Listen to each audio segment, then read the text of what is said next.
Hey guys, welcome back to our channel, as you seen in title and thumbnail. In this video we are going to see, what if Deku was Crocodile's reincarnation and wielded sand fruit. This is movie, and for more comment down your thoughts and like share, also check out my Patreon to support me. All details in description. The first thing to die was the sound. A city was supposed to hum, engines, distant trains, footsteps, wind squeezing between buildings like a living thing. But here, on what used to be a downtown boulevard, even the echo felt tired. The air carried a fine grit that swallowed noise before it could travel. The streetlights were half buried. The cars were sculptures, rusted frames frozen mid-traffic, their windows sandblasted to cloudy white. Billboards leaned like broken teeth. Somewhere beneath the dunes, there were sidewalks, storefronts, crosswalks, proof that people had once moved through this place with ordinary worries. Now the city was a desert wearing a city's skin. At the top of a dune that had formed over an entire intersection, a figure stood with his coat snapping in the wind like a flag. Not a cape, something heavier. A long trench coat. Practical. The color had once been green, maybe, but the dust had turned it into a muted tan. Around his neck sat a scarf pulled high enough to hide the lower half of his face. His hair, dark and messy, was sprinkled with sand like it had grown there. His eyes were the only bright thing in the landscape. Green, sharp, and utterly awake. The villain in his grip kicked weakly, boots scraping against nothing. Deku held him one-handed by the throat, arm outstretched as if he were lifting a bag of trash. The villain's fingers clawed at Deku's wrist, but they didn't find skin. They found sand. Grains slipped through the villain's desperate grip, spilling like an hourglass, reforming in Deku's shape without effort. Deku didn't even look at the hand doing it.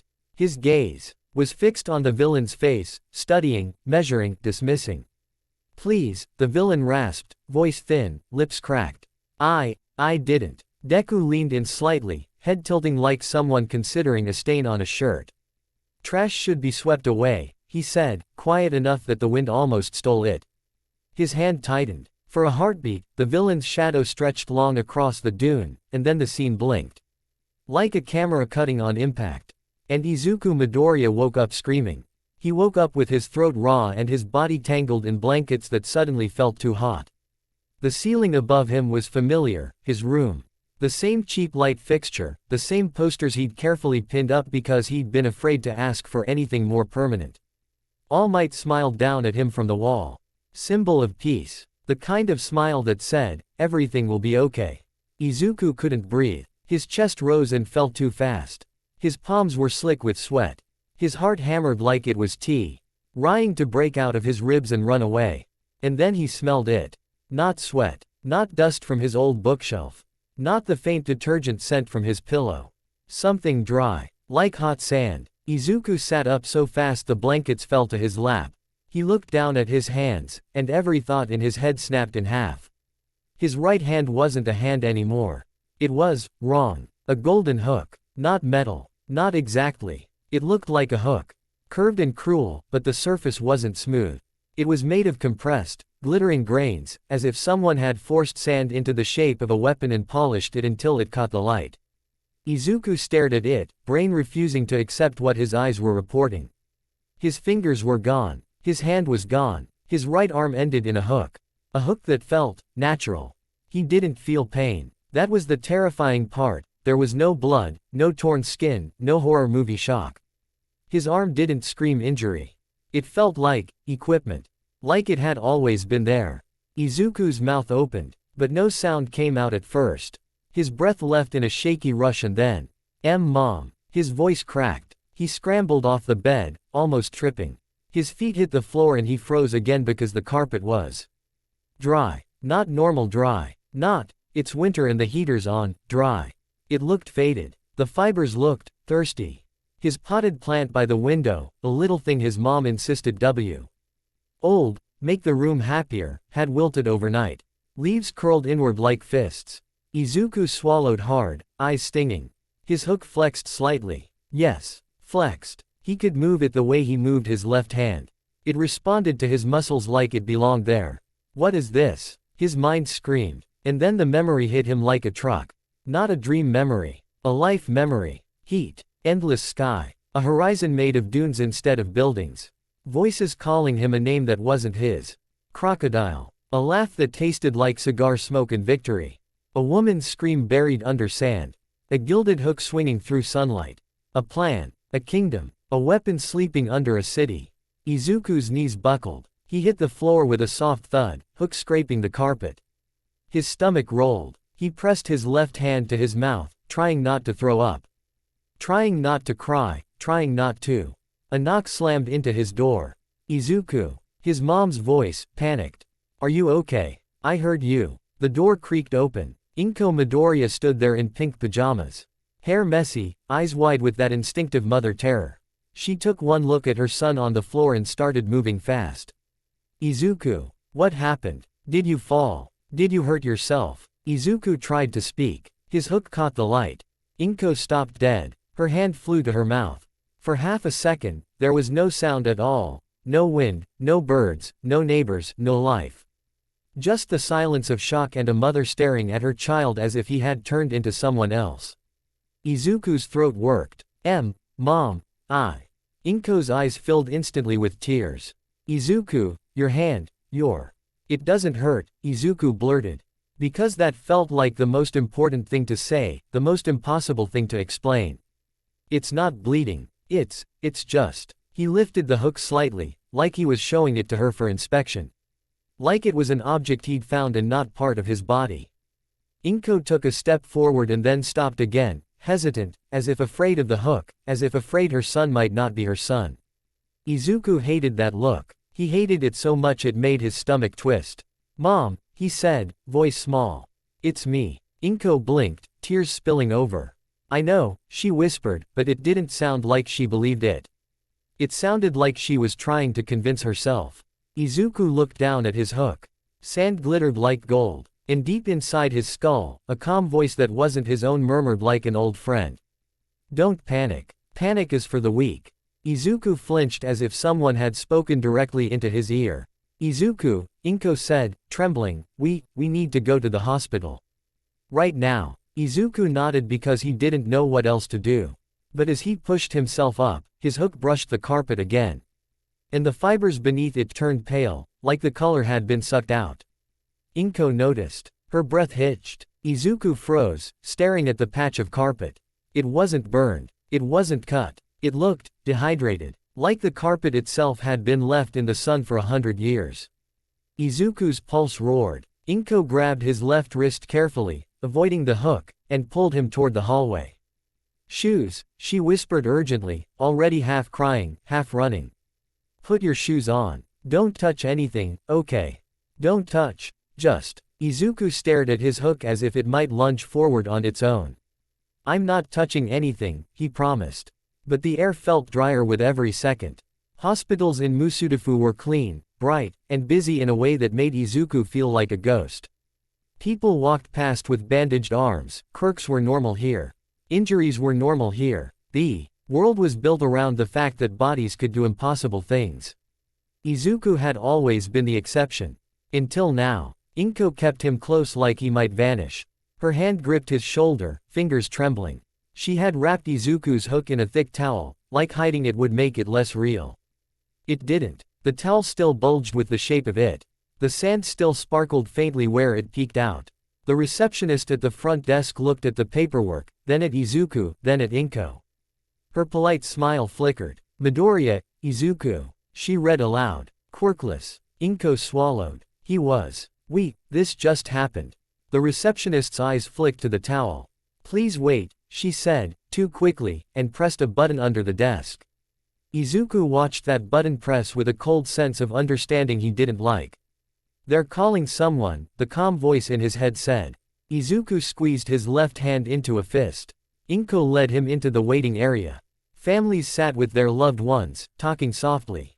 A kid with little flame sparks around his fingers giggled while his dad tried to distract him with a phone. Izuku sat. The chair felt too small. The towel on his hook felt like a lie. Izuku, Inko whispered, leaning close. Do you feel dizzy? Are you nauseous? Are you hearing anything? Seeing anything? Izuku hesitated. If he told her he had memories of another life, of D's RTS and criminals and war, she would think he was hallucinating. She would panic more. She would break. So Izuku said, "No." The calm voice in his head chuckled softly. Izuku hated it. A doctor arrived within minutes. Which was never a good sign. He was older, with tired eyes and a professional mask that didn't reach them. Behind him walked 2 other staff members. One of them carried a tablet. The other looked like security. Inko stood immediately. "Doctor. Mrs. Midoriya," the doctor said kindly, then looked at Izuku. "Izuku. I'm Drive. Sato. Let's get you into an exam room, okay?" Izuku nodded once. He didn't like the security guy. He didn't like the way the doctor's gaze kept flicking to the towel. They led them down a hallway, past doors and curtains and muffled voices. Inko held Izuku's shoulder the whole time like she was afraid someone would take him. The exam room smelled like antiseptic and clean plastic. "Okay, Drive," Sato said gently, "I'm going to need to see your hand." Izuku's stomach tightened. Inko's fingers trembled as she helped unwrap the towel. The hook gleamed under fluorescent light. For a moment, even the doctor's expression cracked. Then he recovered fast. "Interesting," he murmured, and tapped something into the tablet. Inko's voice shook. Is it dangerous?" "Doctor." Sato hesitated. "Too long. I don't know yet," he admitted. "But, Izuku, can you feel this?" He took a soft instrument and tapped the base of the hook where it met Izuku's wrist. Izuku flinched. "Yes." "Pain?" "No." "Pressure?" "Yes." "Doctor." Sato nodded slowly. "And you can move it." Izuku concentrated. The hook shifted. Not like a dead object, like a limb. "Doctor." Sato's brows rose. "Okay. That suggests it's integrated." Inko's face went pale. "Integrated." "Doctor." Sato softened his tone. "It means it's part of his physiology now." Izuku watched the doctor's mouth move and felt something in his chest settle into a heavier shape. Part of his physiology. So it wasn't a prank. It wasn't temporary. It was real. "Doctor." Sato glanced at the tablet again. "Izuku, I'm going to ask a strange question." Izuku said nothing. "Did you experience anything unusual before this happened? Stress, trauma, a fall, a fever, anything?" Izuku's mind flashed back to last night. He'd gone to bed thinking about the future the way he always did. Maybe I can still be a hero. Maybe I can train. Maybe I can. Then he'd met of a city turning to dunes and a villain dangling from his hand like nothing. Then he'd woken up screaming. "I had a nightmare," Izuku said carefully. "Doctor." Sato's eyes sharpened. "What kind of nightmare?" Izuku's throat tightened. Desert." The calm voice in his head murmured approvingly. "Doctor." Sato nodded slowly. "Okay. Another question, and this is important, can you turn it back?" Izuku blinked. "Turn it back?" "Doctor." Sato gestured. "Back into a hand." Izuku stared at the hook. He willed it to become a hand. Nothing happened. He tried again, jaw tightening, frustration rising. The sand glittered. The hook stayed. "I don't know how," Izuku whispered. "Doctor." Sato exhaled through his nose. "All right. Then we treat it like a quirk manifestation." Inko's eyes widened. "A quirk?" But the doctor said, "When he was 4. "I know what his file says, doctor." Sato said, tone careful. "But quirks can be misdiagnosed sometimes. Especially if they're unusual." He didn't say dangerous, but Izuku heard it anyway. "Doctor." Sato turned to Izuku. "Can you produce sand?" Izuku's stomach tightened. What? Try, Drive." Sato said softly, but his eyes were intent now. "Just a little. On the tray, if possible." Izuku looked at the metal tray on the counter. His hook twitched. The calm voice in his head said, "Show them. Control the room." Izuku's chest went tight. "I don't." Inko squeezed his shoulder. "Izuku," she whispered. "Just do what the doctor says, okay?" Izuku swallowed. He raised the hook toward the tray. He didn't know what he was doing, not really. He just reached with something inside him. He reached for air when he'd been underwater in a pool once. Something answered. A soft hiss filled the room. Sand poured from the hook like water, but dry, glittering, alive. It spilled onto the tray in a small mound. "Doctor." Sato's eyes widened. Inko gasped, tears spilling again. "Izuku." The air in the room felt instantly drier. Izuku's lips cracked a little. He pulled the hook back reflexively. The sand stopped. "Doctor." Sato leaned forward carefully. Can you stop it? Izuku nodded, breath shaking. Yes, doctor. Sato tapped rapidly on the tablet. Okay. That confirms particulate generation. Now, Izuku, can you affect the sand once it's out? Izuku stared at the mound. He lifted his hook slightly. The sand responded. It shivered and rose, forming a thin line, like a snake lifting its head. Inko let out a strangled noise. Doctor. Sato's mouth opened slightly, then closed.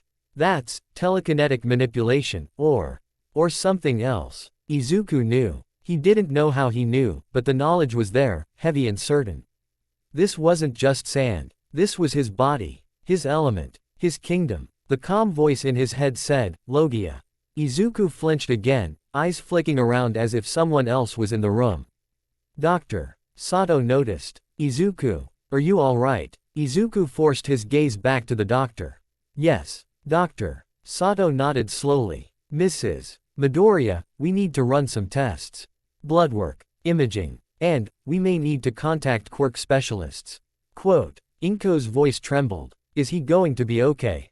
Doctor. Sato hesitated again. He's stable, he said.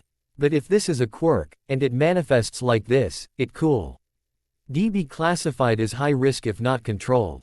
High risk. Izuku felt the words slide into place like a key in a lock. High risk meant attention. Attention meant the kind of people who didn't ask nicely. Inko clutched Izuku closer. Please, she whispered, he's just a kid. Izuku stared at the sand on the tray. Inside his head, the calm voice chuckled. Just a kid, it echoed. Izuku's hook tightened. Not from anger. From something colder. No, Izuku thought, and for the first time, the thought felt like it had teeth. I'm not, just, anything. The tests took hours. They drew blood. They scanned his arm. They asked questions. Izuku answered carefully, always watching faces, always listening to tone, offering suggestions. Don't say more than you need to. They can't help you. They can only manage you. Power isn't given, it's taken. Izuku tried to ignore it. But it was hard to ignore something that sounded like confidence. By the time they left the hospital, the sun was lower, and Inko looked like she'd aged 5 years. They had a folder of instructions. Quirk counseling. Avoid dehydration. Hydrate frequently. Practice in a controlled environment. Follow-up appointments scheduled. They didn't say the sentence out loud. But it was written between every line. Your son is dangerous if he isn't careful. Inko held Izuku's left hand in the car ride home. The towel was wrapped around his hook again. Like a secret they were trying to keep from the world.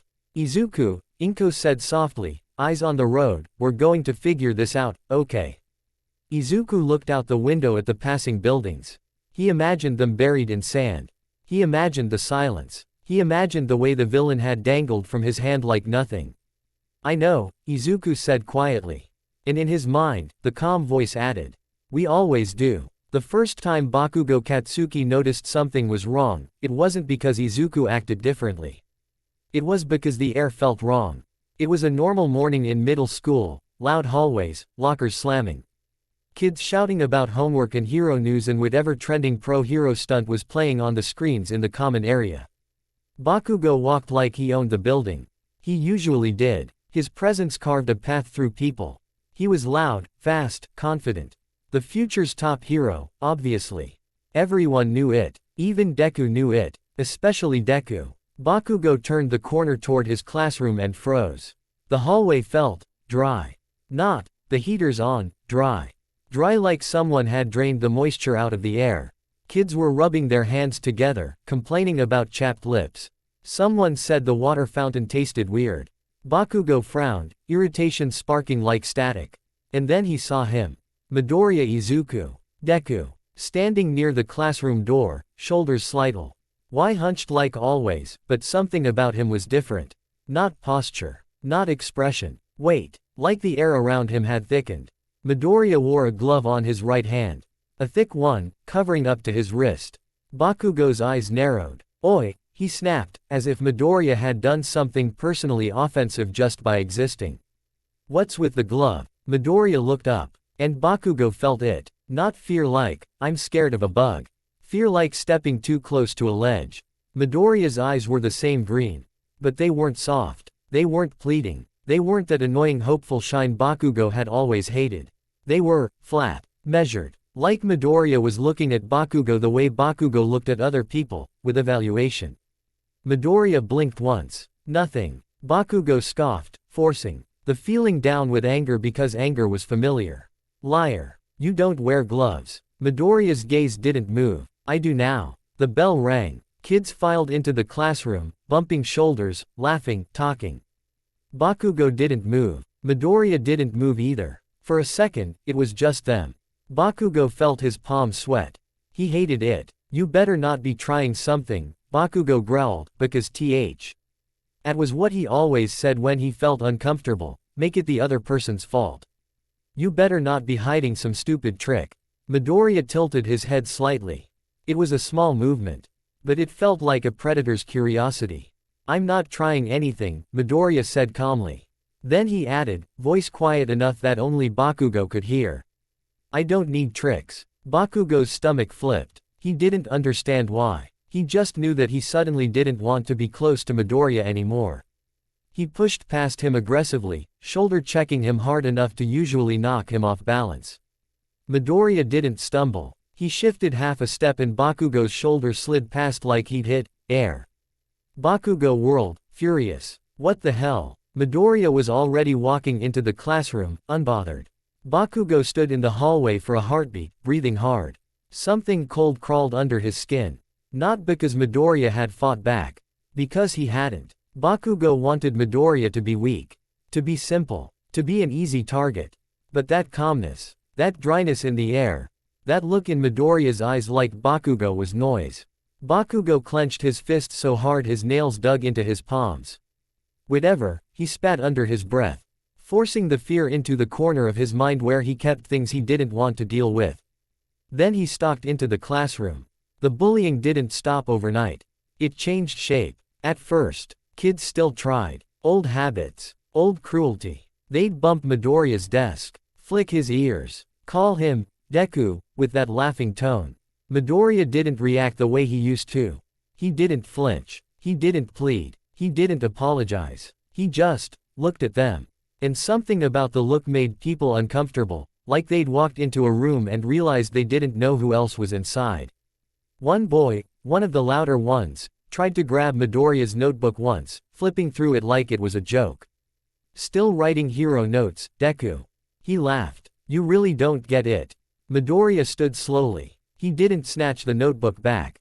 He didn't raise his voice. He simply reached out with his gloved right hand and touched the edge of the desk. The boy stopped laughing. Because the desk where Midoriya's fingers rested, changed. Not visibly dramatic. Not like it exploded. It just aged. The surface went pale and dull. The wood looked brittle, like it had been sitting in the sun too long. The boy's grin slid off his face.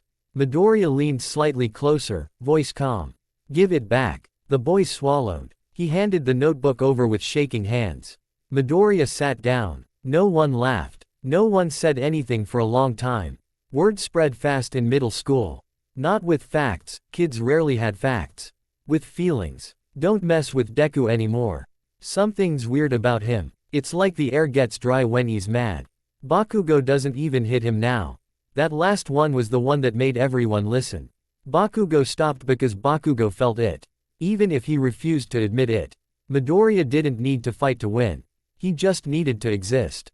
At home, Inko tried to keep everything normal. She cooked. She asked about school. She smiled too brightly and cried quietly when she thought Izuku wasn't looking. Izuku pretended not to notice. Because noticing would make it real. He practiced in secret. Not because he wanted to disobey the hospital. Because the calm voice in his head kept whispering. If you don't master it, someone else will master you. So Izuku went to the tiny park near their apartment at night, when no one was around. He stood in the sandbox meant for toddlers and breathed in. Sand was everywhere. It was ordinary. It was harmless. And it answered him like a loyal army. He learned to pull it into his palm without spilling it. He learned to shape it into a blade, then a spear, then a thin thread. He learned to make it swirl around him without touching the grass, because the first time he didn't pay attention, the grass had turned brittle and brown in a perfect circle around his feet. He learned something else too. When he focused, his body felt light, loose, like he could fall apart into grains if he wanted to. The first time it happened, it scared him so badly he almost lost control. His arm dissolved at the elbow into sand. He didn't bleed. He didn't hurt. He reformed it slowly, breath shaking, eyes wide. The calm voice in his head said, "Good." Izuku whispered into the empty park. "Who are you?" Silence. Then, faintly, like a memory talking back, "You already know." Izuku's hook glittered in the moonlight. He looked down at it, and the word came uninvited. Crocodile. His mouth shaped it like it belonged there. But the moment he said it, the sand around him shifted like it recognized the name. Izuku exhaled slowly. He didn't want to be a villain. He didn't want to hurt people. He wanted to be a hero. He had always wanted to be a hero. But the calm voice, the crocodile voice, didn't care about want. It cared about power. And the scariest part, a part of Izuku agreed. Not because he wanted to be cruel. Because for the first time in his life, the world wasn't telling him, "You can't." For the first time, the world felt negotiable. Izuku Street. Ared at his hook and imagined a future where no one could ever push him around again. No one could ever take his dream away again. No one could ever make his mother cry because the world was unfair. His jaw tightened. "I'll control it," he whispered to the night. The calm voice said, "Of course you will." Izuku didn't smile. But something inside him settled, steady and patient as sand. Later, in his room, he stood in front of his mirror and practiced looking normal. He pulled the glove on carefully. He flexed his hook under the fabric. The glove stretched slightly but held. He adjusted his hair. He stared at his own eyes. In the reflection, he looked like Izuku Midoriya. A kid with freckles and messy hair and a too thin frame. But behind his eyes, he saw dunes. He saw war. He saw plans layered like paperwork. He saw a city swallowed by sand, and himself standing above it, calm. All Might smiled from the poster on the wall. Izuku looked at that smile for a long time. Then he looked back at himself. He didn't say, "I want to be you." Not anymore. Instead, he whispered the thought he hadn't dared to admit before. "I don't want to be saved." His reflection didn't argue. The calm voice in his head murmured, almost fond. "Good." Izuku turned off the light and lay down. When he closed his eyes, he didn't see monsters under the bed. He saw a desert. And somewhere beneath that desert, buried deep in the sand of another life, a word pulsed like a heartbeat. Pluton. Izuku's eyes snapped open in the dark, breath catching. "What was that?" he whispered. No answer. Only the dry hush of sand in the corners of his mind. And the certainty that something had awakened inside him. Something that didn't care about heroes. Something that only cared about winning. The morning of the UA entrance exam felt too quiet. Not because the city was calm, Musudafu never truly was, but because Izuku Midoriya had become the kind of quiet that swallowed other noise. The kind of quiet that made people lower their voices without realizing why. Inko tried to keep her hands steady as she tightened his tie for the third time. "I already fixed it," Izuku said gently. "I know," she replied too fast, fingers still fussing. UA is very official." Her eyes kept drifting to his right hand. To the glove. It was a thick, reinforced glove, black with a slightly metallic sheen, custom ordered online under the pretense of sports protection. It covered up to his forearm, hiding the truth beneath. The truth that didn't feel like a secret anymore. It felt like a loaded weapon he carried everywhere. Uku adjusted the strap on his backpack and checked, out of habit, that his water bottle was secure in the side pocket. Hydration mattered. Not for stamina. For survival. The first time he'd tested his limits. He'd nearly learned what drowning felt like, even on land. His sand could become too dry, too hungry, and it would start stealing moisture from everything around him. Grass, wood, fabric, skin. He didn't want to find out what would happen if he lost control in a crowd. Inko's voice softened, almost pleading. "You'll be careful, right? You won't do anything scary." Izuku met her eyes. He saw fear there. Not of him exactly. Fear for him. Fear of what the world would do if it decided he was a problem. "I'll be controlled," Izuku promised. Inko swallowed. "That's not what I asked." Izuku paused, then nodded once. "I'll be careful." It was the closest he could get to what she wanted. Inko forced a smile, shaky at the edges. Okay. Okay, go show them how amazing you are. Izuku stepped toward the door. And as he passed the living room, the All Might poster on the wall caught his eye again. Bright smile, bold pose, symbol of peace. A year ago, seeing it would have made Izuku's chest ache with longing. Now it just made him think of a simple truth. Peace was something strong people allowed. Power came first. The calm voice in the back of his mind stirred like sand shifting in a breeze. Don't get sentimental. Izuku didn't respond. He simply opened the door and stepped out. The air outside was cool. Normal. Humid enough to feel safe. He walked toward the station with an even pace, backpack secure, glove on. Expression calm. Students on the sidewalk looked nervous, excited, loud. They talked about their quirks like trading cards. I heard the robots are huge. My dad says UA uses real combat AI. I'm gonna smash the whole course. Izuku listened without reacting. They weren't lying. They were just small. Not in age. In thinking. He could feel the difference in himself. And he watched them. Most of them were chasing a dream. He was chasing a guarantee. A life where no one could ever decide he wasn't enough again. At the station, someone bumped his shoulder and muttered an apology. Izuku didn't even look at them. The crowd flowed around him like water. He hated that comparison. UA. High was bigger in person than it looked on television. Massive gates. High walls. Security systems that didn't just suggest authority, they announced it. The place looked less like a school and more like a fortress pretending to be a campus. Izuku stood for a moment outside the gates, watching. Students gathered in groups. Parents waved from behind barriers. Cameras hovered at a distance, hoping for a shot of the next big hero. Izuku felt none of it. No, wow. No inspiration. Just assessment. This is where they train weapons. He moved with the crowd through the gates, following signage toward the exam building. His fingers brushed the edge of his pocket and found the thin udon stick he'd started carrying, like a candy stick, the kind kids chewed for fun. He slid it between his teeth. Not lit. Not a cigar. Not smoke. But the habit soothed something in him that didn't belong to a 14-year-old boy. Phantom muscle memory. Stop that, Izuku told himself. The calm voice in his head sounded amused. Why? It suits you. Izuku ignored it. Inside the building, the air smelled like polish and steel. Teachers directed students into rows of seats for the written portion.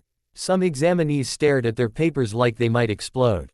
Others looked bored, confident. Izuku sat down and placed his pencil neatly at the top of the desk, his movements precise. A nervous student beside him whispered, "This is insane, I heard only the top scores even get considered." Izuku didn't respond. The proctor began instructions. Time started. And the written exam became the easiest part of Izuku's day. Not because he was naturally brilliant, though he was smart, but because his mind no longer worked like a kid's. He didn't just read questions. He read patterns. He didn't just solve problems. He solved people. He saw what the exam wanted. Not facts, but logic under pressure. He finished early, reviewed twice, and sat perfectly still while others sweated. When time was called, the nervous student beside him finally exhaled like he'd been underwater. Izuku stood and filed out with the crowd. The real exam was next. The part everyone cared about. The part where power decided everything. The practical entrance exam arena looked like a fake city built for war. Streets, mock buildings, intersections, clean, empty. Waiting. Above them, speakers crackled to life, and a loud, energetic voice blasted across the test zone. Hey examinees. Welcome to the pre-UA entrance exam. Present mic. His voice hit like a flashbang compared to the tense silence. Students flinched, laughed nervously, some cheered. Izuku didn't react. Present mic continued, explaining the rules, points for destroying robots. Different robot types worth different points, avoid unnecessary damage to the environment. And remember, mic boomed, there are no points for running around like a headless chicken. Use your quirks smart. Students nodded, shaking out their arms, bouncing in place, psyching themselves up. Izuku watched them the way a general watched recruits, noisy, eager, untested. A countdown began on the big screen. 10, 9, 8. A girl with brown hair tied in little buns stood a few meters away, hands clasped, breathing fast. Uraraka Ochako. Izuku didn't know her name yet, but he noticed things like posture, balance. Where her weight sat. She was nervous but focused. Another student, tall, dark hair, stiff posture, looked like he was already giving himself a speech. Iida Tenya. Izuku catalogued them automatically. 5, 4, 3. Students leaned forward, ready to sprint the moment the gates opened. 2. Izuku didn't move. 1. The gates slammed open, and the crowd exploded forward. People ran. They shouted. They launched themselves into the mock city like it was a festival. Izuku walked. Not slowly. Not lazily. Just walking. The stick between his teeth clicked softly when his jaw shifted. He stepped into the arena. Watching the chaos unfold ahead. Blasts, ice, engines, acid, tape, lightning. Robots clanked into view from side streets and building corners. Students rushed them like hunters. Izuku waited until the first robot came within range. A two-pointer rolled around the corner, metal limbs thick, sensors glowing. Izuku stopped. He raised his right hand. The glove hid the hook, but not the authority.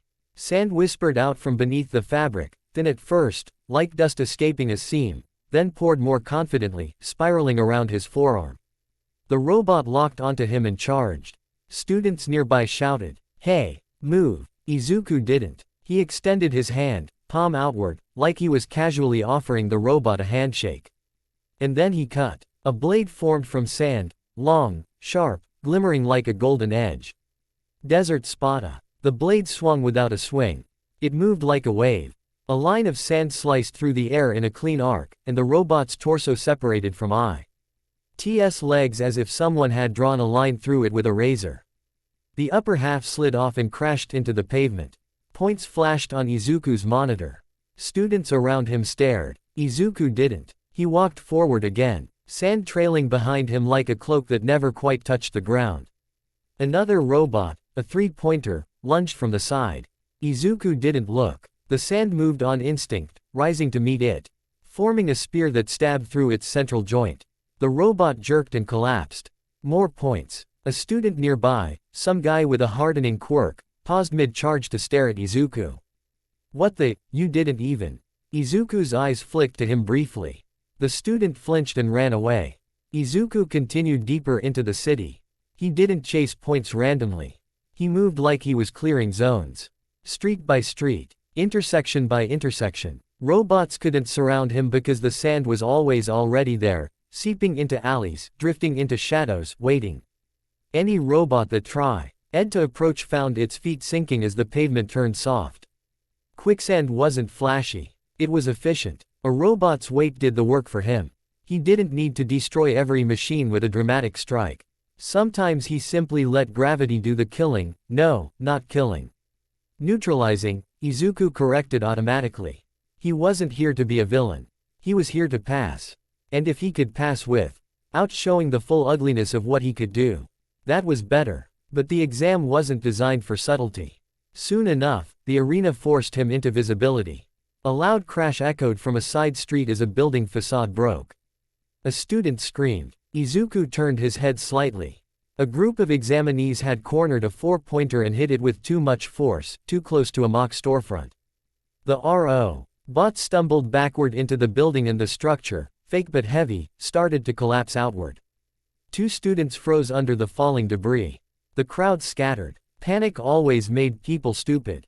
Izuku didn't run. He lifted his hand. Sand surged across the pavement like a living thing, racing toward the falling wall. It rose into a thick cushion at the last second, catching the debris in a soft, grinding embrace. The rubble settled safely, held up by a temporary pillar of compressed sand. The trapped students stared at Izuku, wide-eyed. One of them whispered, You saved us." Izuku's gaze remained on the debris. He adjusted the sand, lowering it carefully so the students could crawl free. "I prevented wasted casualties," he said flatly. The students blinked, confused by the lack of warmth.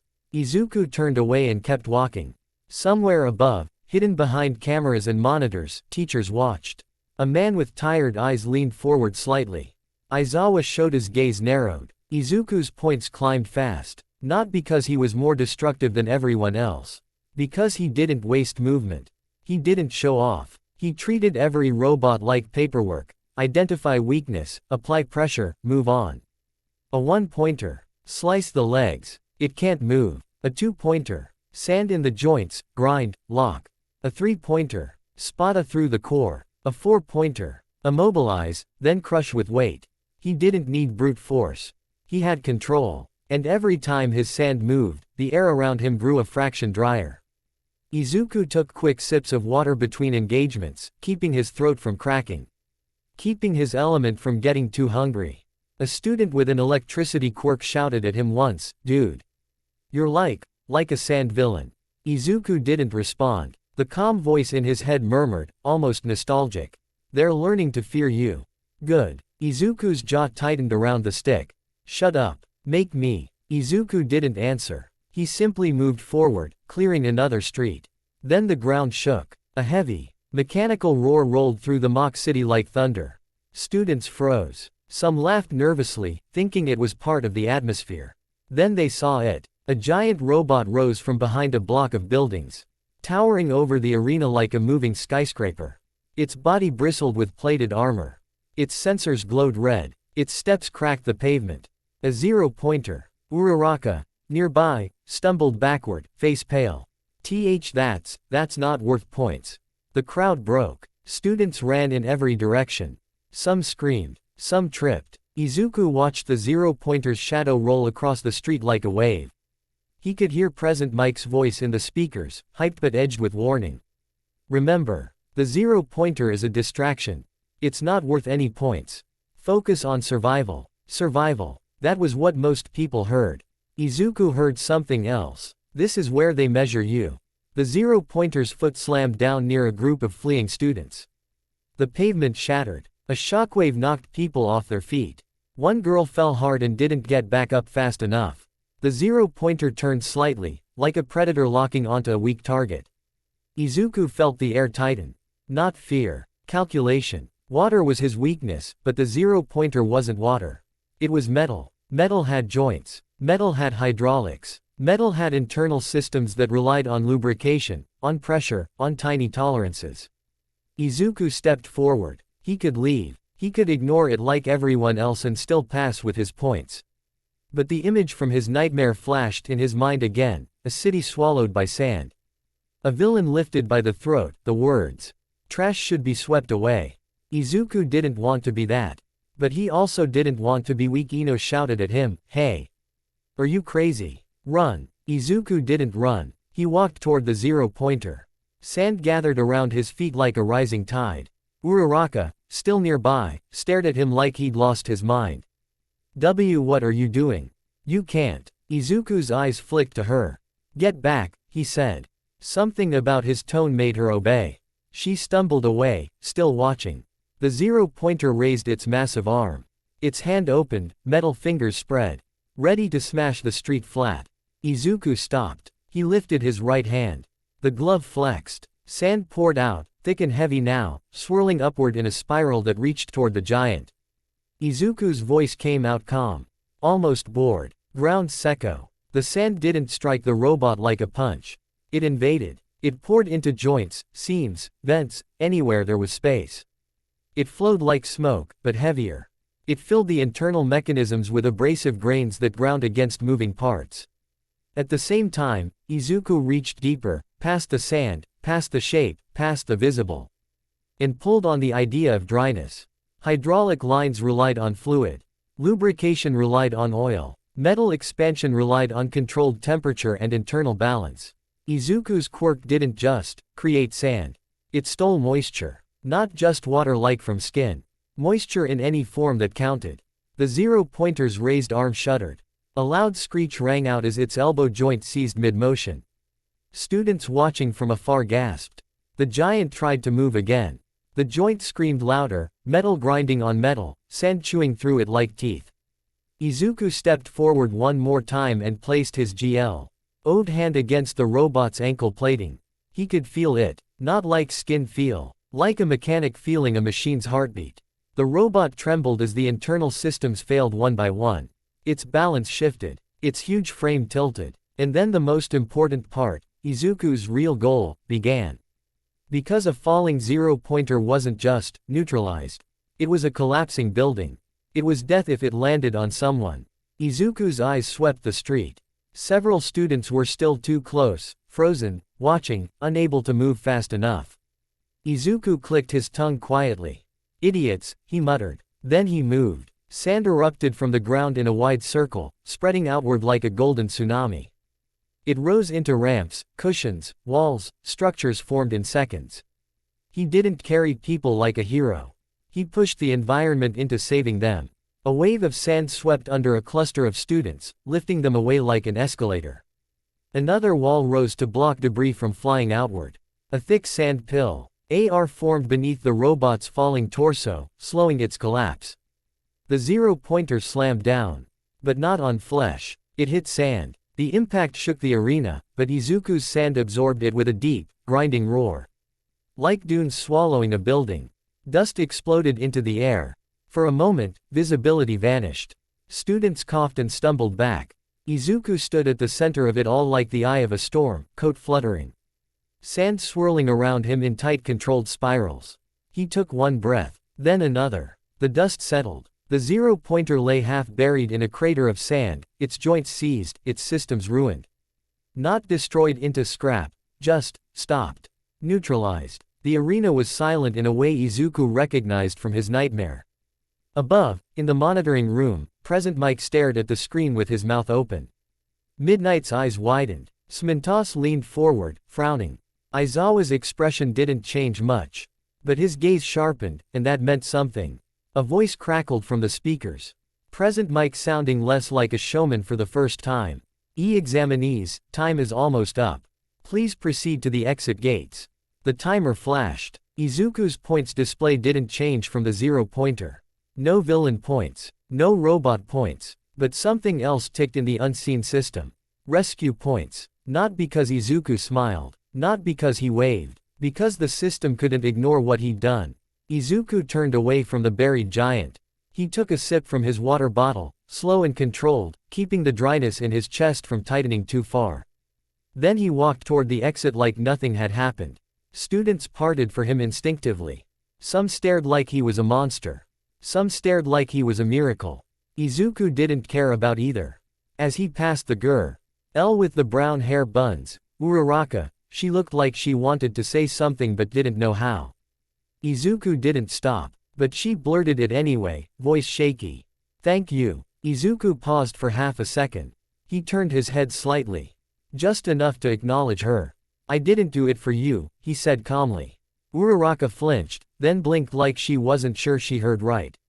Izuku continued walking. A beat later, he added, quietly. Almost as an afterthought. Move faster next time. Uraraka stared after him, cheeks pink, confused and, oddly determined. Izuku didn't notice. His mind was already elsewhere. Already building the next step. Already thinking of UA as what it truly was. A battlefield with rules. And rules were made by people. People could be read. People could be used. The calm voice in his head murmured, pleased.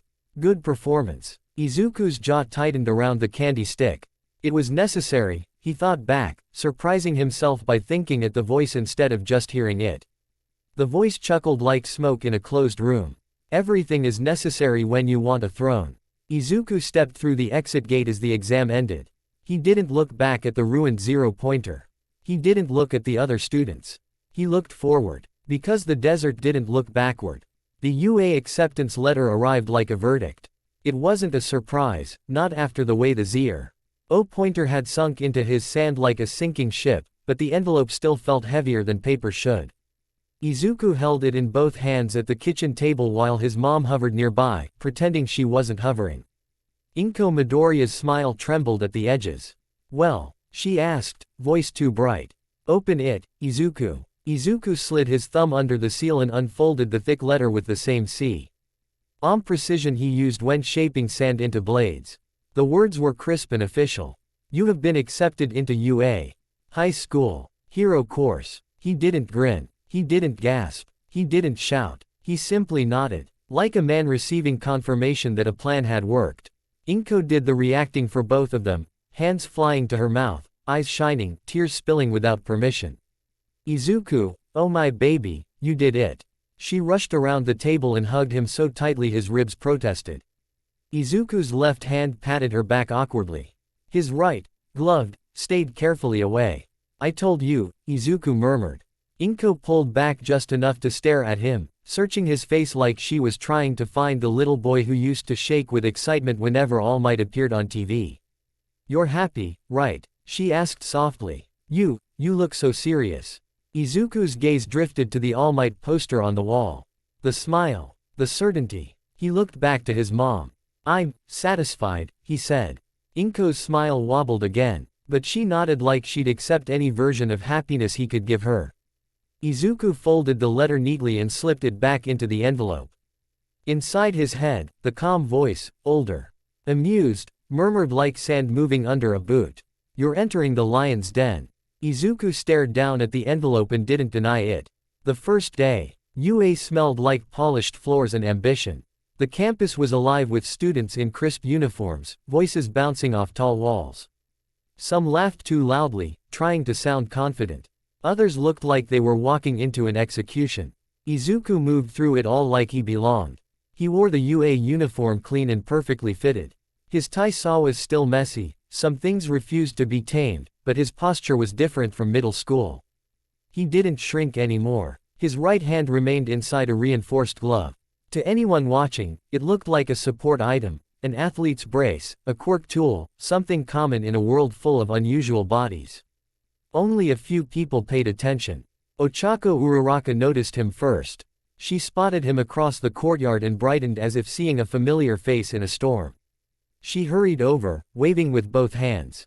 Hey, sand guy, she called, then immediately clapped a hand over her mouth. Ah, sorry. That sounded rude. Midoriya, right. Midoriya Izuku. Izuku stopped and looked at her.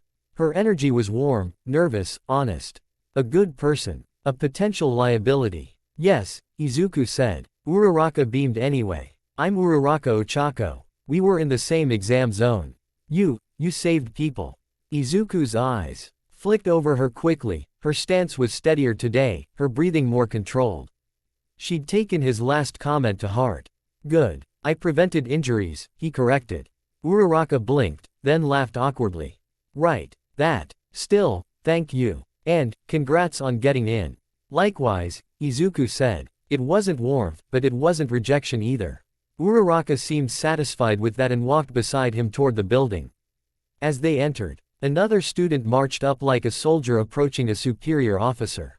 Tenya Iida. He bowed sharply at the waist. Midoriya Izuku. Uraraka Ochako. Good morning. Uraraka flinched. Ah, good morning. Iida adjusted his glasses, eyes intense. Midoriya, I owe you an apology. At the entrance exam, I made assumptions about your actions and dismissed the importance of rescue. Izuku stared. You didn't speak to me. Iida froze mid-speech, then flushed. Well, yes, but my heart spoke. Uraraka giggled. Izuku didn't. Iida continued anyway, determination powering him like a motor. Regardless, I have decided we should begin our UA experience with professionalism and mutual respect. We are future heroes. Izuku nodded once. Professionalism is useful. Iida straightened, pleased. Excellent. Then, a voice behind them exploded with irritation. Move, 4 eyes. Katsuki Bakugo shoved through the hallway like the world was built to get out of his way. His eyes locked on Izuku instantly, sharp, angry, and something else beneath it. That old instinctive fear he refused to name. Bakugo's lip curled. Deku. Uraraka flinched again. Excuse me, his name is. Izuku lifted his left hand slightly, a silent signal. Don't. Uraraka stopped. Bakugo's gaze flicked to Uraraka, then to Iida, then back to Izuku. His mouth twisted like the sight of Izuku standing among them was offensive. So you really got in, Bakugo spat. Must have cheated. Izuku didn't blink. If I cheated, you should be worried about UA's security, not my ability. Bakugo's eyes widened a fraction. TCH, listen to you. Izuku stepped closer, just enough to enter Bakugo's space without touching him. The air felt subtly drier. Bakugo's shoulders tensed automatically. Izuku's voice remained calm. Save your anger for class, Bakugo. You'll need it. Bakugo's teeth clenched. He looked like he wanted to explode something, someone, but he forced himself to turn away, stomping ahead. Uraraka stared at Izuku like she'd just watched someone casually poke a tiger. "You're really calm," she whispered. Izuku looked forward. "Calm keeps you alive." Inside his head, the calm voice chuckled. "And fear keeps others obedient." Izuku ignored it and kept walking. Homeroom. The sleeping threat. Class 1A's homeroom was bright, clean, and filled with people who looked like the future had already chosen them. Izuku scanned the room as he entered. A boy with spiky red hair and loud confidence, Kirishima. A girl with headphones and a bored look, Jiro. A girl with a frog-like appearance, Asui. A boy with grapes for hair, Mineta. Izuku dismissed him immediately. A girl with a ponytail and sharp eyes, Yaoyorozu. Power, variety, potential. Weapons in training. Izuku sat near the middle. Bakugo slammed into a seat nearby, glaring at everyone like the room owed him money. Uraraka sat a few desks away, offering Izuku a small, nervous smile. Iida sat upright like he'd been welded to the chair. A few students whispered about the entrance exam. Izuku caught fragments. The sand guy buried the 0-pointer. Is that even a quirk? Izuku didn't react. Then the door slid open. A man walked, in wearing a tired expression and a sleeping bag like a cape nobody asked for. Shota Aizawa. He looked like he hadn't slept in a week and had decided to punish everyone else for it. He didn't greet them. He didn't smile. He didn't introduce himself politely like a teacher. He stared at them like they were an inconvenience. "I'm your homeroom teacher," he said, voice flat. Aizawa Shota. Hero name, Eraserhead. The room went silent. Aizawa's eyes moved over the class slowly, unreadable. "You all look eager," he said, tone implying that eagerness was stupidity. "That's fine. You won't keep it." Some students tensed. Others looked offended. Izuku watched him carefully. Aizawa wasn't loud like Present Mike. He wasn't inspiring like All Might. But there was something sharp under his exhaustion. The kind of sharp that cut without effort. Aizawa held up a gym uniform bag. "Put these on. We're doing a quirk assessment test outside." A hand shot up. "Huh. But today is supposed to be orientation." It was the pink-skinned boy. Ishido Mina, loud and confused. Aizawa didn't even look at her hand. "Orientation is a lie people tell to make school feel safe." The class stared. Aizawa continued, voice still flat. "UA isn't a normal school. It's a hero training facility. If you want comfort, transfer to a regular high school." Bakugo grinned like he enjoyed that. Uraraka swallowed. Iida Rai said his hand again, because of course he did. "Sir, this is highly irregular. The curriculum." Aizawa's eyes shifted to Iida. Iida froze. Aizawa's gaze didn't shout. It didn't threaten. It simply pressed. Then Aizawa spoke. "You talk too much," he said. "That's a liability in combat." Iida's mouth snapped shut. Aizawa looked at the class again. "Move." The class moved. The quirk apprehension test. The training field outside was wide and open, with marked lanes and equipment set up like an athletic meet. Aizawa stood in front of them, hands in his pockets. "Here's how this works," he said. "You'll perform a series of physical tests. You can use your quirks. I'll be watching." His eyes swept them. "The student with the lowest overall score," Aizawa paused, letting the words hang, "will be expelled." The air turned cold. Students stiffened. Someone gasped. Uraraka's face went pale. Iida looked like his soul tried to leave his body through his ears. Bakugo scoffed. "TCH. Fine." Izuku watched Aizawa closely. Was he bluffing? Probably. But the point wasn't whether he would actually expel someone. The point was pressure. Pressure revealed weakness. Aizawa's eyes landed on Izuku for half a second, long enough to register the glove. Then his gaze moved on. "First test," Aizawa said. 50-meter dash. Students lined up. Izuku watched the first few run. Engine legs, speed boosts, bursts of movement. Powerful, flashy. Then Izuku's turn came. He stepped up to the line. Bakugo smirked. "Try not to trip, Deku." Izuku didn't look at him. Aizawa's voice cut through. "Go." Izuku ran. Not with sand. Not with tricks. Pure form. He had trained in secret. Not like a hero in training. Like someone preparing for a world where no one would help him. His stride was efficient. His breathing controlled, arms pumping with practiced rhythm. He wasn't the fastest in the class, but importantly, he didn't waste energy. When he crossed the line, he didn't collapse or grin. He simply slowed, turned, and waited. Aizawa's eyes followed him again. Next came grip strength, standing long jump, softball throw, endurance. Some tests tempted Izuku to use his sand, especially the long jump, where gliding would have been easy.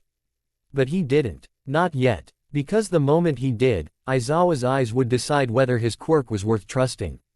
And Izuku didn't trust Aizawa yet. Finally, Aizawa rolled out a yellow softball. The ball throw, he said. Go one at a time. Use your quirk however you want. Students threw, explosions, zero gravity, tail whips, engines. Then Izuku stepped into the circle. The class quieted slightly. A few students leaned forward. Word had already spread, the sand guy. Bakugo crossed his arms, eyes narrowed. Izuku held the ball in his left hand. He kept his right hand gloved, relaxed at his side. Aizawa stared at him. Then, Aizawa's eyes flashed red. Izuku felt it like someone had pulled a plug inside him. The sand in his body went still. The subtle hum under his skin, gone. His glove suddenly felt heavier. Like it was hiding something that didn't want to be hidden. Erasure. So that was how it worked. Aizawa wasn't stopping his arm physically. He was shutting off the quirk factor, the source. Izuku exhaled slowly. Bakugo's grin widened. Hey! Some students murmured, confused. Izuku didn't flinch. He adjusted his stance in the throwing circle, feet planted, hips aligned, shoulders loose. He rolled the ball in his fingers once. And then he threw. Not with power. With technique. A clean rotation. A full body motion. Efficient torque. Like he'd studied it until it was muscle memory. The ball flew. Fast. It didn't explode. It didn't float. It didn't transform. It simply moved, a pure projectile launched by a boy who knew how to use his body. The distance popped up on the screen. Not top of the class. But respectable. Above average. A few students blinked, surprised. Bakugo's grin faded slightly. Aizawa's red eyes stayed on Izuku. He didn't look impressed. But he looked awake. Izuku stepped out of the circle calmly. Aizawa's erasure released when his gaze moved. Izuku felt the sand hum return under his skin like a familiar heat. The calm voice in his head murmured. Smart. Don't show your whole hand when they're still counting cards. Izuku didn't respond, but he agreed. Erasure and erosion. The test continued. Izuku performed well enough to avoid being near the bottom without revealing too much. He let others steal the spotlight, Todoroki's ice, Bakugo's blasts, Iida's engines. He watched everything. He watched who relied entirely on their quirk and who had discipline underneath. He watched who panicked under pressure. He watched who tried to impress Aizawa like a child begging for approval. And he watched Aizawa too.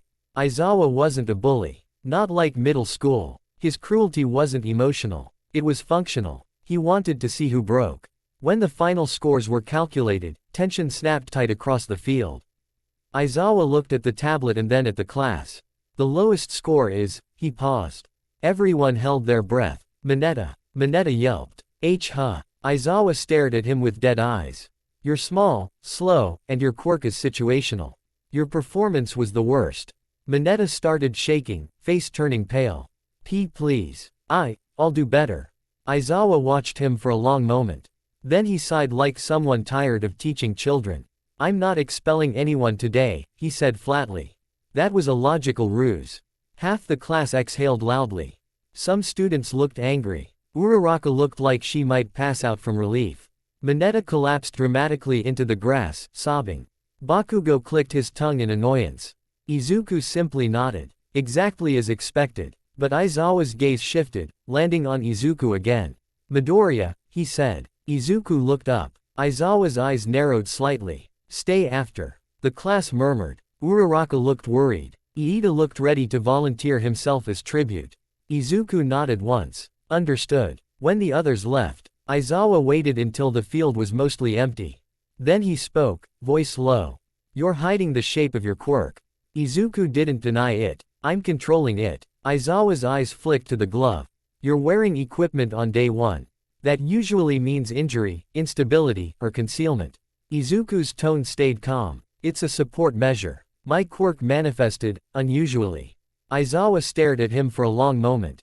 Then walked closer. Not threatening, testing. Your sand, Aizawa said. It's not just manipulation. It affects the environment. Izuku said nothing. Aizawa's eyes sharpened. I saw the grass patches in the exam footage. Discolored. Dry. That's not normal collateral. Izuku's jaw tightened slightly. Aizawa continued, voice still flat but heavier now. If your quirk dehydrates living tissue, you can kill someone by accident. Izuku met his gaze without blinking. Then it's my responsibility to not make accidents. Aizawa's expression didn't change. You talk like someone older than 14. Izuku's voice stayed even. I've had time to think. Aizawa's eyes flicked over Izuku's face, freckles, calm eyes, no visible fear. Thinking isn't the problem, Aizawa said. Your attitude is. Izuku tilted his head slightly. Explain. Aizawa's stare hardened. Heroes save people. You move like you're eliminating threats. Izuku didn't argue emotionally. He argued logically. A threat removed saves more people than a threat negotiated, Izuku said. Aizawa's eyes narrowed. That's a villain's logic. Izuku's voice didn't rise. That's a soldier's logic. Silence stretched. The wind moved across the training field. Aizawa's red eyes didn't activate this time, but his gaze felt like pressure. Izuku decided to apply pressure back. You don't like speeches, Izuku said calmly. But you built today around fear. A logical ruse. You threatened expulsion to force performance. Aizawa blinked once. Izuku continued, tone measured. You manipulate stress to teach. That's not kind, but it's effective. So you understand that good intentions don't matter if results fail. Aizawa's expression remained flat, but there was something sharper behind it now, attention. Izuku stepped slightly closer, not aggressive, just refusing to be smaller. You're not a symbol of peace, Izuku said. You're an underground hero. You work in shadows. You win without applause. That means you already know the world doesn't reward mercy. Aizawa's eyes tightened. Careful. Izuku didn't stop. You have dry eyes, Izuku added calmly. Chronic. Probably from overusing your quirk. And those scars, his gaze flicked to Aizawa's neck and arms, aren't from training. They're from real fights. Aizawa's posture shifted almost imperceptibly. Izuku's voice stayed quiet, controlled. So when you tell me I'm acting like a villain because I neutralize threats efficiently, I wonder if that's truth, or discomfort. Silence. Aizawa stared at him for a long time. Izuku didn't look away. Finally, Aizawa exhaled slowly. You're observant, he said. Not praise. A fact. That's useful. Izuku nodded once. Thank you. Aizawa's eyes narrowed again. Don't misunderstand. If you cross the line, I'll erase your quirk and put you on the ground myself. Izuku's mouth twitched, not a smile, but something close. I wouldn't expect anything less, he said. Aizawa turned away. Get to class. Battle training starts soon. Izuku watched him walk off, sleeping bag trailing like a shadow. Inside his head, the calm voice murmured, satisfied. He respects strength. Izuku's eyes narrowed slightly. No, Izuku thought back, file. The voice chuckled like smoke. Same thing, in the end. Izuku didn't answer, but his grip tightened around the strap of his backpack. Because something about Aizawa's warning felt real. And Izuku didn't intend to lose. Battle Trial. DEKU vs. Bakugo. The battle training facility, ground beta, looked like a miniature city built inside a giant warehouse. Concrete buildings, narrow streets, stairwells, rooftops, a controlled battlefield. All Might stood at the front in his hero form, larger than life, smiling so brightly it almost hurt. Welcome, young heroes, he boomed. Today you will participate in rescue and capture training. The class buzzed with excitement. Even Izuku felt something shift at the sound of All Might's voice, an old reflex of admiration tugging at him from somewhere deep. The calm voice in his head snorted. He's a symbol, not a strategy. Izuku pushed the thought away and focused on the lesson. All Might explained the rules. Teams of 2, heroes versus villains. Heroes must capture the bomb or subdue villains. Villains must protect the bomb or defeat heroes. Time limit. Izuku listened carefully. Then All Might began announcing teams. Moment Izuku heard his name paired with Uraraka, he noted it as a risk and a benefit.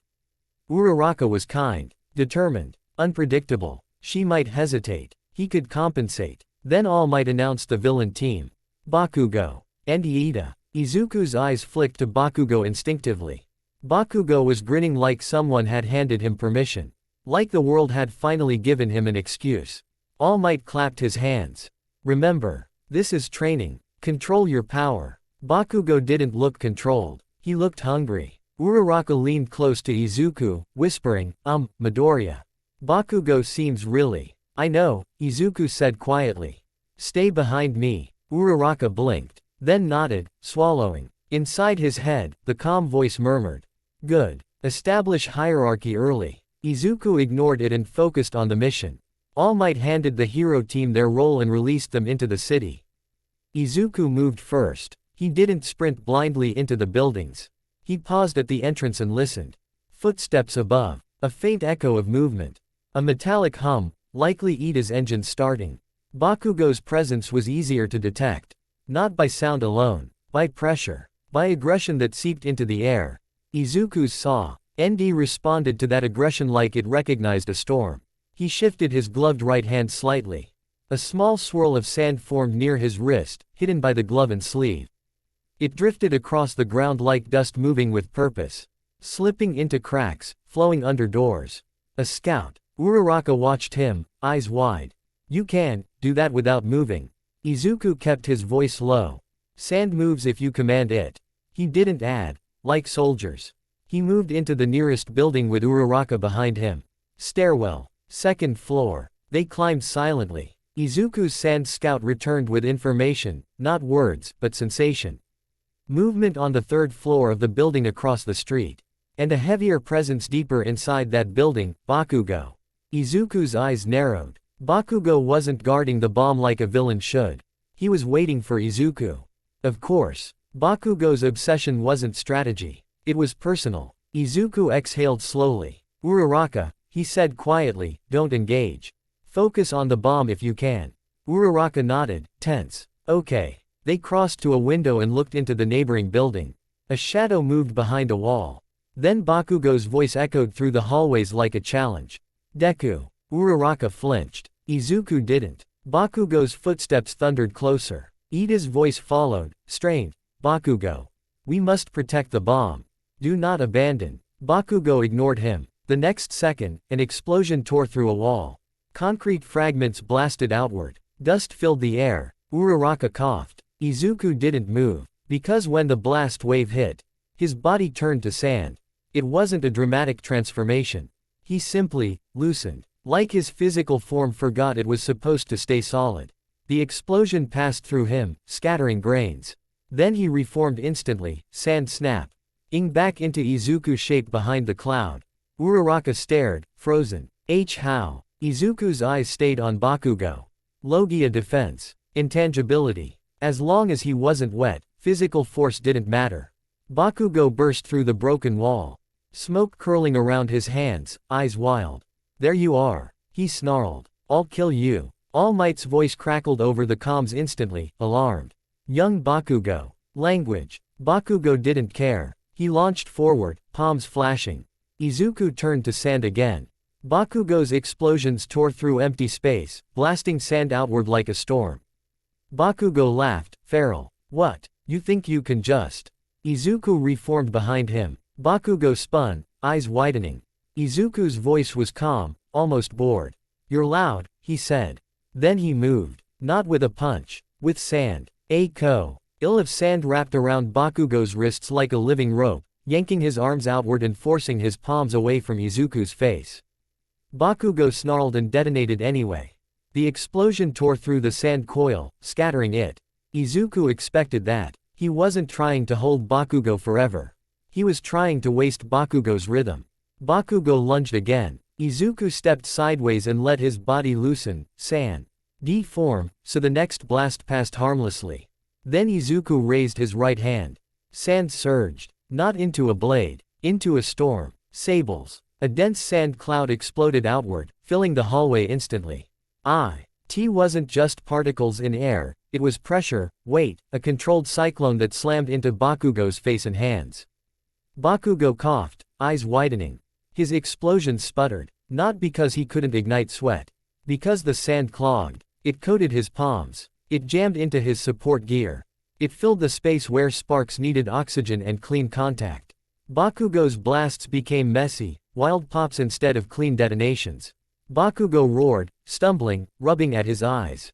Get off. Izuku's voice cut through the storm, calm and sharp. You're just a noisy firecracker. Bakugo's fury spiked, and he detonated harder. The hallway wall cracked. Uraraka yelped from behind, shielding herself. Izuku's sand absorbed much of the blast, but the heat kissed the sand, some of it fusing into tiny glass beads midair. Izuku noted it instantly. Heat could change his element. Not a weakness like water, but a variable. Bakugo coughed again, blinded, angry. Izuku didn't press forward recklessly. He didn't want Bakugo injured. Not because he cared about Bakugo's feelings. Because consequences mattered. He shifted his sandstorm downward. The floor softened. Bakugo's boots sank. Quicksand. Bakugo's EY's widened as his legs dropped halfway into the ground. What? Izuku stepped closer, slow and controlled, sand swirling calmly around his shoulders like a cape. Bakugo tried to blast downward to propel himself out.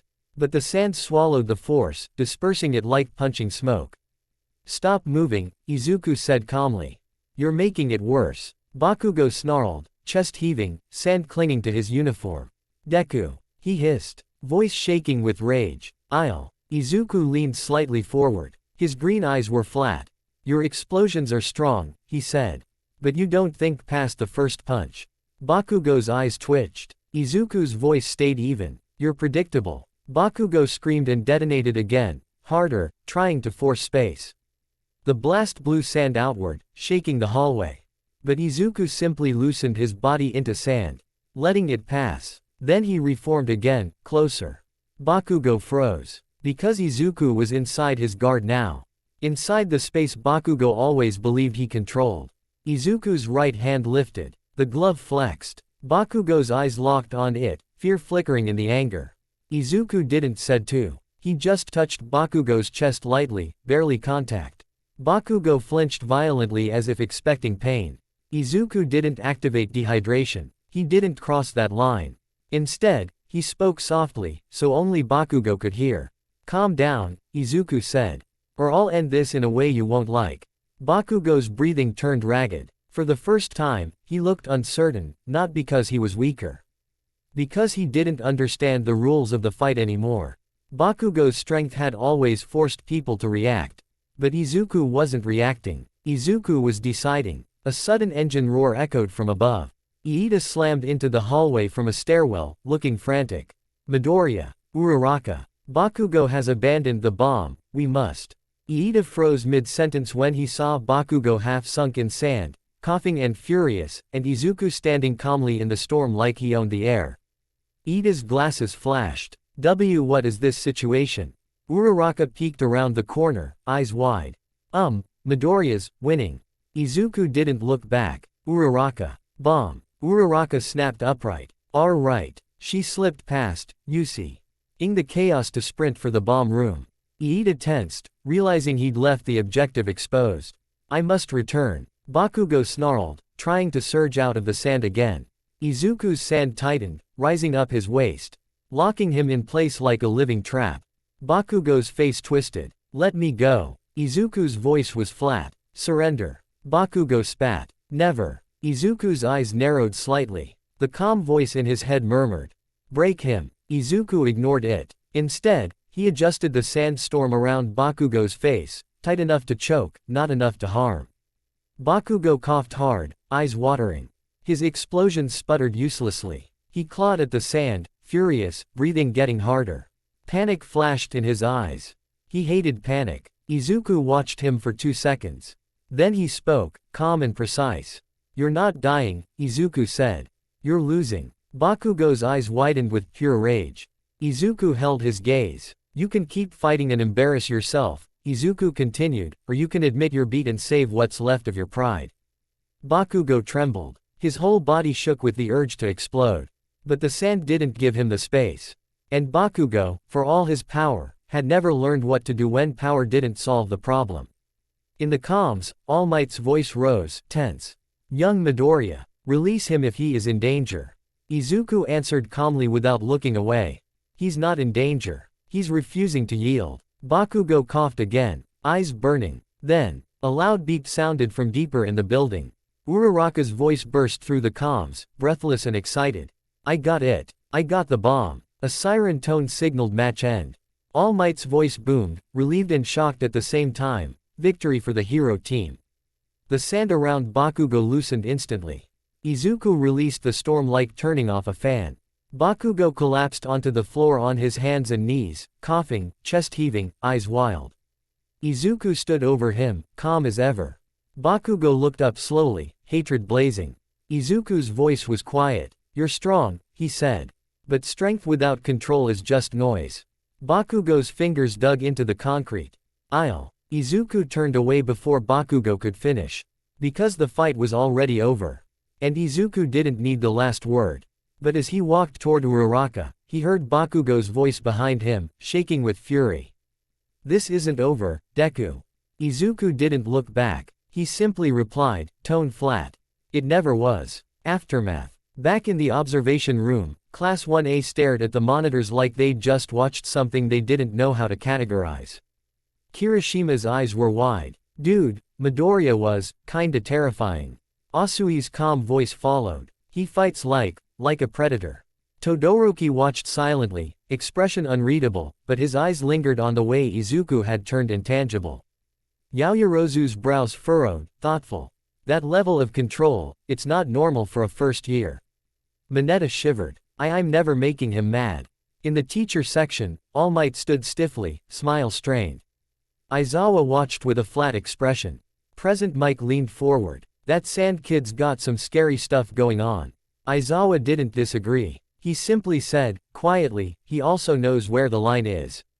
All Might's eyes narrowed. Does he? Aizawa's gaze stayed on the screen, where Izuku had walked away without celebrating. He didn't dehydrate him, Aizawa said. If he wanted to, Bakugo would have been on the ground in seconds. All Might's jaw tightened. That's what worries me, All Might admitted. The fact that he chose not to. Aizawa's eyes narrowed slightly. That's exactly what I want in a student, he said. Someone who can choose. All Might didn't look convinced.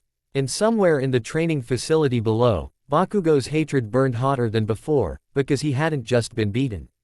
He'd been handled. And Izuku Midoriya, quiet, calculating, sand-souled, had just shown the class what it meant to fight someone you couldn't touch.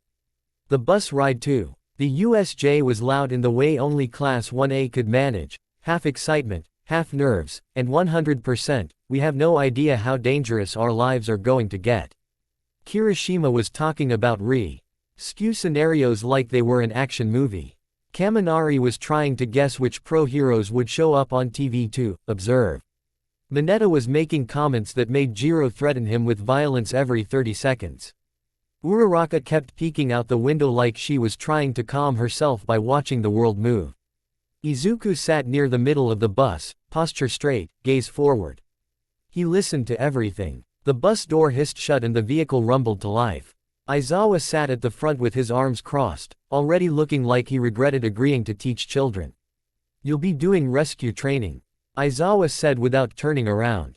Not combat. Don't get stupid ideas. Bakugo scoffed. Why would we do rescue? Heroes fight villains. Aizawa's voice sharpened just a fraction. Heroes save people first. Fighting is the part that happens because saving is hard. Izuku's eyes flicked to Aizawa's back. He's warning you, the calm voice in Izuku's head murmured. Not teaching. Warning. Izuku didn't answer the voice. But he did register the difference. Aizawa wasn't the kind of teacher who corrected you after you messed up. He tried to stop you from messing up in the first place. Most students didn't appreciate that until it was too late. The bus turned, and the giant USJ dome came into view, an enormous structure that looked like a sports arena built by someone who thought, disaster, should be a theme park. Uraraka leaned toward Izuku, whispering, USJ stands for Unforeseen Simulation Joint, right? It's like a huge facility for realistic training. Izuku nodded once. A battlefield disguised as a classroom. Uraraka blinked. That's one way to say it. Izuku's right hand flexed inside the glove. He'd brought extra water today. 2 bottles. Not because he expected to fight. Because he didn't trust training to stay training. The calm voice chuckled softly. Good instinct. Welcome to disaster. Inside the USJ, everything smelled like concrete and faint chlorine. Like a pool facility mixed with an industrial warehouse. The main plaza was wide and open, with a central tower and multiple passageways leading to different disaster zones. A massive ship sat in a flood area in the distance. There were simulated fires, collapsed structures, rocky terrain, and artificial rain systems, every possible nightmare scenario in a controlled space. A pro-hero in a sleek black suit stepped forward, 13. She lifted a hand in greeting, voice cheerful. Hello, students. Welcome to the USJ. Today you'll learn. Before she could finish, Izuku felt it. A pressure change. Not wind. Not temperature. A subtle shift in the air like reality was about to tear. His eyes snapped to the center of the plaza. A dark, swirling mist appeared, forming a portal like a wound opening in space. Kurogiri. Izuku didn't know his name yet, but the sight triggered the same mental alarm as a loaded gun clicking. Students gasped. A few laughed nervously, thinking it was part of the demonstration. It wasn't. A figure stepped out of the mist, thin, pale, with a hand-shaped accessory on his face and hair like dead grass. Shigaraki Tamura. He looked like a spoiled kid wearing villain cosplay, until you looked at his eyes. Those weren't playful. Those were starving. Aizawa's sleeping posture snapped into readiness instantly. Everyone, behind me. 13's tone shifted sharp. That's not part of the exercise. More villains poured out behind Shigaraki, dozens, then more. Weapons, masks, mutations, grins. Chaos spilled into the training space like ink in water. Uraraka's breath hitched. What? Kirishima swore under his breath. Are those real villains? Izuku didn't speak. His mind moved instantly into war mode. Exit routes. Hostiles. Objectives. Protect assets. Aizawa stepped forward, voice cold. 13. Evacuate the students. 13 raised her hands, and a black vortex formed, her black hole quirk. Everyone, stay calm. Move toward the. Shigaraki lifted a hand casually. Kurogiri's mist surged, and the world twisted. Izuku felt the air grab him like a giant hand and pull. Uraraka screamed. Someone shouted his name, maybe Iida, maybe nobody. Izuku tried to anchor himself, sand wanted to respond. To spread, to stabilize. But the warp didn't care about friction. The plaza vanished, the world folded, and Izuku was thrown. Flood zone, the worst place to be. Cold hit first, then wait, then panic. Izuku slammed into water. Not a splash, a full body plunge, like being swallowed. His mouth opened reflexively and water rushed in. His lungs tried to breathe and found only liquid. Salt, chlorine, artificial disaster. His body reacted instantly in the worst way. Wet sand didn't flow. Wet sand clumped. His logia looseness, the thing that made him untouchable, locked up like cement. Izuku sank. Heavy. Solid. For a terrifying second, he understood exactly what his weakness meant. Not, I'm less powerful. It meant, I can die like anyone else. His arms flailed, but his right arm felt like an anchor. The hook wasn't light, underwater. It was dead weight. His brain screamed, move, move, move, but his body was fighting itself. A shape moved above him, a shadow cutting through the water. A long tongue wrapped around his chest. And yanked. Izuku burst upward, coughing violently as his head broke the surface. Air hit his lungs like a punch. He coughed again, choking, water streaming down his face. He found himself dragged onto a small boat, one of the villains' boats, by a girl with frog-like features. Tsuyu Asui. She planted her feet, eyes wide but steady.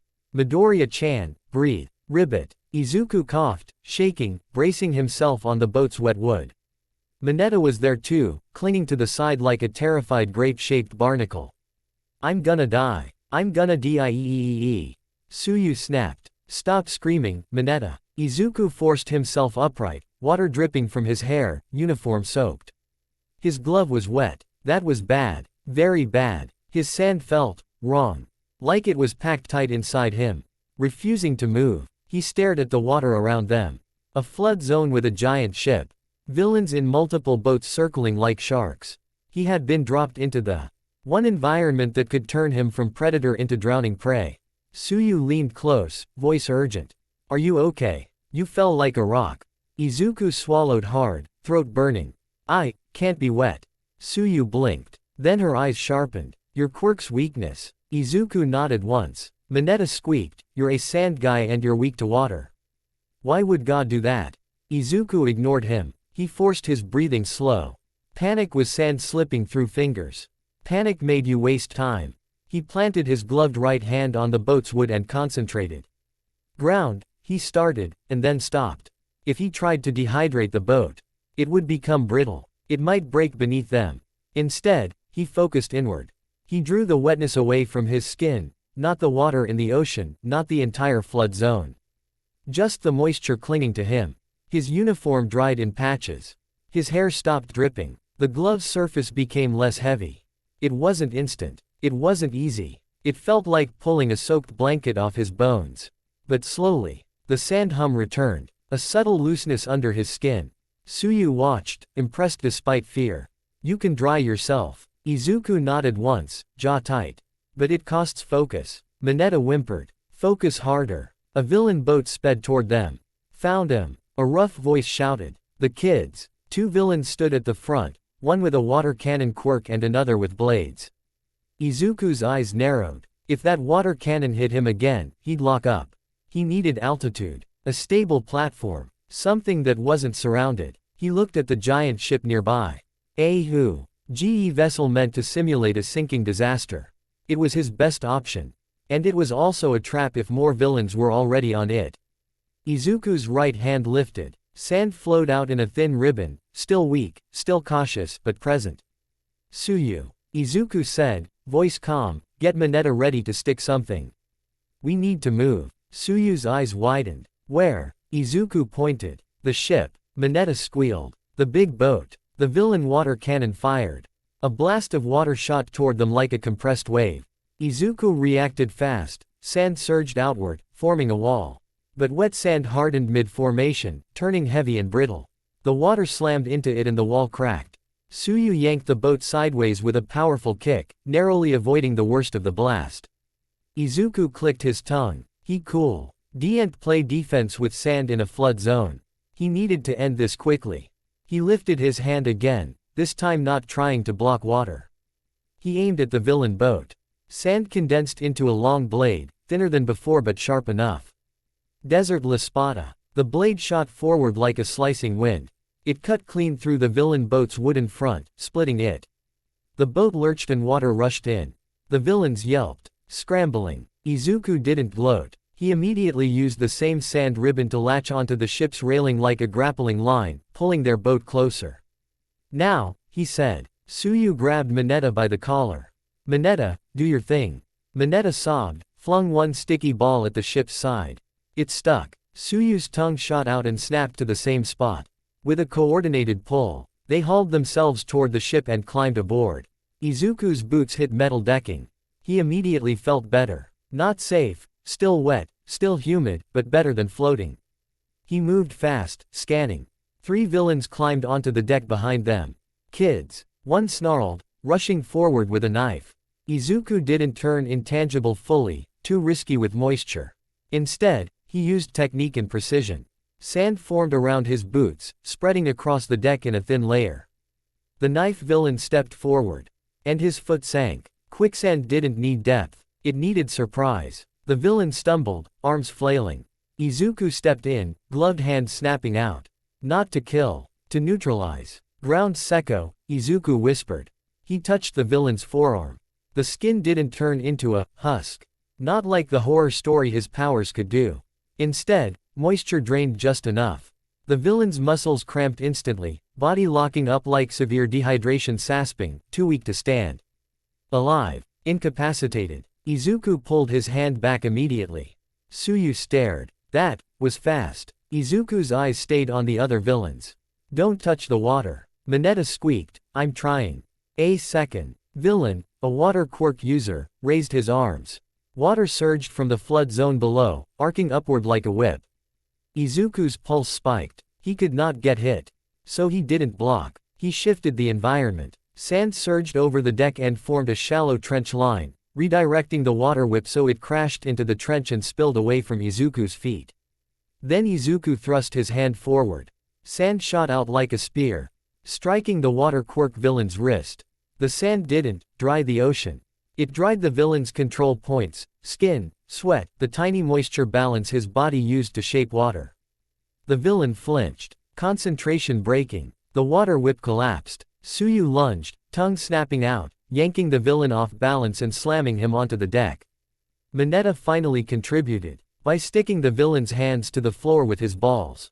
Izuku exhaled once, then his eyes narrowed, because the water level below the ship churned in an unnatural way. Villains weren't just on boats. Some were in the water. And they were moving toward the ship in groups. Tsuyu noticed too, eyes widening. There are more. Izuku's jaw tightened. He was on a ship in the middle of water, surrounded. This was the worst kind of siege. But it was also an opportunity. He looked at the ship's structure. Metal hull, large mass, plenty of surfaces to cut. If he couldn't remove the water, he could remove the villain's advantage. Izuku stepped to the ship's edge and raised his right hand. Sand poured out, condensing into a huge blade, bigger than before, thicker, heavier. He forced it, drawing on control. Desert La Spada. The blade swung downward. The ship's side, thick plating, screamed. A massive cut line formed, slicing through a section near the waterline. Metal groaned. The ship shifted slightly. Water surged through the opening. Villains climbing there were suddenly thrown off balance as the structure shifted. Izuku didn't stop. He made a second cut, creating a separation line across the deck's edge. Not to sink the ship entirely. To create a break, an elevated platform section, something he could control. Metal snapped with a violent groan, and a large chunk of ship structure broke loose, tilting. Floating partially due to trapped air and buoyancy from internal compartments. A platform. Izuku shoved sand under it, supporting it like an artificial dune, raising it slightly above the waterline. Tsuyu stared, impressed and horrified. You just cut the ship. Izuku's eyes stayed cold. We needed a lifeboat. Mineta screamed, that's not what a lifeboat is. Izuku didn't care what it was called. He cared that it was a stable platform above water, away from villains in the flood. He guided Tsuyu and Mineta onto the new platform section, keeping it balanced with sand pillars that shifted like adjustable legs. Villains tried to climb onto it. Izuku didn't have time for mercy in the method. He had time for mercy in the result. Sand surged up in a wave and slapped them back into the water, non-lethal. Just decisive. Then he used ground secco, in bursts, touch and release, drying their grip strength, forcing cramps, making climbing impossible. It was like turning their bodies into poor equipment. They couldn't hold. They couldn't fight. They could only retreat, coughing and exhausted. Tsuyu swallowed hard. Midoriya-chan, you're really good at stopping people. Izuku glanced at her. Stopping is kinder than letting them hurt you. Tsuyu didn't argue. She just nodded, face serious. A speaker crackled faintly, UA emergency comms distorted by distance. Aizawa's voice came through, strained. Students, regroup, plaza, don't engage. Then another voice, Shigaraki's, faint and amused. Where's All Might? Izuku's eyes narrowed instantly. The plaza. Aizawa was fighting, and Shigaraki was asking for All Might. That meant this wasn't a random villain raid. This was an assassination attempt. Izuku turned toward the far structure, toward the direction of the main plaza. We're leaving, he said. Mineta yelped, leaving. Into the villains. Tsuyu straightened. Aizawa-sensei needs help. Izuku nodded once. Yes. He looked at the water between them and the exit path. His weakness wasn't gone. The flood zone was still deadly. So he did the only thing he could. He built a road. Sand poured out, spreading across the water's surface in a wide line. It wasn't floating sand. It was compressed, layered, structured, like a moving bridge made from packed dunes and hardened plates. It formed a path just above the waterline. Not perfect, not safe, but crossable. Izuku stepped onto it first. Careful and balanced. Tsuyu followed, light-footed. Mineta crawled like a terrified snail. They moved fast. Behind them, villains shouted, trying to follow. But the moment too many stepped onto the sand bridge, Izuku loosened the structure, and the bridge became quicksand. Villains sank, flailing, trapped waist-deep. Izuku didn't look back. Plaza. Sand versus decay. The main plaza was chaos. Aizawa was in the center like a lone wolf fighting a pack, binding cloth snapping, eyes glowing red, movements sharp and brutal. Villains lunged and missed because he erased quirks at the right moment. But there were too many. 13 was down near the entrance, struggling to protect students. And at the far end of the plaza, a monster. The Nomu. A hulking bio-engineered thing with a blank stare and muscles like stacked stone. It moved like it didn't feel pain. It was holding Aizawa's attention the way a guillotine holds your attention. And behind it stood Shigaraki Tamura, atching like a child waiting for a toy to break. Izuku's gaze locked onto Shigaraki instantly. Shigaraki noticed. He tilted his head, hand resting on his face like he was bored. "Oh," Shigaraki said, voice carrying. "You're not one of the weak ones." Izuku stepped forward, sand swirling around his feet. Tsuyu grabbed his sleeve quickly. "Midoriya-chan, don't." Izuku didn't look at her. "Stay behind cover." Mineta was already hiding behind a pillar, whispering prayers to every god he could name. Izuku faced Shigaraki. He didn't see a kid villain. He saw a warlord project. A weapon with no discipline. Aizawa's voice snapped out. Strained. "Midoriya. Don't engage. Evacuate." Izuku didn't ignore Aizawa. He simply made a decision. If Shigaraki was here for All Might, then everything depended on delaying him. Heroes weren't here yet. Aizawa was already bleeding. If Shigaraki reached the entrance and the students, people would die. Izuku moved. Sand surged forward, not at the Nomu, too big, too strong. At Shigaraki's footing, the plaza floor softened. Quicksand spread in a wide circle under Shigaraki's feet.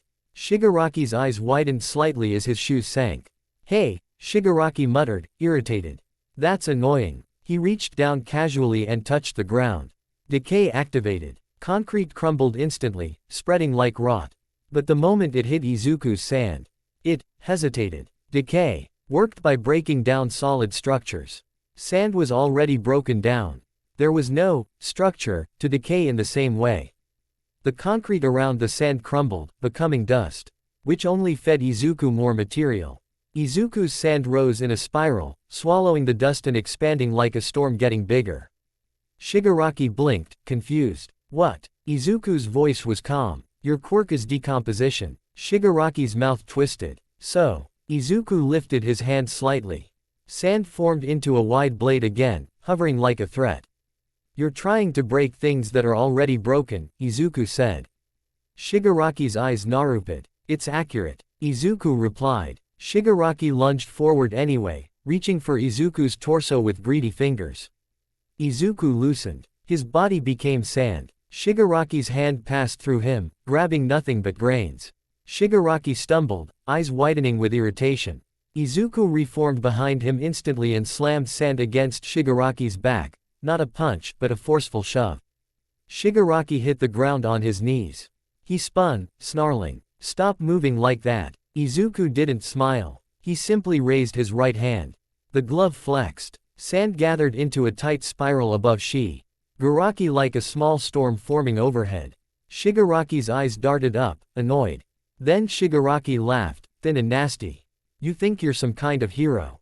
Izuku's eyes stayed flat. "I'm a student." Shigaraki's grin widened. "Then stay in your place." He raised a hand. Kurogiri's mist warped beside him, trying to open a portal near Izuku. Izuku reacted instantly. Sand surged into the portal like a wedge, disrupting the formation. Kurogiri's mist sputtered, shape destabilizing. Kurogiri's calm voice spoke, polite as a servant. "Interesting. You interfere with spatial displacement." Izuku didn't answer him. He kept his focus on Shigaraki. Shigaraki clicked his tongue. "Kurogiri, get him out of my way." Kurogiri moved, mist thickening. Izuku felt danger spike. Kurogiri wasn't a brute. He was a control piece. If Kurogiri warped Izuku back into water, Izuku could drown. Tsuyu shouted from behind cover, "Midoriya-chan." Izuku didn't look back. He made a choice. He couldn't win by overpowering Shigaraki and Kurogiri. He could win by delaying them. So he did what Sand did best. He buried the battlefield. Sand erupted across the plaza in a wide ring, not a violent explosion, but a control. Lead surge, like a desert claiming territory. Villains stumbled as their footing vanished. Some sank, some tripped, some coughed as sand filled the air. It wasn't lethal. It was chaos management. Shigaraki snarled, stumbling backward. This is so gross. Izuku stepped forward through the sandstorm, calm at the center. You want All Might, Izuku said. Shigaraki froze mid-step, eyes narrowing. What? Izuku's voice stayed even. That's why you're here. Shigaraki's grin returned, sharp. So what if I am? Izuku's gaze hardened. Then you're not leaving this plaza. Shigaraki's expression twisted into something angry and childish. You don't get to decide that. He lunged again. Izuku shifted to sand, letting the grab miss. But Kurogiri moved at the same time, mist curling around Izuku's legs, trying to pull him into orb. Izuku's pulse spiked. He drove sand downward, anchoring himself like roots, resisting the pull. The mist strained. Kurogiri hummed thoughtfully. Your element resists dispersion. Izuku's jaw clenched. He couldn't hold this forever. Then, another shockwave. Aizawa slammed into the ground nearby, thrown by the Nomu. His scarf was torn. His face was bruised. His eyes curled as his erasure broke for a second. The Nomu moved to finish it. Everything in Izuku's mind snapped to priority. Aizawa is the only thing keeping quirks suppressed. If he falls, students die. Izuku moved without hesitation. Sand surged, forming a thick wall between Nomu and Aizawa. Nomu punched through it like it was paper. But it slowed him, just enough. Izuku slid beside Aizawa, grabbing him under the arm. Aizawa's eyes widened slightly. Midoriya, what are you? Moving you, Izuku said simply. He pulled Aizawa backward across the sand, creating distance. Tsuyu darted out to help, hooking Aizawa's other side. Aizawa's gaze flicked to Tsuyu, then back to Izuku. You're not leaving you, Tsuyu said firmly. Nomu roared and charged again. Izuku's sand rose into a dome-like barrier. Nomu smashed it. Izuku reformed behind the barrier, breath steady, mind racing. He couldn't beat Nomu. But he could make Nomu waste time. He spread sand across Nomu's feet, hardening it like concrete. Nomu's legs locked for half a second. Then Nomu tore free with brute strength. Half a second was still half a second. Half a second bought Aizawa another breath. Shigaraki's voice carried, irritated, Nomu. Stop playing around. Kill him already. Izuku glanced at Shigaraki, then made his next move. He targeted Shigaraki's path, turning the ground between Shigaraki and Aizawa into a wide quicksand field, forcing Shigaraki to detour. Shigaraki cursed, stumbling. Kurogiri moved to help, and Izuku sent sand like a whip at Kurogiri's mist, disrupting his portal again. Kurogiri's body rippled. Kurogiri's voice stayed calm, but there was a new edge. You are a complication, Midoriya Izuku. Izuku didn't deny it. That's the point, Izuku replied. Shigaraki's eyes twitched. I hate you. Izuku's voice was flat. Get in line. For a heartbeat, Shigaraki looked genuinely furious, like a child told no, for the first time. Then, a massive blast of wind hit the plaza. Not from a quirk, from a presence. A voice boomed like the sky itself had spoken. I am here. All Might. The entire battlefield paused like someone hit a pause button. Villains froze. Students gasped. Even Shigaraki's grin faltered. Red for half a second, turning into shock and hunger at once. Izuku exhaled slowly, sand settling around him. Good, the calm voice in his head murmured. Reinforcements arrived. Izuku's eyes stayed on Shigaraki. All Might had arrived, but the fight wasn't over. Because now Shigaraki would do something desperate. And desperate people made the most dangerous choices. Izuku tightened his stance. His glove flexed. Sand rose at his feet like a loyal army ready to move. All Might's arrival didn't end the chaos. It rearranged it. The air in the USJ Plaza changed the moment he stepped in, like fear had been squeezed out of the room and replaced with something heavier. The villains hesitated. Students stopped running. Even the Nomu, this huge, dead-eyed monster, paused as if its body recognized a name it wasn't supposed to fear. I am here. All Might's voice wasn't just loud. It was certain. Izuku felt something inside his chest twitch, a reflex from childhood, the part of him that used to believe that if All Might showed up, nothing bad could happen. The calm voice in his head scoffed. He's late. Izuku's jaw tightened. All Might slammed into motion immediately, throwing himself between the Nomu and the injured. Aizawa was still half standing, scarf torn, face bruised, eyes trying to stay open through sheer stubbornness. All Might didn't waste time asking questions. He hit the Nomu like a freight train. A shockwave cracked through the plaza. Sand lifted off the ground from the force alone, swirling around Izuku's ankles. Nomu absorbed the blow, its body rippling like the impact didn't matter, then swung back with brutal speed. All Might dodged, barely, and the punch cratered the plaza wall. Students screamed. 13 shouted for everyone to move back.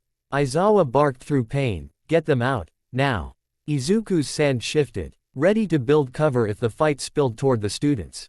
Shigaraki watched from behind the Nomu like an angry spectator at a show he didn't like. His fingers twitched. His shoulders shook with irritation.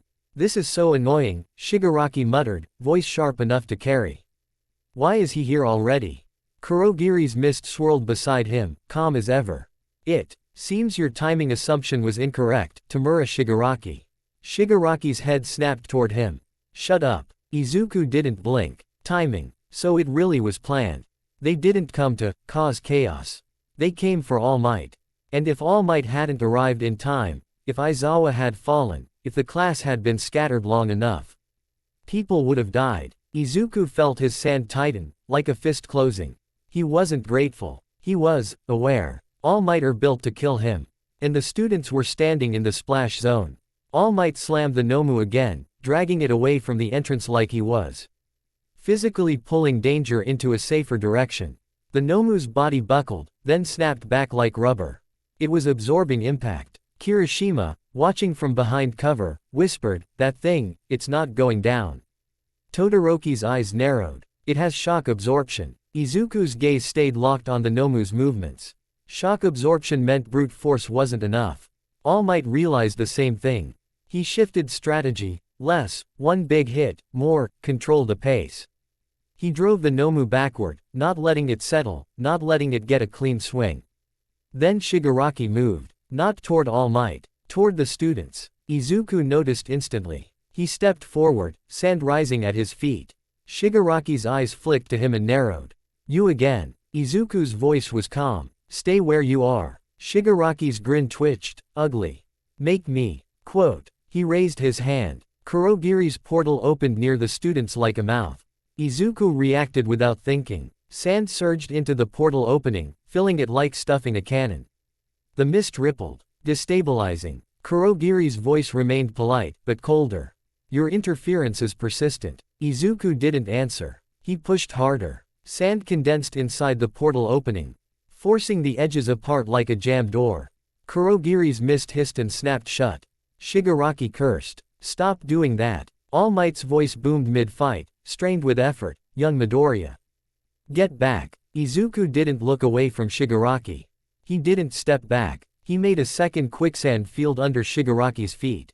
Shigaraki sank an inch and snarled, annoyed, shaking his leg out like he'd stepped in mud.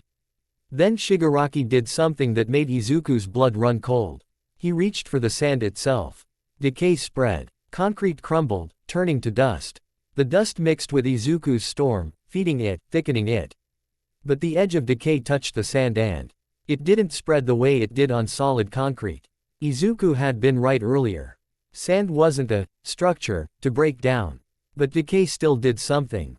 It made whatever it touched unstable. Loose. Like it wanted to disperse. Izuku felt his control strain for a split second. Shigaraki's eyes widened, catching that moment of resistance.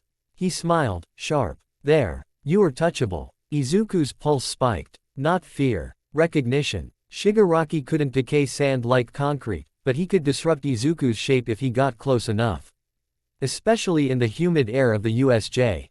Which meant, if Shigaraki touched Izuku while Izuku was partially solid, it could be lethal. Izuku's body loosened immediately into sand to avoid contact. Shigaraki's hand passed through him. Izuku reformed 2 steps away, eyes hard. Behind Shigaraki, All Might's fight reached a peak. All Might grabbed the Nomu by the arm and drove him toward the center plaza. Then hit him so hard the Nomu's feet left the ground. For the first time, the monster looked off balance. All Might was building momentum. Smash! The impact thundered. The Nomu skidded, dug grooves into the floor, and a purple mist opened behind it. Kurogiri. A warp gate. All Might's eyes snapped toward it. But Shigaraki's voice cut through the chaos, furious and gleeful. Nomu. Kill him. The Nomu lunged, and All Might's expression changed. Not fear. Not panic. Something colder. Something like decision. He clenched his fist, muscles swelling as if he was forcing the last of his strength into one moment. Izuku watched closely. All Might hit the Nomu again and again, each blow faster, harder, compressing the fight into a single brutal rhythm. The Nomu's shock absorption started to lag. Like the body couldn't keep up with the output.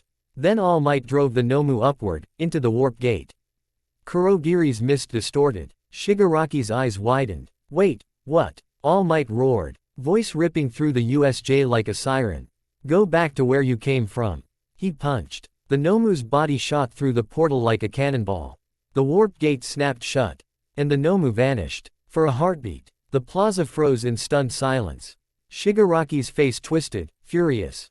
No. Bring it back. Kurogiri's mist rippled. It is no longer accessible. All Might has displaced it beyond our immediate retrieval. All Might turned his gaze toward Shigaraki. The smile was gone. His eyes were sharp, serious. You're the one behind this, All Might said, voice lower now, deadly in its calm. Shigaraki's grin returned, but it was unstable, too wide, too hungry, too angry. Yeah, and we were supposed to kill you. All Might's shoulders rose and fell once, breathing heavier than he wanted anyone to see. But he took a step forward anyway. Shigaraki flinched. Just a tiny flinch. Izuku noticed. Shigaraki didn't fear Aizawa. He didn't fear 13. But he respected All Might.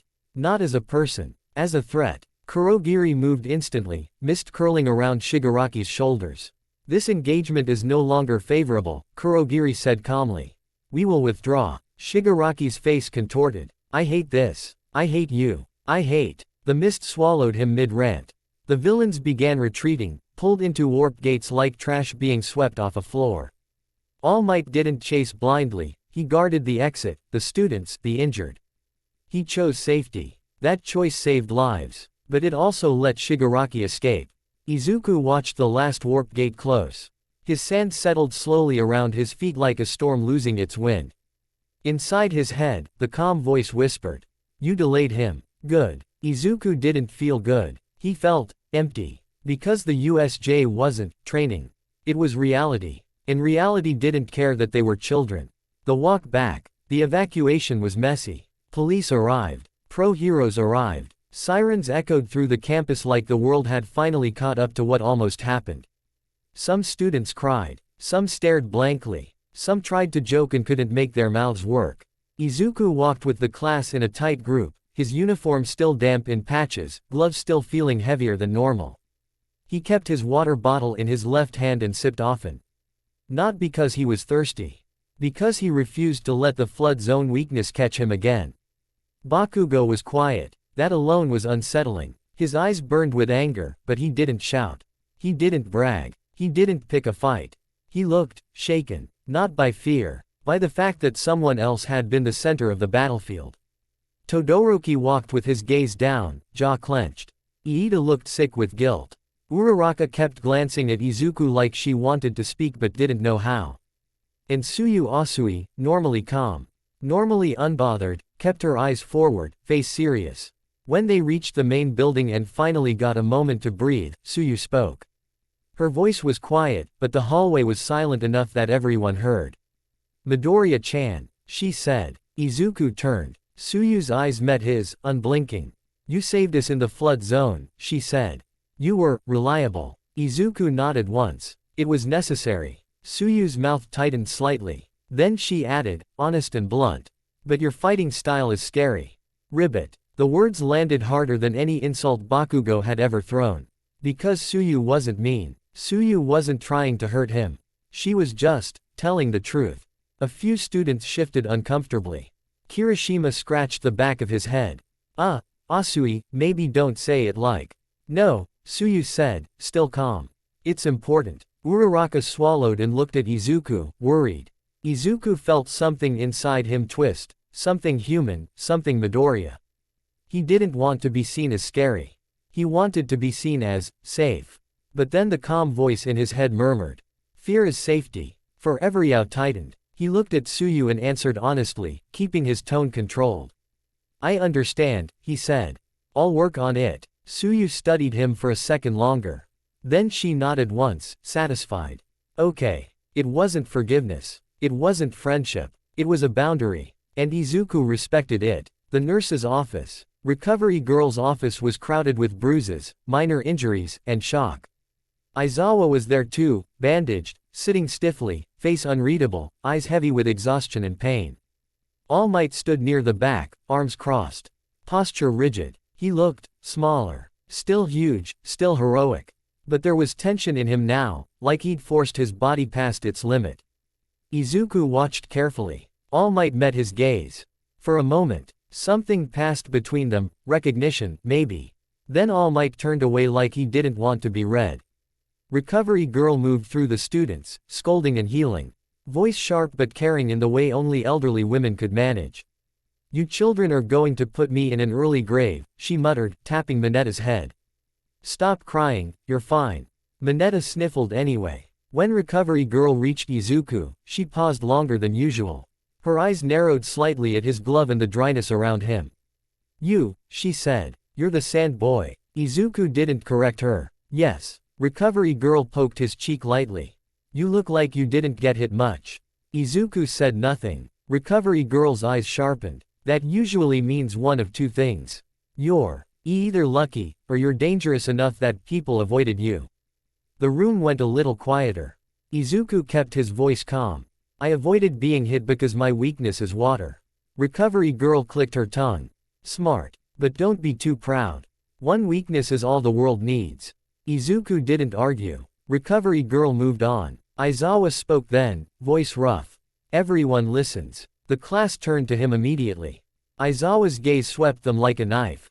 "You were attacked by villains," he said flatly. "That means the world is worse than you thought. That also means you need to stop treating hero training like a game." Silence. Aizawa's eyes landed on each student in turn. "You survived because pro-heroes were present. You survived because All Might arrived. You survived because some of you kept your heads and followed instructions." His gaze flicked to Izuku briefly. Then to Suyu. Then away. "From this point forward," Aizawa continued, "your choices matter. Not your dreams. Your choices." Iida bowed sharply, voice shaking. "Aizawa-sensei. I am sorry. I failed to protect the—" Aizawa lifted a hand. "Save your apology for your actions. You'll get your chance." Iida swallowed and nodded hard. Aizawa's gaze shifted to the door. "All Might," he said. All Might stepped forward slowly. The room felt different with him speaking, like everyone instinctively wanted to feel safe again. All Might's smile appeared, but it was strained. "You all did well," he said, voice warm. "Even when frightened, you held your ground. That is admirable." He paused. His eyes moved over the class, bruises, fear, determination. Then his gaze landed on Izuku again. All Might's smile thinned slightly. "Midoriya," All Might said. Izuku met his eyes. All Might's voice remained gentle, but there was steel under it. "Stay after. I need to speak with you." A few students glanced at Izuku. Bakugo's eyes narrowed immediately, suspicious. Uraraka looked worried again. Izuku nodded once. "Yes, sir." All Might's concern. When the room emptied, the silence became heavier. Recovery girl shooed the last of the students out, muttering about paperwork and idiot children. Aizawa left too, limping, giving Izuku one last unreadable glance. Then it was just Izuku and All Might. All Might leaned against the wall, arms crossed, as if he needed something solid to keep himself upright. For a second, Izuku though. He saw All Might's shoulders sag like a man carrying too much weight. Then All Might straightened again. He looked at Izuku carefully. Not like a hero looking at a fan. Like a soldier looking at a weapon. "Midoriya," All Might said quietly, "your quirk is extremely dangerous." Izuku didn't deny it. "Yes." All Might's brows tightened. "You dehydrated villains in the flood zone." Izuku kept his tone measured. "I incapacitated them." All Might's gaze sharpened. "The line between those two is thin." Izuku didn't flinch. "I didn't cross it." All Might exhaled slowly, like he was holding back frustration, or fear. That is exactly what worries me, All Might said. You speak about killing like it's a switch you can flip on and off. Izuku's jaw tightened slightly. He didn't want to fight All Might. But he also refused to be lectured by someone who arrived after people were already bleeding. All Might continued, quieter now. Heroes are not executioners. Izuku looked at him steadily. Then villains shouldn't come to schools. All Might's eyes widened slightly at the bluntness. Izuku's voice stayed calm. If they come anyway, someone has to stop them. All Might's fists tightened. Stop them, yes, but not with cruelty. Izuku didn't raise his voice. Cruelty is intent. I didn't enjoy it. All Might stared at him. Izuku held his gaze. Then Izuku spoke the truth he hadn't said out loud yet. I'm not trying to be loved. Izuku said quietly. I'm trying to be effective. All Might's expression softened for a second, sadness, maybe. That's not what being a hero is, All Might said. Izuku's eyes flicked, almost imperceptibly, to All Might's smile. Isn't it? Izuku asked. All Might flinched slightly, as if the question hit too close to something private. All Might forced his smile back on. Habit, armor. A hero inspires. All Might said. A hero saves people and gives them hope. Izuku nodded once, acknowledging the concept. Then he said, quiet and steady. Hope didn't stop the villains today. All Might's smile finally fell. Silence. All Might's voice lowered, almost raw. You think I don't know that? Izuku didn't answer. He simply waited. All Might's shoulders sank a fraction. When he spoke again, his voice was careful. Midoriya, he said, I saw you in the plaza. You delayed Shigaraki. You protected your classmates. Izuku said nothing. All Might's gaze sharpened. You could have left. Izuku's eyes stayed flat. Yes. All Might's breath hitched. But you didn't. Izuku's answer was honest. Because leaving would have meant people dying. All Might stared at him for a long moment. Then he said quietly, your classmates are afraid of you. Izuku's chest tightened. Not because he didn't know.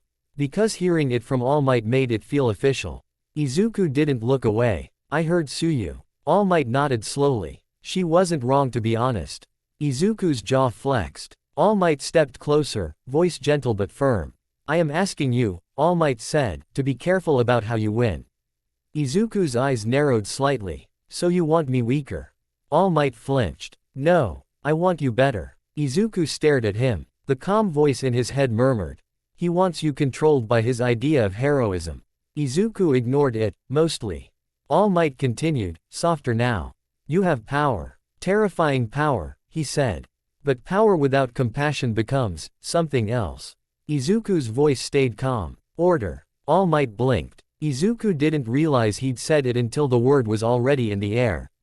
Order. Not peace. Not hope. Order. All Might's expression tightened. Order can become tyranny. Izuku's gaze didn't move. So can chaos. Another silence. All Might studied Izuku like he was trying to find the boy behind the storm.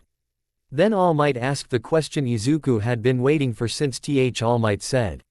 Where did you learn to fight like that? Izuku hesitated. He couldn't say. I remember a desert kingdom and a criminal organization in a hook made of gold. So he answered with half-truth. Experience. Izuku said. All Might's eyes narrowed. You're 14. Izuku's voice stayed even. I've had reasons to think. All Might held his gaze, then looked away, frustrated. I can't force you to become the symbol of peace, All Might said quietly. Izuku's eyes flicked. I'm not trying to. All Might looked back sharply. Izuku continued, voice low, almost flat. People don't need another symbol. Izuku said. They need stability. All Might's jaw tightened. And you think fear gives stability? Izuku didn't answer directly. Instead, he said the truth that scared him the most. My quirk makes people afraid whether I want it to or not, Izuku said. So I'll use that fear, responsibly. All Might's expression twisted, pained. That's a dangerous promise, he whispered. Izuku's hook hand flexed inside the glove. Dangerous promises were the only kind that mattered. All Might took a slow breath, then reached into his pocket and pulled out a small card. My number, All Might said. If you ever feel like you might lose control, if you ever feel like you're going to cross that line, call me. Izuku stared at the card. It wasn't an order. It was a lifeline. Izuku took it with his left hand. I understand, he said. All Might held his gaze a moment longer. Then his voice softened, almost like he was talking to a kid again. "Midoriya," All Might said, "I don't want you to become someone you can't come back from." Izuku's eyes flickered. For a heartbeat, the Midoriya side of him, small, earnest, hurt, wanted to say, "I'm trying." But the calm voice in his head whispered, "There is no back, only forward." Izuku nodded once, final. "I won't," he said. All Might didn't look convinced. But he let Izuku go. The hint of ancient weapons. That night, Izuku couldn't sleep. His room felt too quiet. Too normal for what had happened. He sat at his desk with his uniform folded neatly and his glove resting beside it like a piece of equipment from another life. He stared at the glove for a long time. Then he took it off. The hook gleamed in the lamplight, golden, cruel, beautiful in a way that didn't match a hero's world. Izuku's fingers, his hook, tapped once against the desk. The wood dried slightly under contact, pale and brittle. Izuku pulled back immediately. He didn't want to destroy his own room. But the moment his hook touched the desk, something else had happened too. A memory fragment. Not visual. A sensation. A blueprint feeling. A massive shape sleeping under sand. A word echoed in his skull like it had weight. Pluton. Izuku's breath caught. He pressed his left hand to his temple, trying to shake it away. "What is that?" he whispered. No answer. Just the whisper of sand in his mind, like an old map unfolding. He swallowed hard and fork. Ed himself to focus on something practical. If he couldn't understand the memories yet, he could understand his weakness. Water. He opened his drawer and pulled out a notebook, not the old hero analysis notebooks filled with admiration. A new notebook. Clean. On the first page, he wrote. Weakness. Liquids, saturation. Body becomes heavy, loses intangibility. Sand control becomes sluggish. Risk. Drowning, immobilization. Countermeasures, insulation, compression, barriers, terrain control, dehydration bursts controlled. He stared at the words. Then he wrote a second header. Goal. Resist water contact. Develop compressed sand armor. Create, glass-like, shielding plates. Train rapid self-drying under stress. Learn movement patterns that avoid flood zones. He underlined, glass-like, twice. Because sand could become glass. Not by magic, by pressure and heat. Izuku didn't create heat naturally. But he didn't need to. The world had heat everywhere, stoves, heaters, sunlight, friction. He could compress sand until it behaved like stone. He could layer it until it acted like a barrier. He could turn the battlefield into an environment where water never reached him directly. Adapt, the calm voice whispered. A weakness is a lesson. Izuku didn't argue. He began training the next day. Anti-water training, sand to glass. Izuku found a place away from people, a dry, abandoned lot near a construction site where sand and gravel piled in heaps. He went early mornings and late evenings. He brought water. He always brought water. He started small. He pulled sand into high palm and compressed it, not into a blade, but into a dense disc. He pushed tighter, tighter, tighter, grains grinding until they stopped feeling like grains and started feeling like material. A hard plate formed in his hand. Not glass yet, more like sandstone, dense, rough, sturdy. He tapped it against a rock. It held. Progress. Next, he layered plates together, overlapping like scales. He formed a forearm guard, then a shoulder plate. Then a partial chest piece. He tested mobility. He tested how quickly he could form it. He tested what happened when he splashed water on it. The water soaked in at first, making it heavy. So he adjusted. He compressed tighter. He shaped smoother surfaces. He forced the outer layer into a polished finish by grinding grains with controlled friction, sand sliding fast. Heating just enough to fuse micro layers. After an hour of practice, he produced something that caught sunlight with a faint sheen. Not perfect glass, but closer. A glass sand shield that repelled water better than raw sand. Izuku lifted it in front of him and threw a small cup of water onto it. Water slid off in droplets instead of soaking in instantly. His breath left slowly. Good, he whispered. He wasn't eliminating his weakness. He was building a counter. Exactly what a warlord would do. The thought made his stomach twist. But it also made him feel safe. The sports festival approaches. The world didn't let them rest after the USJ. Media circled like vultures. UA tightened security. Teachers became stricter. Students became quieter in the hallways. But the calendar kept moving. And UA announced the next major event like nothing could stop tradition. UA Sports Festival. The student body reacted like they'd been handed a spotlight. Some got excited. Some got nervous. Some got hungry. Bakugo's eyes lit up with the first genuine fire he'd shown since the USJ. Todoroki looked interested. Uraraka looked terrified and determined at the same time. And Izuku felt something cold settle in his chest. The sports festival wasn't just competition. It was public evaluation. It was recruitment. It was the world watching. And after the USJ, the world wasn't just watching for heroes. It was watching for threats. Suyu's words echoed in his mind. Your fighting style is scary. All Might's warning echoed too. Be careful about how you win. Izuku stared at his notebook that night. Flipping to the page where he'd written his goal. He drew a line under it. Then wrote, slowly. New goal, control perception. Win decisively. Avoid lethal imagery. Protect classmates. Become undeniable, without becoming hated. He paused. Then, in smaller writing, almost like a secret. Symbol of peace is not possible. Symbol of order is realistic. Izuku stared at the words until his eyes hurt. He didn't know what kind of hero he was becoming. But he knew one thing with absolute certainty. He would not be powerless again. Outside his window, the night air moved softly through the city. And somewhere deep in his mind, beneath the sand and the hook in the old memories, the word Pluton pulsed again, quiet, patient, waiting. The stadium was a mouth. A giant, roaring filled with tens of thousands of people, cheering, chanting, waving banners, stomping feet so hard the concise hit Izuku like a wall the moment he stepped into the open sunlight of UA's arena. He'd seen the sports festival on TV every year. He remembered sitting on the floor as a kid, eyes shining, heart pounding as heroes in training leapt and clashed and smiled like the future was easy. Now, the future sounded like a predator's heartbeat. Booming cheers, cameras whirring, announcers shouting. Present Mike's voice crackled through the speakers like electricity. Ladies and gentlemen, welcome to the UA Sports Festival. The crowd erupted again. Izuku stood with Class 1A at the entrance tunnel, shoulder to shoulder with his classmates.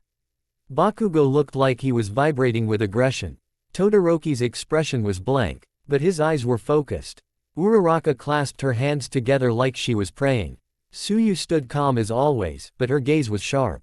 Iida looked like he was trying to perform as a proper hero student even while his nerves jittered. Aizawa had warned them that the sports festival was not just school tradition. It was a hunting ground. Agencies watched. Sponsors watched. The public watched. Villains watched too, though no one said that out loud. And after USJ, the world was watching for cracks. Izuku inhaled slowly. The air here was dry enough. Not flood zone danger. But stadium air had its own problem. Heat, sweat, humidity from thousands of bodies packed close together.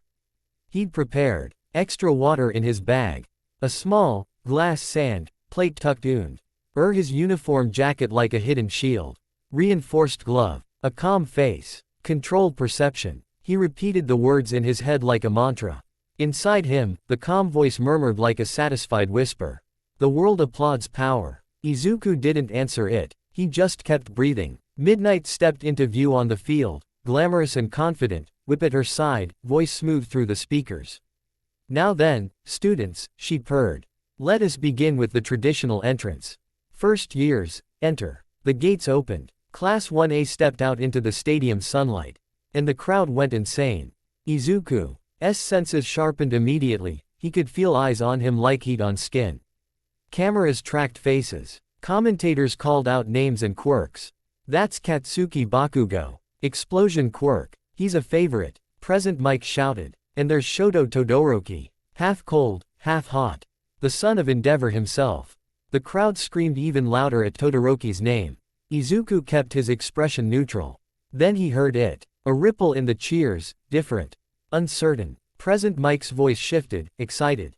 Oh. And there's the one everyone's talking about since the entrance exam and the USJ incident, Izuku Midoriya. A wave of murmurs rolled across the stands like wind over grass. He's the sand one. Wasn't he the kid who buried the zero-pointer?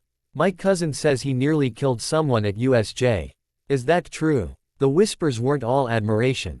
Some were curiosity. Some were fear. Izuku felt it like grit under his skin. Suyu's words returned. Your fighting style is scary. He kept walking. Didn't wave. Didn't grin. Just walked like a soldier at parade. Bakugo noticed the crowd's reaction and sneered sideways at him.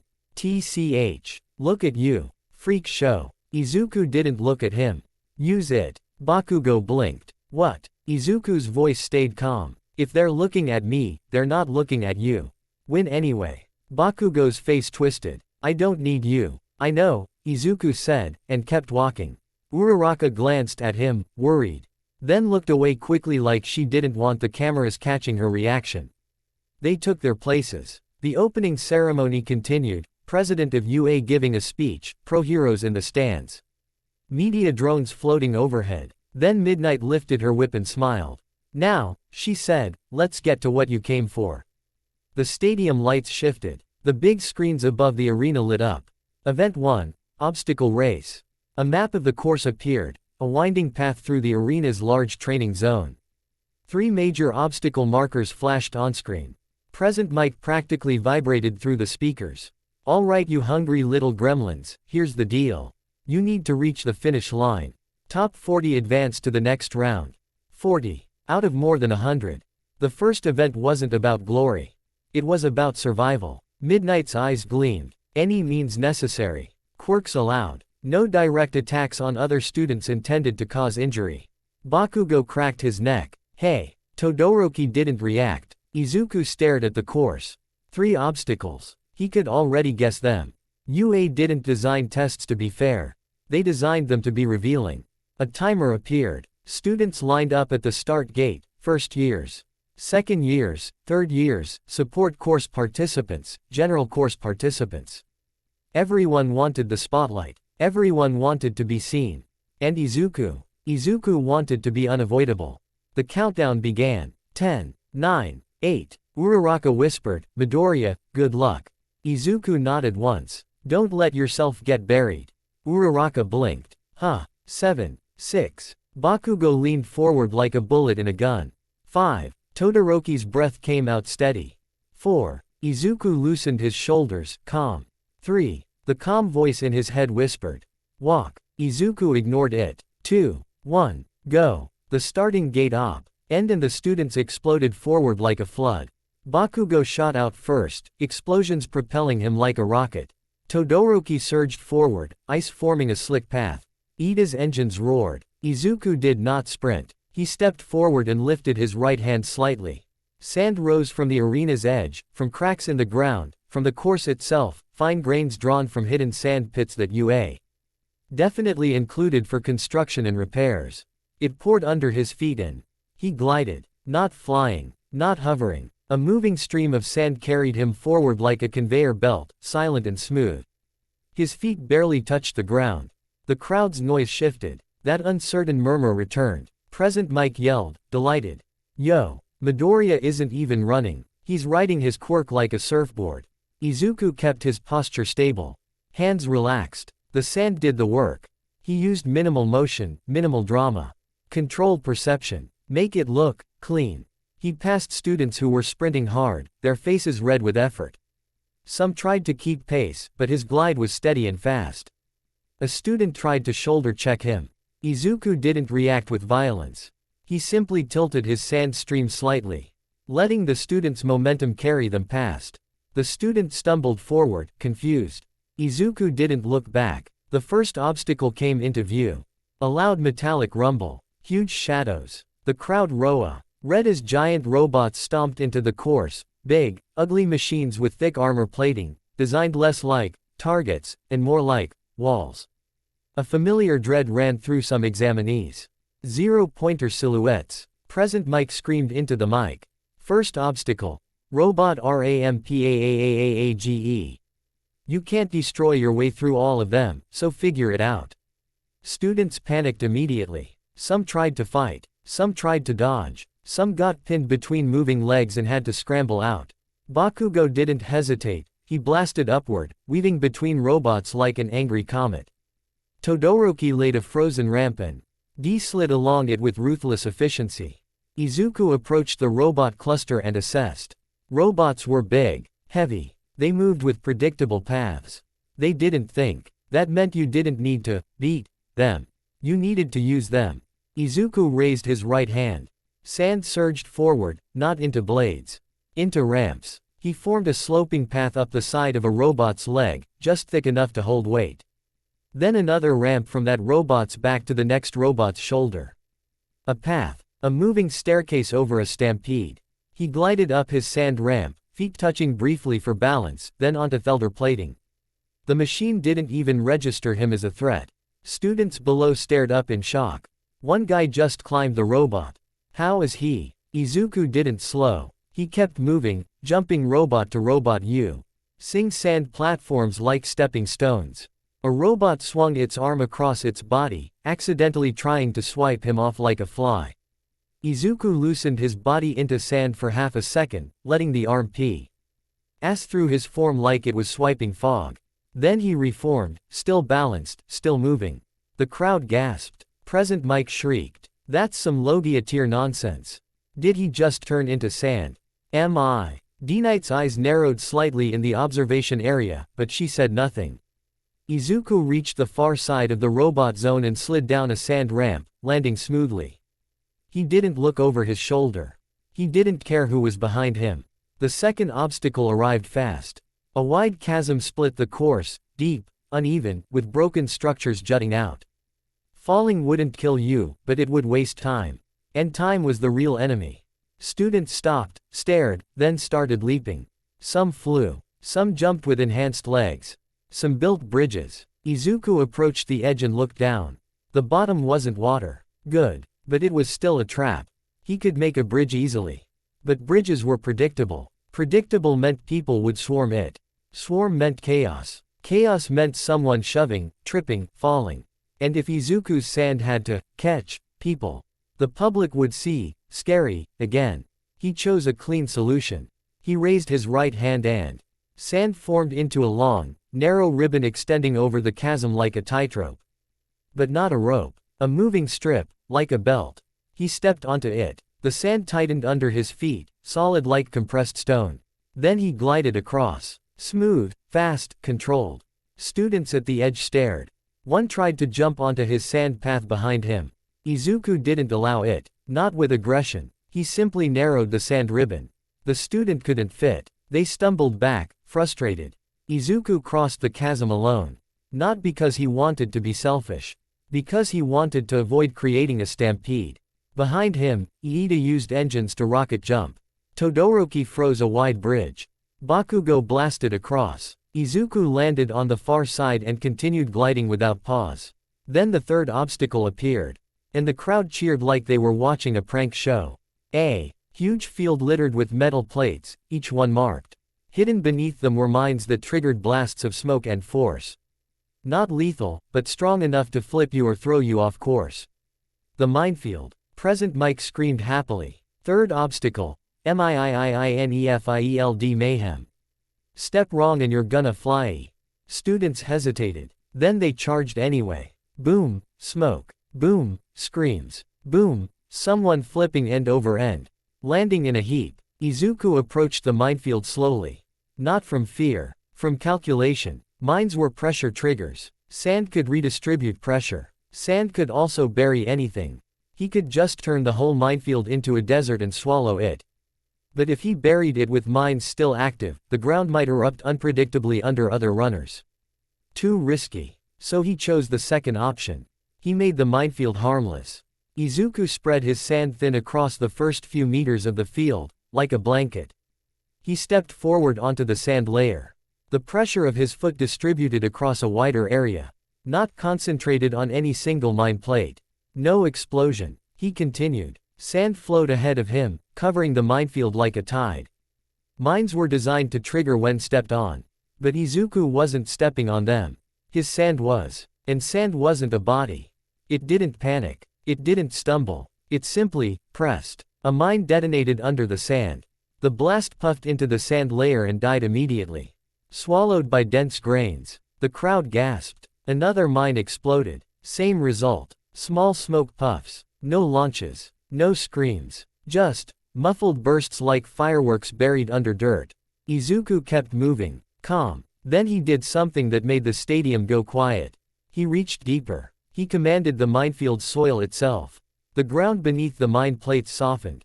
Not into deep quicksand. Deep quicksand would trap students and cause panic. Instead, he created shallow, sinks, controlled depressions under the mine plates. Each mine plate settled downward into the earth as if the ground was politely swallowing them. Mines disappeared one by one, buried safely. The field became smoother, quieter, less chaotic. Students running behind him stared as the mines vanished. A girl with a speed quirk shouted, "Hey! You're making it easy." Izuku didn't look back. He answered calmly anyway, voice carrying just enough. "I'm removing randomness." The crowd murmured again. Some cheered. Some sounded uneasy. Because removing randomness sounded like something a hero would say. But it also sounded like something a tyrant would say.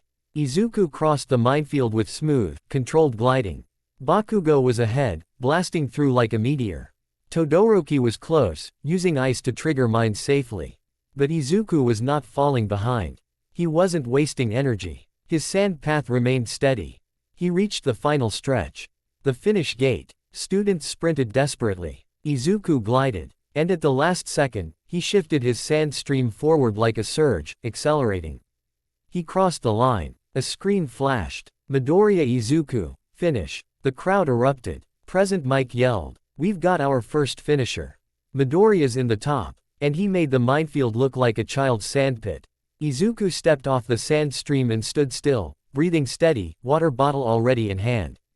He drank. He didn't smile. He didn't wave. He simply watched the course behind him as others rushed in. Bakugo crossed soon after, furious that he wasn't first. Todoroki finished with cold precision. Iida finished, panting but proud. Uraraka made it, barely, stumbling across with a determined face. Some students didn't make it at all. The first round ended with 40 qualifiers. The crowd clapped for winners and laughed at the failures like it was entertainment. Izuku stood among the qualifiers, feeling the weight of the stadium's eyes. He had advanced, but he could already feel the next problem forming. Because the sports festival wasn't just about being strong. It was about being targeted. And Izuku, after that obstacle course, was a target with a name. Cavalry Battle. Everyone wants your head. The second event was announced with theatrical flair. Midnight smiled wide, enjoying the tension.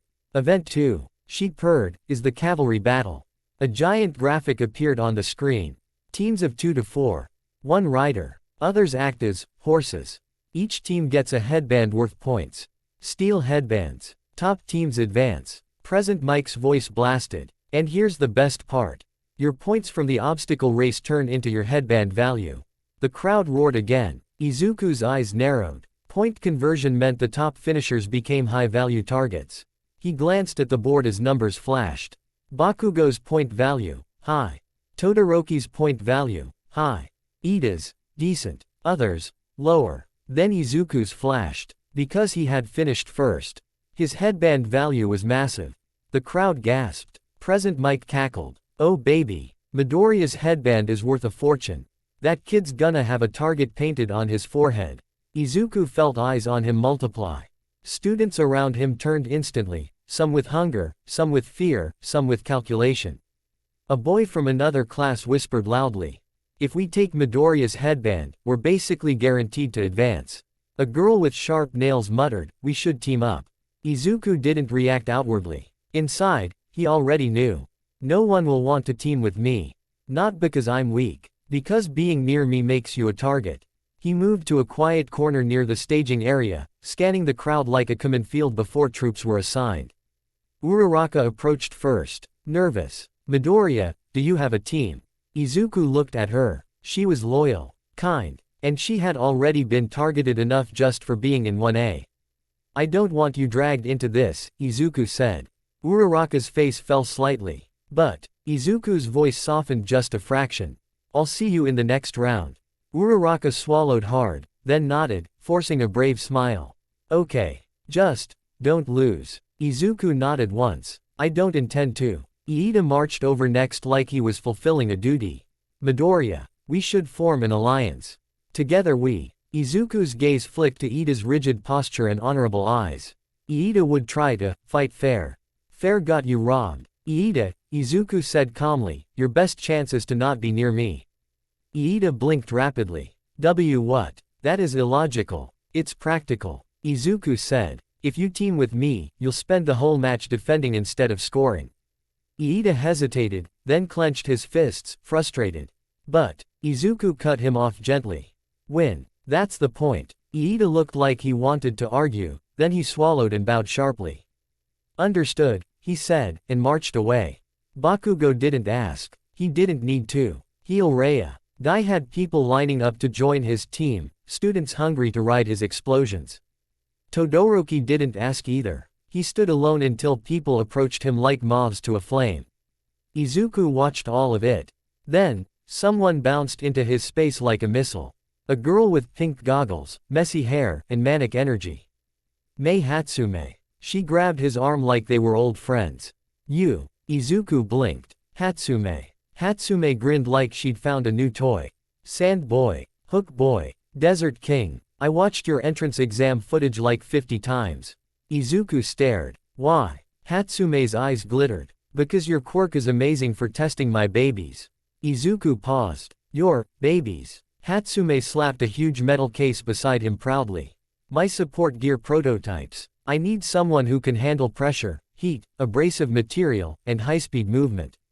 That's you. Izuku stared at the case, then at her. You want to team up, to test equipment.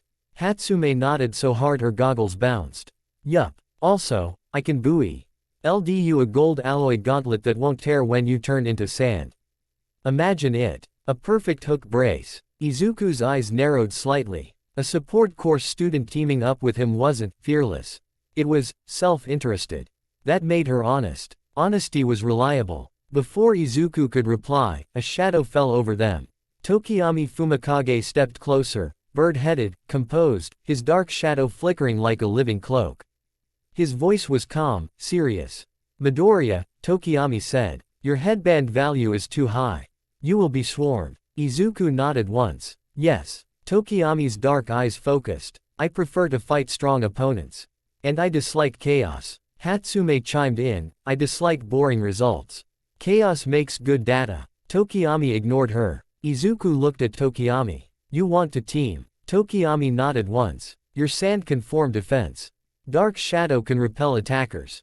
Izuku considered. Sand could create walls. Dark shadow could strike anyone who got close. Hatsume could provide gadgets for mobility and distractions. A fortress. An impregnable team. And most importantly, a team that didn't require trust and moral hesitation.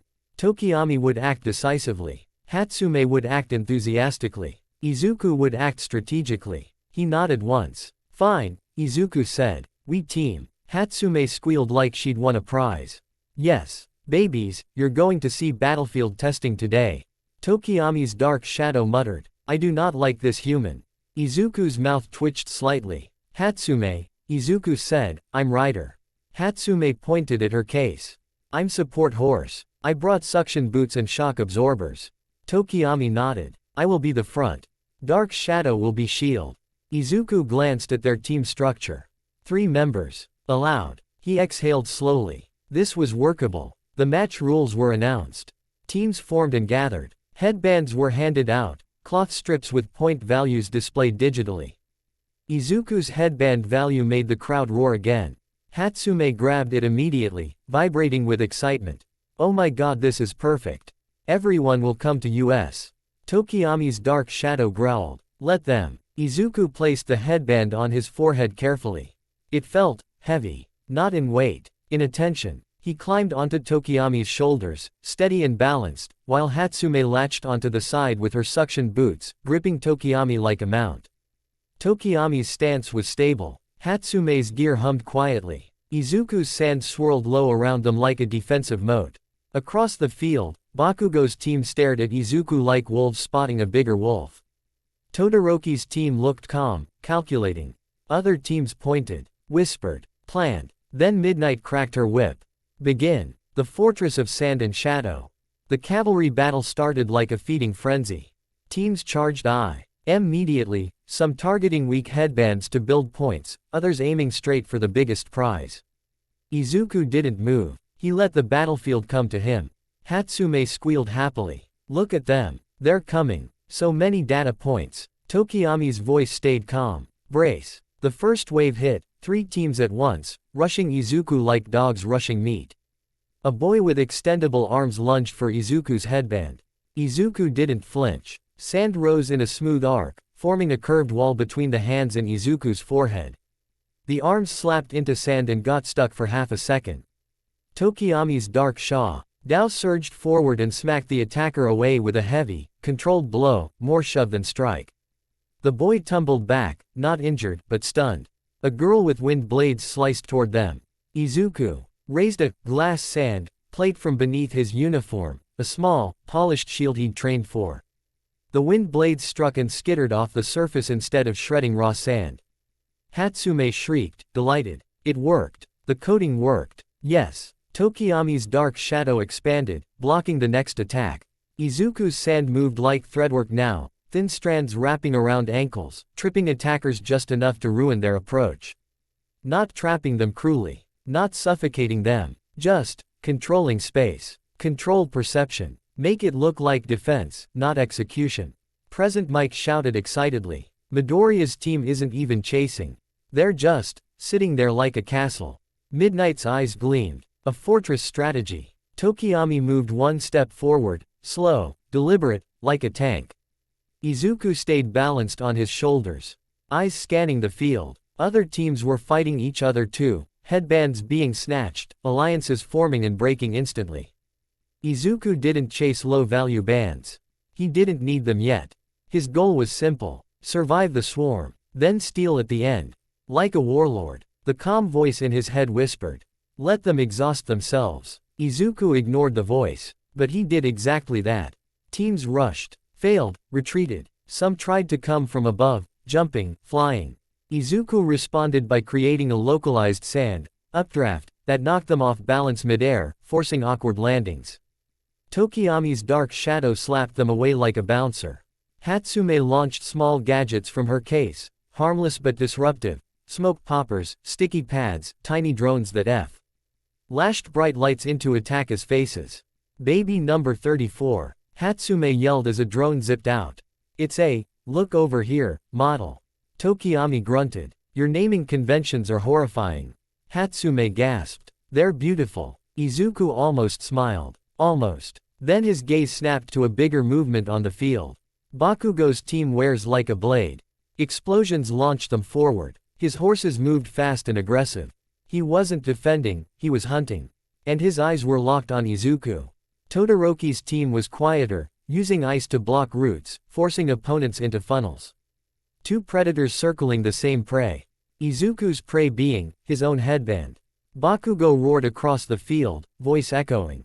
DEKU. Izuku's eyes narrowed slightly. Tokiyami's dark shadow tensed. He is coming. Hatsume vibrated. Yes. Big data. Bakugo's team launched into the air, explosion boost, aiming straight for Izuku's headband. Izuku didn't panic. He waited until Bakugo was close. Then he shifted the ground. Sand loosened under Bakugo's landing zone. Bakugo's team hit the earth and sank an inch like stepping onto soft beach. Bakugo's eyes widened. His explosion burst downward to propel him out. But the sand swallowed the force and sprayed upward, clogging his palms for a split second. Bakugo snarled, "You again." Tokiyami's dark shadow surged forward like a black wave and slammed into Bakugo's team mid-boost, knocking them sideways. Bakugo cursed and blasted again to recover. Izuku didn't chase him. He let him miss. Because Bakugo wasn't his only problem. Todoroki moved in next. Ice foe. RMED a wide bridge toward Izuku's fortress, giving Todoroki's team a clean approach. Todoroki's gaze stayed cold, focused. He didn't shout. He didn't posture. He simply advanced. Tokiyami's dark shadow growled, wary of the cold. Izuku's mind moved quickly. Ice melted. Melt meant water. Water meant danger. He couldn't let Todoroki force the battlefield into humidity around him. So he countered with terrain. Izuku pushed sand under Todoroki's ice bridge. Not to break it violently. To change its angle. The ice shifted, cracking slightly. Todoroki's team stumbled as their safe path tilted. Tokoi. Ami's dark shadow surged forward and shoved the bridge sideways, sending a chunk of ice sliding off course. Todoroki's eyes narrowed. He adjusted instantly, freezing the sand at the edge into a temporary wall. Izuku recognized it immediately. Todoroki wasn't just attacking, he was trying to restrict movement. Izuku respected that. He didn't fear it, he adapted. He formed a layered sand barrier around Tokiyami's feet, thicker, denser, creating a stable base that would not slip even if ice formed nearby.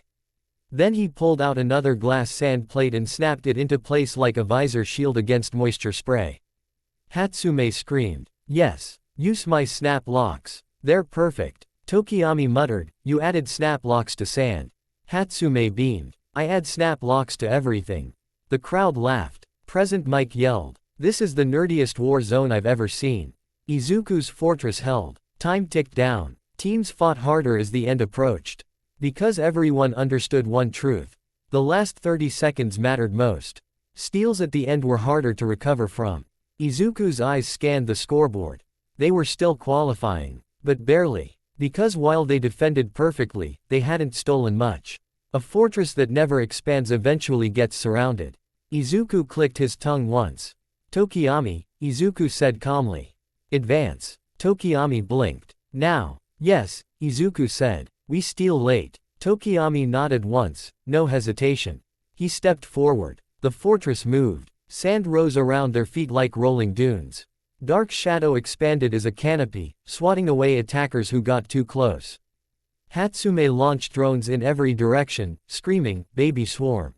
Go, go, go." The drones buzzed, flashing lights and dropping harmless smoke pellets, confusing teams. Izuku targeted one team in particular, a high-scoring band near the center, currently defending against multiple attackers. They were distracted. Izuku didn't crash into them. He sent sand like threads, thin, precise, ding across the ground and hooking their headband from behind like a gentle snatch. The band slipped off the rider's forehead before they even realized. It floated backward on a sand stream. And landed into Izuku's hand. Clean. No violence. No scary, crushing. Just theft. The crowd gasped. He stole it without touching them. Someone shouted. Present Mike screamed, that's some pickpocket villain energy. I mean strategic. Midnight laughed softly. A support-based capture technique. Impressive. Izuku didn't react. He tied the stolen headband around Tokiyami's arm quickly. Points rose. Now they were solid. But Izuku wasn't done. Bakugo's team surged again, furious, trying to steal Izuku's main band at the last moment. Todoroki's team shifted too, aiming for the same opportunity. A three-way collision formed. And for a moment, the battlefield compressed around Izuku like a closing fist. Bakugo blasted in. Todoroki's ice surged. Tokiyami's dark shadow roared. Hatsume squealed like she was watching fireworks. Izuku stayed calm. He did the one thing no one expected. He dropped his own headband. Bakugo's eyes widened in pure shock. What? The headband fell. But it didn't hit the ground. Sand caught it mid-air and carried it sideways like a ribbon. Bakugo lunged to grab it. Todoroki's team moved too. And Izuku used that instinct.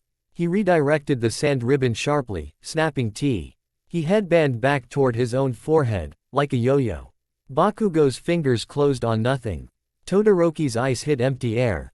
And in that half-second of confusion, Tokiyami's dark shadow shoved both teams back, creating space.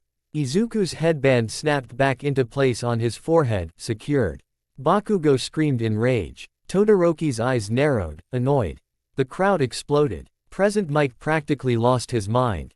He baited them. He used his own headband as a decoy. That's so dirty. I love it. The timer blared. Match end. Midnight's voice purred through the stadium. Stop. That concludes event 2. He field froze in exhaustion and tension. Teams stood panting. Headbands hung from arms and necks. Some students looked triumphant. Others looked devastated. Izuku's team stood steady. Tokiyami's breathing was calm. Hatsume looked like she'd run a marathon fueled by sugar and science. Izuku remained composed, even as sweat tried to gather at his temples. He drank water immediately. The scoreboard flashed. Top teams advanced. Izuku's team was in. Bakugo's team advanced. Todoroki's team advanced. Uraraka's team barely made it in, her eyes shining with relief when she saw the result. Iida made it too, stiff but determined. The crowd cheered for the finalists. But the way they cheered for Izuku was still complicated. Some loved him, some feared him, some didn't know what to feel. Izuku felt that uncertainty like a weight. And he knew the next event would decide it. Because next came the one-on-one tournament. The place where you couldn't hide behind terrain or teams. The place where your style became your identity. Midnight smiled, pleased. Now, she said smoothly, we move to the main event. The tournament. The bracket screen began to assemble. Names flashed. Matchups formed. The crowd rose in anticipation. Izuku stared at the screen, face calm. Inside his head, the calm voice whispered like sand sliding into a grave. Now you show them what you are. Izuku's fingers flexed inside the glove. He didn't know whether he would be seen as a hero. Or as something the world would only tolerate until it became afraid. But he knew one thing. He would not lose. The tournament bracket AP. Paired on the giant screen like a verdict carved into stone. Names clicked into place, lines connecting fates, and the stadium reacted the way crowds always did when they smelled blood in the water, loud, hungry, excited. Present Mike practically screamed himself hoarse. All right, this is it. The main event. One-on-one combat. No teammates. No hiding. Just you, your quirk, and your guts. Midnight's whip cracked once. Jember, she purred. Eyes sweeping the students. This is a public stage. You will be watched by hero agencies, sponsors, and the entire nation. Izuku stood in the lineup with the other qualifiers, posture calm. Eyes steady. This part wasn't about advancing. It was about being chosen. Chosen for internships. Chosen for media narratives. Chosen for praise, or suspicion. After USJ, suspicion wasn't an abstract word anymore. It was a knife held behind polite smiles. Uraraka stood a few places away, hands clasped, eyes anxious but determined. Tokiyami was still composed, dark. Shadow muttering ominous things to himself. Hatsume was in the stands already, because she wasn't a tournament fighter, waving a homemade banner that read, "Go test subject." In bright neon letters. Izuku had to fight the urge to sigh. Bakugo was grinning like the bracket was a death list with permission attached. Todoroki stared at the screen, expression empty, eyes cold. And somewhere high in the VIP seating area, Endeavor sat like a flame in human shape, watching his son like a possession. Izuku noticed. Of course he did. He noticed everything. The calm voice in his head drifted up like smoke from a phantom cigar. This is where people decide what story to tell about you.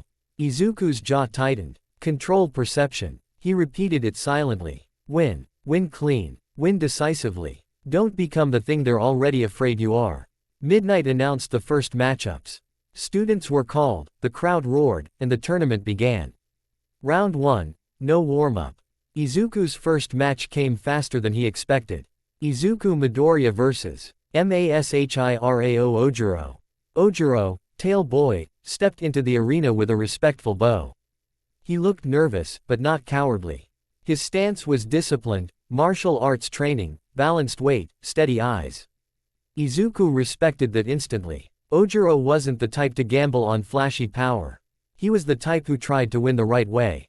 The crowd buzzed. Isn't Midoriya the scary sand guy? Ojiro's good at close combat though. If he can touch Midoriya, can he win? Midnight raised her hand. Begin. Ojiro moved first, fast, clean footwork, tail whipping like a coiled strike ready to snap. He didn't rush blindly. He circled, looking for openings. Izuku didn't move at all. Not because he was arrogant. Because he was reading. Ojiro stepped in, feinted left, then snapped. His tail at Izuku's shoulder in a precise arc. Izuku loosened, sand, just enough that the tail passed through him like striking a cloud. Ojiro's eyes widened slightly. He adjusted instantly, pivoting to strike again. This time aiming lower, trying to clip Izuku's legs and take him down while he reformed. Izuku let the tail pass through again. Then Izuku stepped forward. Sand rolled under his feet like a silent tide, tightening into a dense platform to stabilize him. Ojiro felt it, his feet shifted on subtly soft ground, and he backed up, cautious. "You're controlling the arena," Ojiro said, voice calm but tense. Izuku nodded once. "It's efficient." Ojiro clenched his jaw. "Then I'll have to end it quickly." He rushed in, tail sweeping low, then snapping high, then a forward palm strike, chained into a spinning kick. His combo was clean, practiced, meant to overwhelm. Izuku didn't counter with a blade. He countered with space. Sand rose in a curved wall, not sharp, not crushing, just a moving barrier that guided Ojiro's momentum. Ojiro's foot hit the sand and sank slightly, ruining the angle of his next step. Izuku used that fraction of imbalance. A thin ribbon of sand wrapped Ojiro's ankle. Like a lasso and tugged, not hard enough to injure, just hard enough to throw timing off. Ojiro stumbled once. Izuku didn't strike him in the face. He didn't dehydrate him. He simply shifted the sand under Ojiro's feet into a shallow slope, like a dune forming under a runner. Ojiro slid backward, tail flailing for balance, and crossed the boundary line. A buzzer sounded. Midnight blinked, then smiled. "Winner, Izuku Midoriya." The crowd cheered, but it wasn't the same cheer as Bakugo's explosions or Todoroki's ice walls. It was uncertain, because Izuku hadn't beat Ojiro with a flashy knockout. He'd moved the battlefield like it belonged to him. Ojiro stood at the edge, breathing hard, then bowed respectfully. "You didn't hurt me," Ojiro said quietly. Izuku's eyes stayed calm. "I didn't need to." Ojiro nodded, then stepped away. As Izuku walked off the arena, he heard Present Mike trying to hype it up anyway. That was like watching a chess game where the board itself moves. Midoriya is playing a different sport. Izuku didn't look up. He drank from his water bottle as soon as he reached the waiting area. Humidity from the crowd and the arena lights was already clinging faintly to his skin. He wouldn't let water win again. Quarterfinals. Uraraka Ochako. Matches blurred into a rhythm. Kirishima roared his way through one opponent with sheer grit. Tokiyami's dark shadow terrified the stadium into silence with one dark wave. Bakugo obliterated his match like he was trying to make a point to the entire world. Todoroki froze his opponent so efficiently it looked less like a GHT and more like a sentence being carried out. Then Midnight's voice sliced through the arena again. Next match, Izuku Midoriya vs. Ochako Uraraka. The stadium reacted with an audible "Oh. Beck." Oz. Everyone loved a friends forced to fight story. Uraraka stepped into the arena, shoulders tight, eyes wide. She smiled at Izuku, but it was strained, like she was trying to be brave while standing in front of a storm. Izuku met her gaze. He didn't want this match.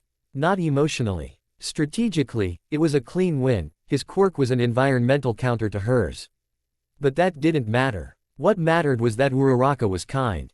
And kind people got hurt first in war. The calm voice in Izuku's head murmured, "Don't hesitate. Hesitation is disrespect." Izuku hated that it sounded correct. They took their marks. Midnight raised her hand, watching them like a cat watching birds. "Begin." Uraraka moved immediately, light on her feet, sprinting sideways to avoid a straight line. Her eyes scanned for throwable debris.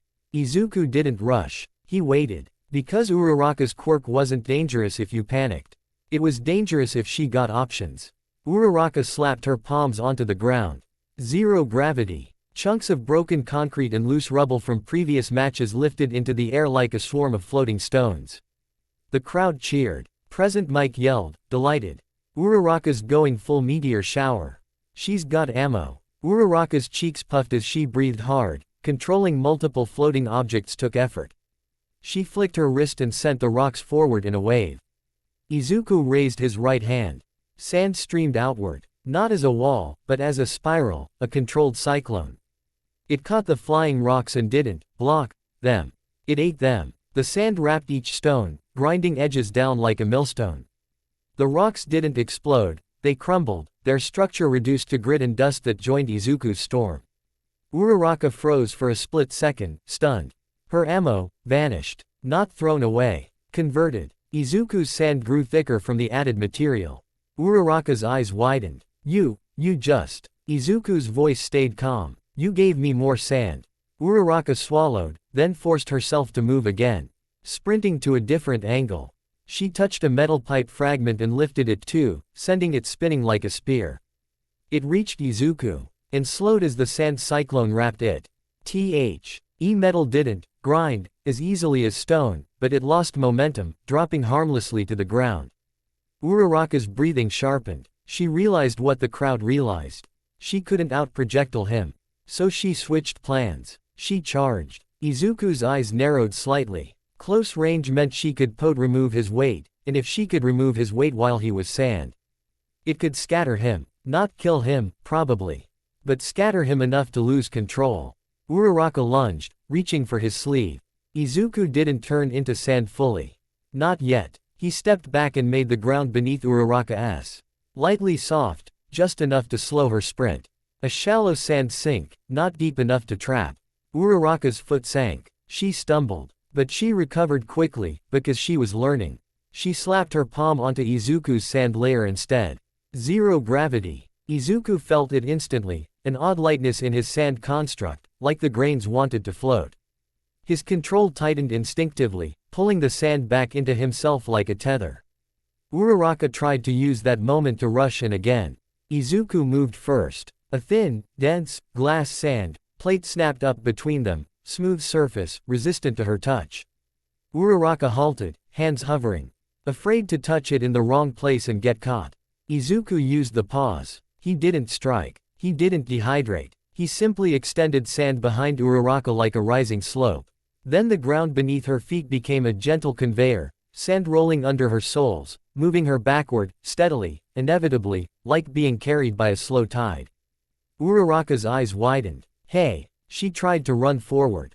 The sand rolled faster. She tried to jump. The sand rose, guiding her arc sideways.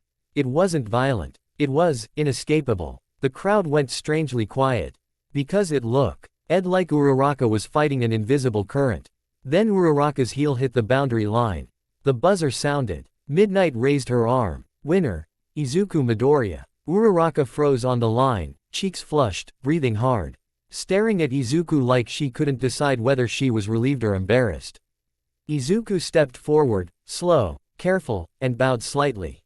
I'm sorry, Izuku said, voice low enough that only she could hear. Uraraka blinked. Izuku continued, honest and flat. You fought well. But ideals don't win wars.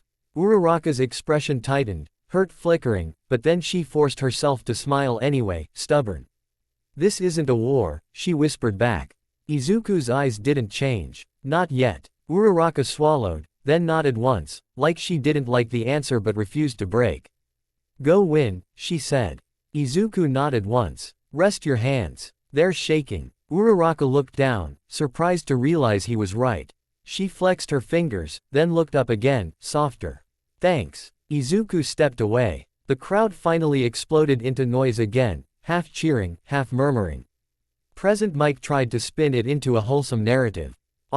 Friendship match. But Midoriya did it without a single hit. That's control, folks. But Izuku heard the other murmurs too. He didn't even let her touch him. That was scary in a different way. It's like fighting the ground itself.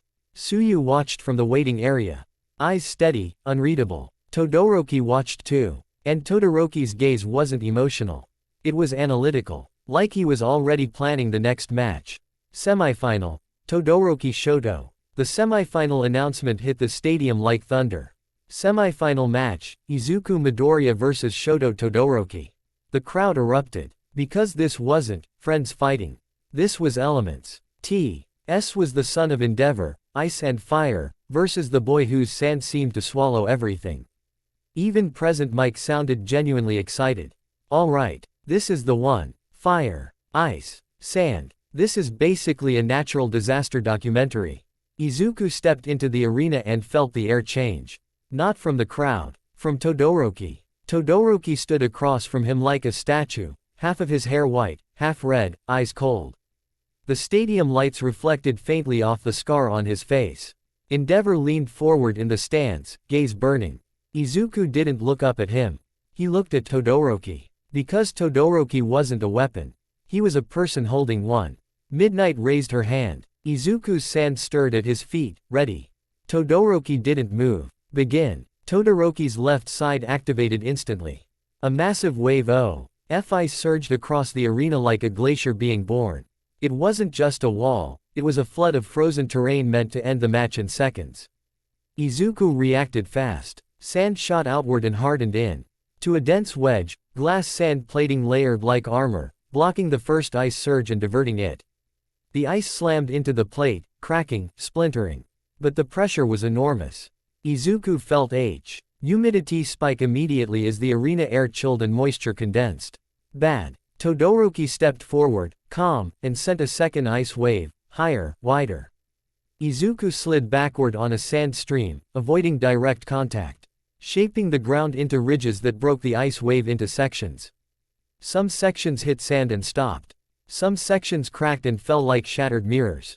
But the cold didn't stop. It crept. Ice wasn't just physical. It changed the battlefield's climate. Izuku could feel it, air getting damp, breath fogging, sand losing looseness in micro clumps. Todoroki's eyes narrowed slightly. He noticed too. Todoroki wasn't trying to crush Izuku. He was trying to wet him indirectly by forcing melt cycles and condensation. Smart. Izuku respected it. He hated it. Izuku raised his right-hand and sent sand like a spear, desert spada, aimed not at Todoroki's body, but at his footing. The sand blade struck the ice under Todoroki and carved a deep groove, destabilizing his stance. Todoroki stepped back smoothly, avoiding the collapse. Then Todoroki did something that made the crowd gasp. He shifted. His right side flared. Fire burst across the arena, controlled, not wild, melting sections of ice instantly. Steam exploded upward. Humidity spiked like a punch. Izuku's sand shuddered. His body felt heavier for a heartbeat, like wetness tried to cling to him. That was Todoroki's trap. Melt ice equals water. Fire equals steam. Steam equals moisture everywhere. Izuku's worst environment, made in seconds. The crowd shouted excitedly, thinking it was just spectacle. Izuku felt the danger in his bones. Todoroki's voice carried, calm and cold. If you rely on intangibility, I'll take it away. Izuku's eyes narrowed. So you'll flood the arena, Izuku said. Todoroki didn't answer. He attacked again. Ice surged from one side. Fire from the other, forcing temperature whiplash. The arena became a battlefield of freezing walls and boiling steam. Izuku moved fast, sand stream gliding, glass sand shield snapping up. Barriers forming and collapsing. But the moisture was winning. Sand clumped. He could feel it. Not fully immobilized yet, but slower. He couldn't afford to let it continue. He had to change the rules. The calm voice in his head whispered, please. Now, claim the ground. Izuku exhaled slowly. He didn't want to use this. Not on a public stage. But Todoroki wasn't just attacking him. He was forcing Izuku to reveal whether he had limits. Izuku lowered his right hand and touched the arena floor. Not lightly. With intent. Ground. The word left his mouth before he could stop it.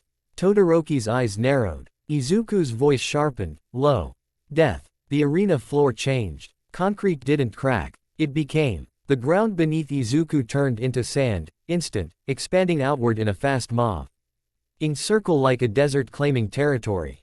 The crowd fell silent for half a second. Because it wasn't a sand wave. It was transmutation. The entire battlefield, once solid, was now an unstable ocean of dunes. Todoroki's ice, suddenly without stable anchoring, began to sink and fracture in odd ways. And the water from melting ice. It didn't pool. It got absorbed. Not into Izuku's body. Into the sand itself. Like the desert drinking the flood. Izuku could feel it, moisture being pulled downward into layers of sand he controlled, trapped away from his core so it wouldn't solidify him. Ness into fuel. Todoroki's eyes widened slightly, just slightly. The crowd's roar returned, louder than before. Present Mike screamed like he'd discovered a new planet. What is that? The whole arena just turned into sand. Todoroki can't stand on ice if there's no floor. Izuku raised both hands. Sand surged upward like a tsunami, dense, heavy, controlled. Not aimed at Todoroki's head. Aimed at his space. The sand wave hit like a moving wall. Pushing Todoroki backward. Todoroki responded instantly, ice forming around his feet, trying to anchor. But the sand drank the meltwater beneath it, destabilizing the anchor. The ice cracked. Todoroki slid. He threw fire outward, creating a blast of heat to evaporate moisture and push the sand back. It worked, briefly. Sand fused into patches of glass where the heat was strongest. Izuku used the two glass patches became stepping stones, stable zones inside the desert. Izuku glided across his own terrain like he was born in it. Todoroki's breathing sharpened. He raised his left hand again, massive ice wall, taller than before, trying to freeze the sand into a solid mass and trap Izuku's movement. Izuku responded with a tighter control trick. He dried the ice. Not like dehydrating skin. He pulled moisture out of the ice structure itself, forcing it to become brittle, chalky, weak at key points. The ice wall didn't melt. It crumbled at the base like old stone. Todoroki's eyes widened. He felt his control slip. Endeavor stood up in the stands, fists clenched, furious. Todoroki was being forced to rely on fire.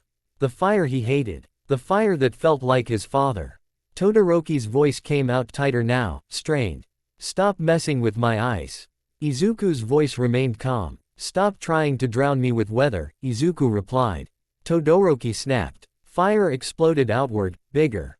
Hotter, pushing steam and heat across the sand ocean, trying to overload Izuku's control. For a moment, the humidity spiked so hard Izuku felt his sand form tighten dangerously. His foot sank. His body got heavier. The crowd gasped. Todoroki saw it instantly and rushed forward, using fire bursts to propel himself across the unstable sand like a skater on heat. He reached for Izuku, trying to force contact. Trying to end it. Izuku didn't turn intangible. Not fully. He couldn't. Too wet. So he did something else. He dropped Todoroki's battlefield out from under him. The sand beneath Todoroki's feet loosened into quicksand, deep, sudden. Todoroki sank to his knees. His eyes widened. He blasted fire downward instinctively to push himself free. But Izuku's sand, saturated with moisture away from Izuku, resisted becoming brittle. It stayed heavy, dense, anchoring Todoroki like wet cement. Izuku lifted his right hand slowly. Sand rose around Todoroki's waist like a controlled coffin, tight enough to immobilize. Loose enough to breathe. Todoroki struggled, jaw clenched, eyes furious. Izuku stepped closer. His voice lowered, only for Todoroki. I don't want to hurt you, Izuku said. Todoroki's eyes flashed. Then lose. Izuku's gaze didn't change. No, Izuku said simply. But I'll end it clean. Izuku raised his hand and shifted the sand beneath Todoroki, forming a moving slope. A conveyor like he used on Uraraka, but heavier. Todoroki, trapped to his waist, was carried backward toward the boundary line like a statue being transported. The crowd screamed. Todoroki's hands flared, fire blasting outward in desperation to resist the movement, to stop the sand. But every blast just fused more sand into glass behind him, making his own retreat path slicker and less stable. Izuku guided the flow precisely. Not toward a wall. Not toward injury. Toward the edge. Todoroki's heel crossed the line. The buzzer blared. For a heartbeat, there was silence. Because Todoroki was half buried in sand up to his neck. Eyes burning, fire flickering around his fingers, and Izuku stood in front of him like a calm executioner who chose not to execute. Midnight swallowed once, then raised her arm. Winner. Izuku Midoriya. The stadium exploded. Some cheered like they'd witnessed a legendary upset. Some screamed in fear, because the image was too close to a burial. Todoroki stared up at Izuku, breathing hard. Eyes shaken in a way he didn't want to show. Izuku lowered his hand, and the sand loosened immediately, releasing Todoroki safely. Todoroki stood, sand falling off him in sheets, chest rising and falling. He didn't look at Endeavor. He looked at Izuku. You forced me to use it, Todoroki said, voice tight. Izuku's eyes stayed steady. You were going to have to eventually. Todoroki's jaw clenched. Then he turned and walked off without bowing, without speaking again. But Izuku noticed one detail. Todoroki's fire side was still flickering. Not because he wanted it to. Because he couldn't stop it. Endeavor's face in the stands looked like burning rage trapped behind a public mask. Izuku didn't look at him for long. He didn't want that attention. Not from a man like that. Final match. Bakugo Katsuki. The bracket advanced. The finals were announced. And like fate had a sense of humor. It was Bakugo. Bakugo had smashed his way through the tournament with pure aggression and skill. Explosions carving his path like a declaration, I am the strongest. Now he stood across from Izuku at the center of the arena, eyes blazing. The crowd's energy shifted. This was the story they wanted. Childhood rivals. Hero school enemies. Power versus power. Present Mike screamed. This is it. The finals. Bakugo Katsuki versus Midoriya Izuku. Explosion versus Sandstorm. Who's taking the crown? Bakugo leaned forward slightly, grinned sharp.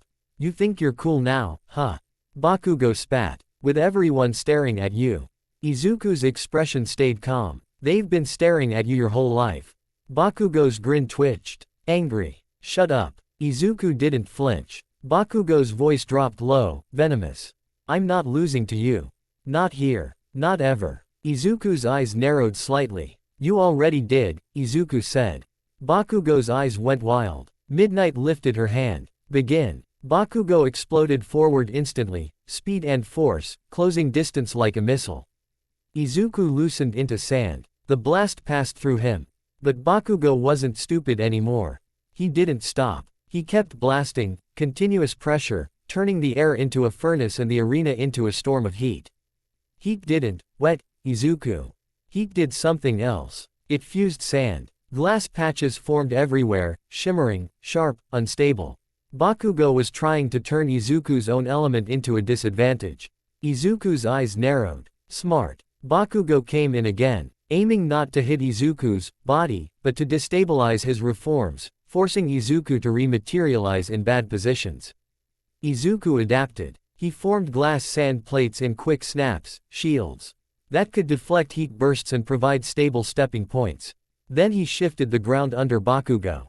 Quicksand. Bakugo's foot sank. Bakugo blasted downward to escape. Izuku didn't try to swallow the blast. He redirected it. Sand walls angled like funnels guided Bakugo's explosions sideways, forcing them to blast away from his own movement. Bakugo skidded, annoyed. Stop moving the damn ground. Izuku's voice stayed flat. Stop relying on momentum. Bakugo roared and went bigger, an explosive burst meant to clear all sand around him. The blast hit. Sand flew. Glass shards formed midair from fused grains. The crowd screamed. Izuku responded instantly, sand thickening into a soft catch layer, preventing shards from turning into lethal shrapnel. YouTube friendly. No blood. No gore. Just control. Bakugo saw the hesitation. He grinned like a predator. You're holding back, Bakugo snarled. Because you wanna look like a hero. Izuku's jaw tightened. He wasn't holding back for image alone. He was holding back because he wasn't going to become a killer in front of us today. Izuku ended it. Not with dehydration. With placement. Izuku spread sand low and wide, turning the arena into a shifting slope. Then created a sudden hard ridge behind Bakugo's heel, like a tripwire made of earth. Bakugo stepped back to launch forward again. His heel hit the ridge. His footing broke. He stumbled, just once. Izuku used that one stumble to pull the ground under Bakugo into a moving sand conveyor, sliding him sideways like a trapdoor floor. Bakugo tried to blast free. But Izuku's sand swarmed high. Palms, sables, clogging sweat points long enough to disrupt ignition. Bakugo's explosion sputtered. Bakugo's eyes widened, furious. No. Bakugo slid across the boundary line. The buzzer blared. The stadium froze for half a heartbeat. Midnight raised her arm. Winner, Izuku Midoriya. Then the crowd detonated. Cheers. Boos. Mixed screams. Some people loved the strategic win. Some hated that Bakugo didn't get a dramatic explosion finish.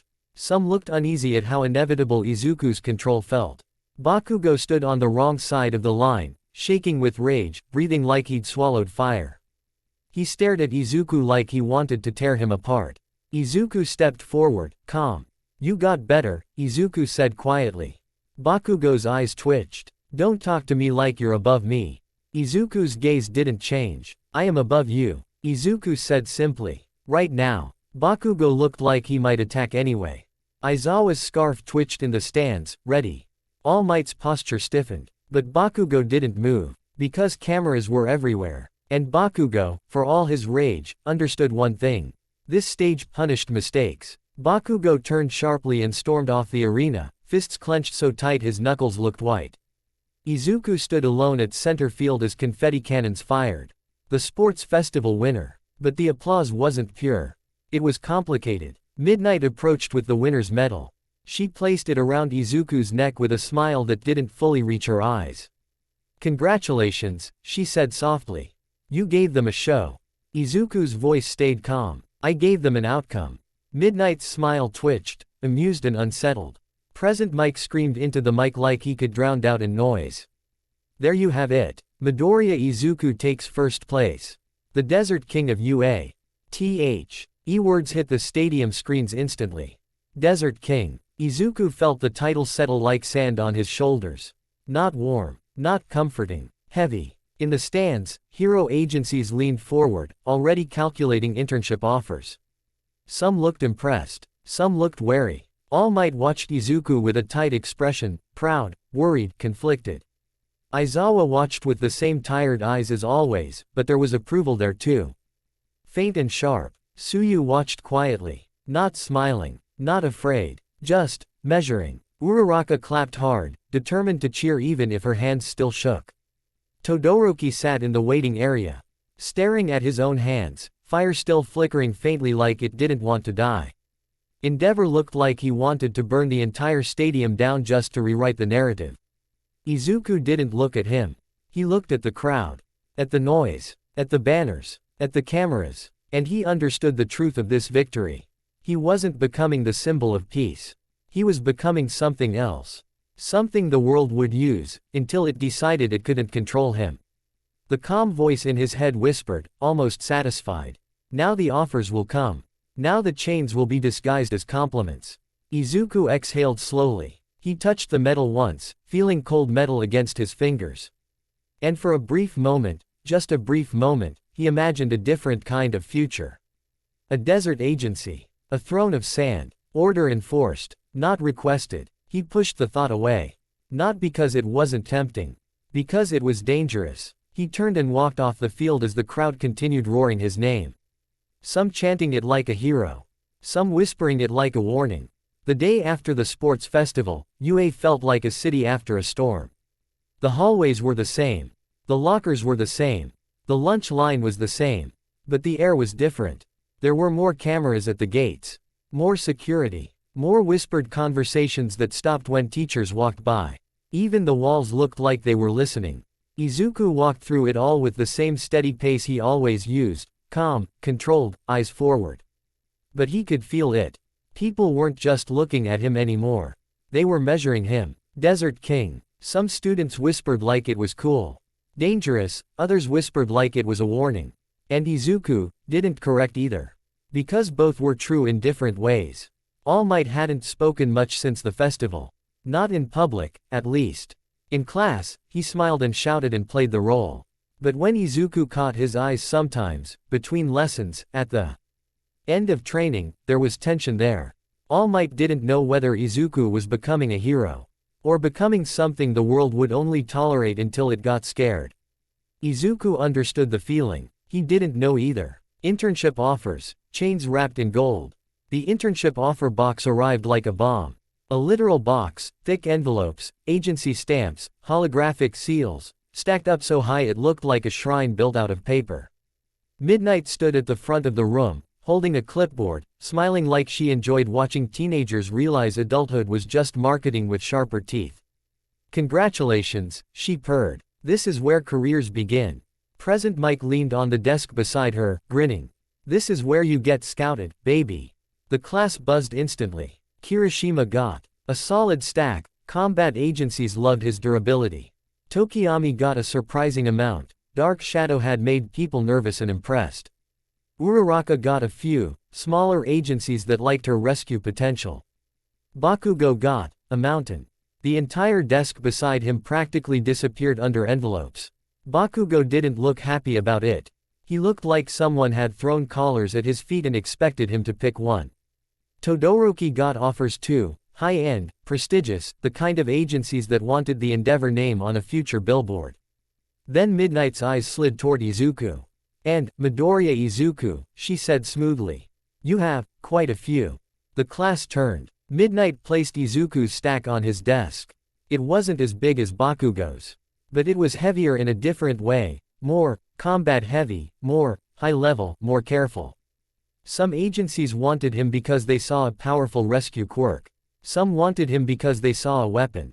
And some wanted him because they wanted to be the first to put a leash on him. Izuku flipped through offers quietly. Names flashed. Combat agencies. Search and rescue agencies. Desert and terrain specialists. Even a couple of agencies that felt suspiciously connected to private security, more than hero work. And then he saw one that made his eyes pause. Best Jeanist Agency. Izuku stared at the envelope for a long moment. Best Jeanist was known for brute combat the way some agencies were. He was known for precision, restraint, image, control. He was the kind of hero who could stop a rampaging villain without making it look like a war crime on live television. Which meant, he was exactly what Izuku needed right now. Not because Izuku wanted to be nice.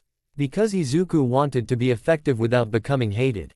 The calm voice in his head murmured, "You're choosing a tailor to teach you how to hide the blade." Izuku didn't deny it, he simply opened the envelope. The invitation was clean, polite, and very direct. "We are interested in observing how you operate under professional constraints." Constraints. That word mattered. Izuku's lips twitched faintly. He looked up and found Bakugo staring at him, expression twisted. "You're dress up with Jeanist." Bakugo sneered. Izuku's voice stayed calm. "I'm going to learn control." Bakugo's eyes burned. "I don't need control." Izuku glanced at the pile of offers on Bakugo's desk. "You do," Izuku said quietly. "You just don't like hearing it." Bakugo clenched his fists like he wanted to explode the conversation itself. Aizawa's tired voice cut through the tension from the front of the room. "Choose an agency that teaches you something you don't already have," Aizawa said, eyes half-lidded. "Power is useless if you can't aim it." Izuku nodded once. Decision made. Best Jeanist. Stitching a storm. Best Jeanist's agency was pristine. Not rich, flashy. Not intimidating, dramatic. Just immaculate. The floors were clean. The walls were neutral. The lighting was perfect. Even the air smelled like order. Izuku stepped inside and felt something strange. For the first time since his powers awakened, he felt like he was entering an environment that wanted to contain him. Not fight him. Contain him. Best Jeanist greeted him in full hero attire, denim and fibers moving like a living suit. His posture was straight, calm, imposing without trying. "Midoriya Izuku," Best Jeanist said, voice composed. "Thank you for coming." Izuku bowed politely. "Thank you for accepting me." Best Jeanist's eyes swept him, hook hand, dry aura, controlled expression. "You are famous now," Best Jeanist said simply. "Fame is a fabric. It can protect you, or it can strangle you." Izuku didn't blink. "Then I'd like to learn how to wear it." Best Jeanist's gaze narrowed slightly, like he respected the answer but didn't trust it yet. "Good," Best Jeanist said. "Because your quirk is difficult." Izuku nodded once. "Yes." Best Jeanist walked toward a training room, wide space, reinforced walls, lots of movable objects. And no water sources visible. Izuku appreciated that instantly. Best Jeanist stopped and turned. "Tell me," Best Jeanist said, "what do you believe a hero is?" Izuku answered without hesitation. "A hero is someone who stops threats." Best Jeanist's eyes narrowed. "Only that?" Izuku paused, just a fraction. He remembered All Might's words. He remembered Suyu's eyes. He remembered the crowd's mixed applause. Then he said, "A hero is someone who stops threats, and keeps the public from becoming afraid of the solution." Best Jeanist's eyebrows lifted slightly. "That," Best Jeanist said, "is a better answer than I expected." Izuku didn't respond. Best Jeanist continued, calm and sharp. "You fight like the battlefield belongs to you," Best Jeanist said. "That is not inherently wrong. But it can become tyrannical." Izuku's eyes flickered. "Order isn't tyranny." Best Jeanist's voice remained composed. "Order without consent becomes tyranny," he corrected. "If you want to be a hero, Midoriya, you must learn the difference." Izuku held his gaze, then nodded once. "Teach me." Best Jeanist didn't smile. He simply lifted a hand. Fibers shot out, thin, fast, wrapping. around a training dummy's limbs and locking it in place without harm. That is restraint, Best Jeanist said. Not destruction. Not intimidation. Restraint. Izuku watched closely. Best Jeanist turned to him. You will learn to make sand behave like thread, Best Jeanist said. Not like a wave. Izuku's eyes narrowed slightly. Sand is thread. That was exactly what Izuku had been thinking since the cavalry battle. Best Jeanist stepped closer, voice low. And you will learn to stop before you finish, Best Jeanist said. Because the world will forgive a hero who defeats a villain. He paused. It will not forgive a hero who looks like he enjoys it. Izuku's jaw tightened. He didn't enjoy it, but he understood why it looked that way. Because he never hesitated. Best Jeanist watched his expression and added. Your face is too calm when you end someone, Best Jeanist said. Change that. Izuku blinked once. That was strangely practical advice. Best Jeanist pointed to a line on the training floor. Show me your most controlled capture technique, he ordered. No crushing. No dehydration. Izuku stepped forward. Sand rose smoothly, forming thin strands that wrapped around the dummy's ankles and wrists like ropes. He tightened them just enough to immobilize, then layered more strands into a net. Clean. Efficient. No intimidation. Best Jeanist watched carefully. Better, he said. But still too dominant. Izuku paused. It's a capture. Best Jeanist nodded. It is also a message. Everything you do on camera becomes a message. Izuku exhaled slowly. He hated that it was true. Best Jeanist continued training him for hours, precision, restraint, timing, how to use minimal force for maximal control. And for the first time, Izuku felt something unexpected. Structure. Not just, don't kill. Not just, be nice. But actual techniques that made him stronger without pushing him toward cruelty. It was annoying. It was useful. It was a kind of discipline. The calm voice in his head grumbled. He is teaching you to look harmless while you tighten the rope. Izuku ignored it. Because looking harmless didn't matter. What mattered was control. And Best Jeanist was giving him tools. The call from Hosu. The problem with discipline is that real life doesn't wait for you to finish training. The Hosu incident started as a ripple. Police chatter. News alerts. A villain sighting that escalated into something bigger. Izuku was in the agency's side room, finishing a control drill, sand threading through tiny metal rings without breaking them, when a staff member rushed in with a tablet. Best Jeanist. The staff member said. Hosu City reports confirmed sightings. The hero killer is active again. Izuku's fingers paused mid-thread. Hero killer. Stain. The name carried weight, fear, ideology, obsession. Even the calm voice in Izuku's head sounded interested. Ah. A fanatic with a blade and a sermon. Best Jeanist's posture stiffened slightly. Hosu, Best Jeanist repeated. Confirmed. The staff member nodded. Multiple injuries. Civilians reporting a masked man dragging a hero into an alley. Best Jeanist turned sharply toward Izuku. You will not go, Best Jeanist said instantly. You are an intern. This is not your jurisdiction. Izuku's eyes narrowed slightly. People are being killed. Best Jeanist's voice sharpened just a fraction. People are being harmed, Best Jeanist corrected. And if you rush in without support, you will become another casualty, or worse, an uncontrolled variable. Izuku's jaw tightened. Then another message came through, this one not from the staff. From Iida. A text. Shaky and urgent. Midoriya. Todoroki. Hosu. I'm going. Don't follow me. Izuku stared at the screen. That message wasn't planning. It was a confession. The kind people row. When they already decided to do something stupid. Izuku's sand stirred faintly at his feet, reacting to his tension. Best Jeanist saw the shift immediately. Midoriya, Best Jeanist said, voice low and warning, do not move. Izuku's eyes stayed on Iida's message. Iida wasn't going to investigate. He was going to take revenge. And revenge in a hero suit ended in blood. Izuku exhaled slowly. Best Jeanist, Izuku said. I have classmates in Hosu.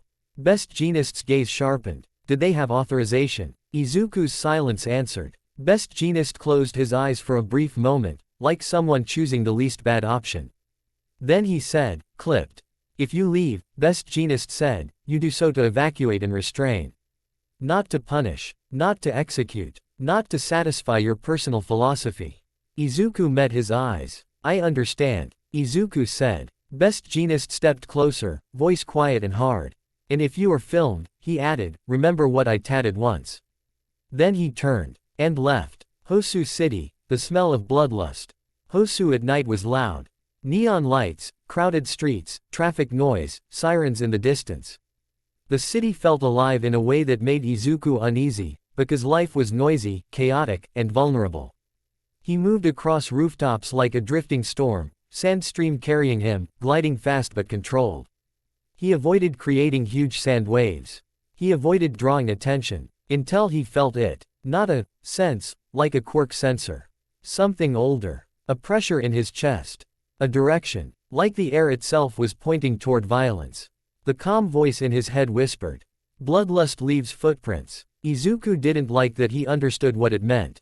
He followed the pull, down into narrower streets, past a few scattered civilians being ushered away by police, past low-level villains being restrained by pros. And then, an alley. Dark, quiet in the wrong way. The kind of quiet that meant someone had already screamed and stopped. Izuku landed at the alley mouth and saw them. Todoroki was there, breathing hard. Ice forming in jagged chunks around his feet. And Iida. Iida was on the ground. His armor scuffed, his glasses cracked, his face twisted in rage and shame. And standing over them both. Stain. He was smaller than the legend, but the aura was heavier. Bandaged arms. Wild eyes. Multiple blades drawn. He looked like a man who'd decided the world was disgusting and made it everyone else's problem. Stain's eyes flicked toward Izuku instantly. And he smiled. Ah, Stain said, voice low and sharp. Another student. Todoroki's eyes snapped to Izuku. Midoriya, don't. Izuku didn't step forward. He assessed the scene in a fraction of a second. Iida was hurt. Todoroki was fighting alone. Stain wasn't sweating. That last detail mattered. This man was disciplined. Not a random psycho. A fanatic with control. Stain tilted his head slightly. Midoriya Izuku, Stain said like he knew the name already. The Desert One. The crowd's new favorite. Izuku's eyes narrowed. Get away from them. Stain laughed softly. How heroic, Stain said. Tell me, boy, do you smile when you save people? Izuku didn't answer. Stain's grin widened. No, Stain said, delighted. You don't. He took a step forward. You fight like a villain who learned to wear a school uniform, Stain said. So why are you here? Iida struggled on the ground, voice shaking. Midoriya, he paralyzed me. Izuku's eyes flicked to Iida. Paralysis. Blood trigger. Stain's quirk, he licked blood and paralyzed based on blood type. So the rule was simple. Do not bleed. Izuku's gaze returned to Stain. I'm here to take you in. Izuku said calmly. Stain's eyes lit up. Wrong answer, Stain said. Then he moved. Fast, faster than his size suggested. He lunged toward Izuku, blades flashing. Izuku loosened into sand, but the alley was narrow. And Stain was disciplined. Stain didn't strike where Izuku was. He struck where Izuku would reform. A blade scraped across Izuku's shoulder as he rematerialized. A shallow cut, not deep, but enough. Izuku felt warmth. Blood. A tiny amount. Stain's eyes sharpened instantly. He backed up a half step, tongue flicking out like a predator tasting air. Izuku's sand surged defensively, wrapping around his wound, trying to clot and dry. Too late. Stain grinned, wide, hungry. Blood, Stain whispered like a prayer. He rushed forward and slashed again, forcing Izuku to reform slightly, forcing more contact. Izuku twisted aside, minimizing damage. But Stain got what he wanted. A smear of blood on his blade. Stain lifted the blade to his tongue. And licked. The alley went cold. Not temperature cold. A different kind. Izuku's body froze. Every muscle locked. His sand form stiffened mid-shift. He tried to move and couldn't. He tried to loosen and couldn't. Paralyzed. Stain's eyes widened with satisfaction. There, Stain said softly. That's the truth of heroes. He stepped closer, blades lowered slightly like he wasn't even worried now. You bleed the same, Stain said. You fall the same. Izuku stood rigid, unable to move. Inside his head, the calm voice whispered. So this is what it feels like to be caught. Izuku's mind raced. He couldn't move his body. But his quirk wasn't only his body. It was environmental. Sand in the air, dust on the ground, grit in cracks. If his consciousness remained, he could still command what wasn't him. Stain leaned close, voice sharp and righteous. "Tell me, Midoriya," Stain said, "why do you want to be a hero? For fame? For power? For the crowd's praise?" Izuku couldn't answer with his mouth. But his eyes stayed steady. Stain's grin turned cruel. "You don't even pretend," Stain said. "Good. Then I'll judge you properly." Stain raised a blade slightly, aimed toward Izuku's throat, not to kill instantly, but to prove a point. Todoroki shouted, trying to move, ice cracking. But Stain snapped his gaze toward Todoroki and shifted position, keeping both of them under threat. Iida was still paralyzed, trembling with rage and helplessness. The alley felt like a cage. And Izuku felt something split inside him. Midoriya Izuku, the boy who wanted to save people, felt fear. Not for himself. For Todoroki. For Iida. For civilians nearby. For what would happen if he failed. And the other part, the older part, the desert part, felt anger. Not emotional. Cold. Predatory. "He thinks he can judge you," the calm voice hissed. "He thinks his ideology gives him authority." Izuku's eyes narrowed slightly. Stain noticed. He smiled wider. "Yes," Stain whispered. "That look. That's not a hero." Stain leaned closer, voice low, almost reverent. "Dreams," Stain said, "are for those who still believe in a clean world." Izuku's eyes sharpened. Then, finally, Izuku's voice came out, rough but controlled. "Dreams are for those who are asleep." Stain blinked, surprised. Then he laughed. "A villain line," Stain said warmly. "Excellent." He lifted the blade again. Izuku couldn't move his body. So he moved the alley. Dust on the ground trembled. Sand and grit that had settled in corners, cracks, and drains began to rise, slow at first, like a breath being drawn. Stain's eyes flicked downward, wary. What? The dirt in the alley swirled upward like a small storm forming at their feet. Not from Izuku's arms. Not from Izuku's body. From the environment. Stain stepped back instinctively. The sand rose faster, forming a defensive ring around Iida and Todoroki, thin walls, barriers, not crushing, just separating. Stain's smile faded slightly. Even paralyzed, Stain muttered, "Your quirk moves." Izuku's body was still locked. But his mind was a commander still issuing orders. And then Izuku did the thing that broke Stain's certainty. Izuku forced his blood, what little had spilled, into sand. Not magically, erasing it, but drying it instantly, turning the blood into brittle residue mixed with fine grit, severing the wet link Stain's quirk depended on. The paralysis didn't vanish instantly. It cracked, like ice breaking under pressure. Izuku's fingers twitched. Stain's eyes widened. "No," Stain said sharply. "That's not possible." Izuku's jaw clenched. His body shuddered. And then he moved. The paralysis snapped fully, like a chain breaking. Izuku exhaled once, hard. Stain staggered back, shocked for the first time. "You purged it," Stain whispered. Izuku's eyes were calm. "Your quirk needs blood," Izuku said. "Mine doesn't." Stain's expression twisted, anger, excitement, disgust. "You're an aberration," Stain hissed. "A monster pretending to be a student." Izuku didn't deny it. He lifted his right hand. Sand surged, tight, heavy, controlled, filling the alley like the desert had chosen this place to exist. Todoroki regained motion and stepped forward, fire P. Iida's engine sputtered, trying to restart, rage burning behind cracked glasses. Stain looked at all three of them. And smiled again, not because he thought he'd win easily. Because he loved the fight.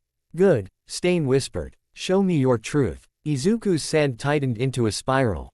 Not a killing wave. A capture storm. A controlled prison. Izuku's voice stayed low. "You wanted to judge heroes," Izuku said. "Now you're going to face one." Stain laughed. "Which one of you?" Stain asked. "The boy who wants to save. The boy who wants revenge. Or the boy who wants order?" Izuku's eyes narrowed. The word hit like a blade. Order. Stain had seen it. He'd smelled it. The calm voice in Izuku's head whispered. "He understands you. That's why he's dangerous." Stain lunged. Izuku's sand surged to meet him. The alley became a storm. The alley wasn't a place anymore. It was a battleground squeezed between brick walls, neon spill light, and the heavy smell of sweat, metal, and fear. Sand scraped along concrete like a living thing taking a breath. Stain moved first, always first. He didn't rush like Bakugo. He didn't flood the space like Todoroki. He didn't control terrain like Izuku. Stain was something older and uglier. A knife in a crowd. He lunged straight through the rising sand, blades flashing, eyes wild with devotion. Izuku's sand surged to meet him like a wave. Stain cut through it, not because sand was weak. Because Stain's weapon didn't care about hurting sand. It cared about forcing Izuku to reform in places where blood could be drawn. Stain's brain worked like a predator's: create pressure, force mistakes, harvest blood. Izuku understood that instantly. So Izuku didn't play the intangibility game. He played the space game. Sand didn't become a wall.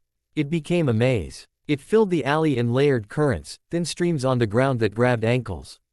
Thicker curtains that obscured sight lines, and a swirling canopy above to choke the air with grit just enough to make breathing uncomfortable. Not lethal, but irritating, disorienting. Stain's eyes narrowed, then widened with excitement. Yes, Stain breathed, voice sharp and pleased. That is how a villain fights. Izuku didn't answer. He stepped sideways, leaving a sand double behind, an illusion made of moving grains shaped into his silhouette. Stain slashed through it instantly, blade passing through sand. And Stain's eyes snapped to the real Izuku the moment he moved. He had instincts. He didn't get fooled easily. Todoroki attacked then, timing sharp. A wave of ice shot from his left side, aiming not at Stain's body but at his escape routes, sealing the alley edges.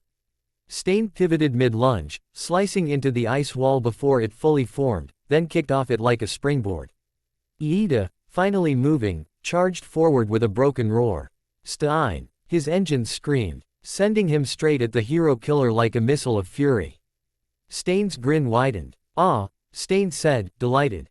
Revenge. Stain ducked Iida's kick by inches, then stabbed upward, aiming for another cut. Another blood sample. Izuku's sand snapped like a whip, catching Stain's wrist and yanking just enough to throw the stab off angle. The blade scraped Iida's armor instead of flesh.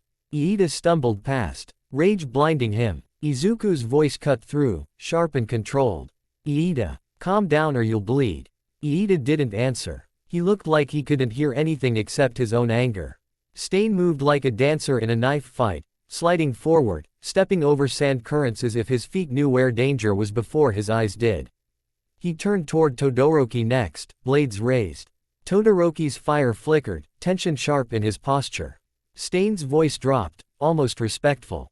You, Stain said, have the potential to be real.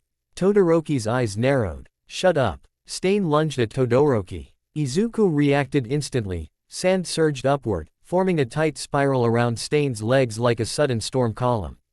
Stain's foot caught. He slashed downward, cutting sand away. But while he cut, Todoroki fired a burst of flame. Not huge, not showy, just enough to force Stain to retreat. Stain backed up, eyes wide, laughing. 3 students. He hissed. All fighting. All believing. He pointed one blade at Todoroki. One fights because he is forced. Then the blade angled at Iida. One fights because he is angry. Then it pointed at Izuku. And one fights because he is hungry. Izuku's eyes narrowed. Stain's grin sharpened. Yes, Stain whispered. You're starving for control. Izuku didn't deny it. He didn't confirm it either. He simply moved his hand. The sand changed. It thickened. It became heavier. The storm in the alley stopped being annoying grit and became pressure. Sand is light in small amounts. In large amounts, in compressed amounts, sand is weight. A desert burying a body isn't dramatic. It's physics. Izuku's sand surged forward like a tide with intent. Sables, Izuku said quietly. Stain's grin widened. He recognized the tone shift like a wolf recognizing another wolf.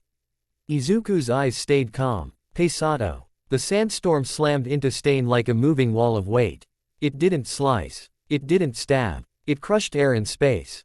Stain's feet sank. His knees buckled. He tried to jump. Sand grabbed. He tried to pivot. Sand pulled. He tried to cut. Sand filled the gaps between his movements. He wasn't being attacked by a punch. He was being attacked by the environment deciding he didn't get to move anymore. Stain's blade swung wildly, cutting sand curtains. But every cut just created 2 streams instead of 1, sand splitting, flowing around like water around a knife. Stain's eyes widened. For the first time, he looked genuinely pressured. Not excited. Pressured. Todoroki stared, stunned. Iida froze mid-charge, breathing hard. Izuku's sand tightened in layers, around Stain's ankles, calves, thighs, like a vice being turned slowly. Stain gritted his teeth, muscles straining. "You're not a hero," Stain hissed, voice sharp through the grit. "You're a disaster wearing a uniform." Izuku stepped forward through the swirling sand, calm as always. "You came to kill heroes," Izuku said. "You harmed civilians. You attacked students." Stain laughed, even as the sand pressed harder. "I cleanse," Stain spat. "I remove the false." Izuku's eyes didn't move. "You remove whoever disagrees with you," Izuku corrected. Stain's eyes flared, furious. "And what do you remove, Midoriya?" Quote. Izuku raised his right hand slowly. Sand swirled around his hook like a crown. "Threats," Izuku said. Stain's grin returned, strained, but still present. "And if they stop being a threat?" Stain asked. "Do you stop?" Izuku didn't answer immediately. Because the honest answer was complicated. Stain was trapped now, pinned by heavy sand pressure. Blades still in his hands, but movement restricted. Breathing harder, sweat mixing with dust. He could still lash out if given space. But he wasn't winning. This was the moment that decided what Izuku was. A hero would restrain and wait for authorities. A villain would finish. A warlord would make an example. The calm voice in Izuku's head whispered like a snake in dry grass. "End him." Izuku's fingers flexed. He could do it. He could drain the moisture from Stain's body in one controlled touch. Not slow torture. A clean, terrifying shutdown. A man turned into a living statue. Or worse. And no one in this alley could stop him fast enough. Todoroki's fire flickered nervously, he sensed the shift. Iida's eyes widened behind cracked glasses, he sensed it too. Stain's smile became almost peaceful. Like he'd been waiting for this. "Do it," Stain whispered. "Show me what you really are." Izuku stepped closer. His sandstorm lowered slightly, giving him room to move Stain's face with his hook hand. The air felt dry around Izuku's fingers. The brick wall beside him developed faint pale lines, micro cracks from moisture loss. This wasn't combat anymore. This was execution territory. Izuku's voice dropped low. "You want judgment," Izuku said. "Fine." He placed his hook hand on Stain's shoulder. Stain's eyes widened. For a split second, Izuku felt it. Moisture. Life. The tiny wetness that made muscles contract and eyes blink and lungs function. It was all just water inside flesh. Easy to remove. So easy. The calm voice in his head purred. "Mercy is for those who can afford it." Izuku tightened his grip. "Ground say," he began. Todoroki shouted, voice cracking with urgency. "Midoriya, stop." Izuku's eyes flicked, but his hand didn't move. Iida surged forward, engines sputtering, stumbling into the sand. Storm like a desperate man trying to reach a cliff edge before someone jumps. "Don't," Iida screamed. "Don't do it." Izuku's jaw tightened. Stain laughed softly, even now. "Yes," Stain whispered. The true face. Izuku felt his own heartbeat, steady, calm, terrifyingly controlled. He was not angry. He was not panicked. That was the problem. He could kill Stain with the same calmness he used to tie a bandage. The crowd wasn't here. Cameras weren't here. Only witnesses were two classmates and a fanatic who wanted to die as proof. Izuku's fingers flexed. And the Midoriya part of him, the boy who wanted to be seen as safe, fought back. Not with emotion. With memory. Uraraka clapping for him. Tsuyu calling him scary. All Might giving him a phone number like a lifeline. Best Jeanist's voice. "Stop before you finish." Izuku's throat tightened. He looked down at Stain. Stain stared back with a grin that wasn't fear. It was victory. Because if Izuku killed him, Stain would prove his ideology. He'd become a martyr. Izuku exhaled slowly. And he made his choice. He pulled his hook hand back. The sandstorm tightened again, not crushing, just holding. Stain blinked, surprised. Izuku's voice was quiet and flat. "I don't execute," Izuku said. Stain's grin twitched, anger and disappointment flashing. "You should," Stain hissed. "The world is filthy." Izuku's eyes stayed cold. "Then we clean it without becoming filth," Izuku replied. Stain laughed bitterly. "Hypocrite," Stain spat. "You're one step away." Izuku didn't deny that either. Because it was true. He had felt the line. He had stood on it. And stepping back had cost him something inside. The finish, heavy sand coffin. Stain didn't stop fighting. Even pinned, he twisted his wrist and flicked a blade upward, trying to cut free. Izuku responded instantly. Sand surged around Stain's arms, locking them tighter. Not crushing bone, just denying movement. A proper restraint. Todoroki moved forward, face tight, breath harsh. He slammed an ice cuff around Stain's ankle, reinforcing the hold. Iida dropped to one knee beside Stain, shaking with rage and shame, fists clenched. Stain's eyes flicked to Iida and softened into something almost sadistic. You came for revenge, Stain whispered, and you were weak. Iida's entire body trembled. Izuku's voice cut through, sharp. Stain, stop talking. Stain smiled wider. Izuku raised his hand. Sand formed into a compact dome around Stain, like a coffin, but not airtight. The sand was layered with channels that allowed airflow, enough to keep him alive. Not a tomb, a prison. Sables, pesado, Izuku said again. Quieter now, less attack, more restraint. The dome tightened just enough that Stain couldn't move his arms, legs, or blades. Stain's breathing came out harsh. He was trapped, alive, defeated. The alley felt quiet except for heavy breathing and distant sirens. Then voices, pro-heroes.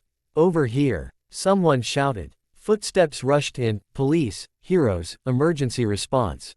A hero, with a sleek armor suit appeared first, native, eyes wide at the sight of Stain trapped in sand and ice.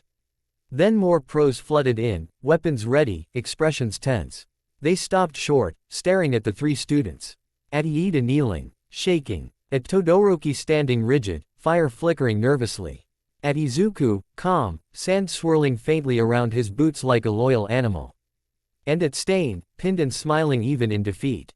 One police officer swallowed hard. Did you kids do this? The officer asked, voice strained. Todoroki spoke first, clipped. Yes. Iida tried to stand, stumbling. He. Izuku didn't explain everything. He gave the only facts that mattered, voice controlled. Stain is restrained, Izuku said. He's alive. He has blades. Don't get close without cuffs. Native stared at Izuku's sand coffin like it was a bomb. You kept him alive, Native said slowly. Izuku nodded once. Yes. Stain laughed. You should thank him, Stain told the pros, voice sharp even through the sand. He wanted to kill me. Silence. Every eye snapped to Izuku. Todoroki's gaze flicked to Izuku too, tense. Iida looked like he'd been punched. Izuku's face didn't change. He didn't deny it. He didn't confirm it. He simply said, calm and final. He's lying to provoke. Stain's grin widened. Am I? Stain whispered. The pros exchanged uneasy looks. Because whether Stain was lying or not. The atmosphere in the alley felt like something had almost happened. Something irreversible. One officer stepped closer, cautious, looking at the dried patches on the bricks, the way the air felt wrong, too dry, too sharp. He swallowed. You drained moisture here, he said, voice low. Izuku's eyes stayed calm, only enough to fight. That was technically true, but the officer didn't look convinced. Because fear didn't need proof.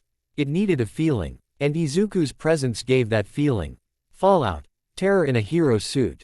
Stain was taken away, cuffed, restrained, loaded into a vehicle with multiple heroes guarding him like he was a bomb. As the vehicles left, Todoroki stood beside Izuku, voice low. You almost did it, Todoroki said. Izuku didn't answer immediately. He looked at his hook hand. It was clean, no blood, no proof. But his memory didn't need proof. Yes, Izuku said quietly. I almost did. Todoroki's eyes tightened. Why didn't you? Izuku's gaze stayed forward. Because he wanted me to, Izuku said. And because, I'm still a student. Todoroki stared at him for a long moment. Then he looked away, jaw clenched. Iida stepped forward shakily, face wet with anger and shame. Midoriya, Iida said, voice breaking. Thank you. You stopped me from. Izuku's voice cut through softly. You're alive, Izuku said. That's what matters. Iida bowed deeply, shaking. I will accept any punishment, Iida whispered. Izuku didn't respond. Punishment was for systems. What Iida needed was correction. And correction would come. The three of them stood under the neon light, surrounded by distant sirens and the smell of a fight that had almost become something darker. Izuku felt something settle inside him. Not pride, not relief, a warning. The line was real, and he could cross it without rage. That made him more dangerous than someone who snapped, because he could justify anything if it fit his definition of order. The calm voice in his head murmured, almost disappointed. You spared him. Weakness. Izuku didn't argue. He simply thought. No. Strategy. Because staying alive meant no martyr. Because staying alive meant the world saw a captured villain, not a dead symbol. Because staying alive meant Izuku didn't become the proof Stain wanted. But even as he thought it, he couldn't deny the truth. For a moment in that alley, he had wanted it. Wanted the world to be simpler. Threats removed. Order restored. And that desire scared him more than Suyu's words ever had. UA didn't punish them the way the public know dramatic courtroom speeches. No expulsion threats shouted in the hallway. No hero license revoked. UA punished in the way institutions always did. Quiet meetings, cold paperwork, long lectures, and consequences that were designed to hurt your pride more than your body. Ida's punishment came first, strict, public enough to sting, and personal enough to break him open. He accepted it like he deserved worse. Todoroki's reprimand was short and sharp. But it wasn't aimed at him as much as it was aimed at the fact that villains were now showing up around students like moths to flame. Izuku's meeting was different.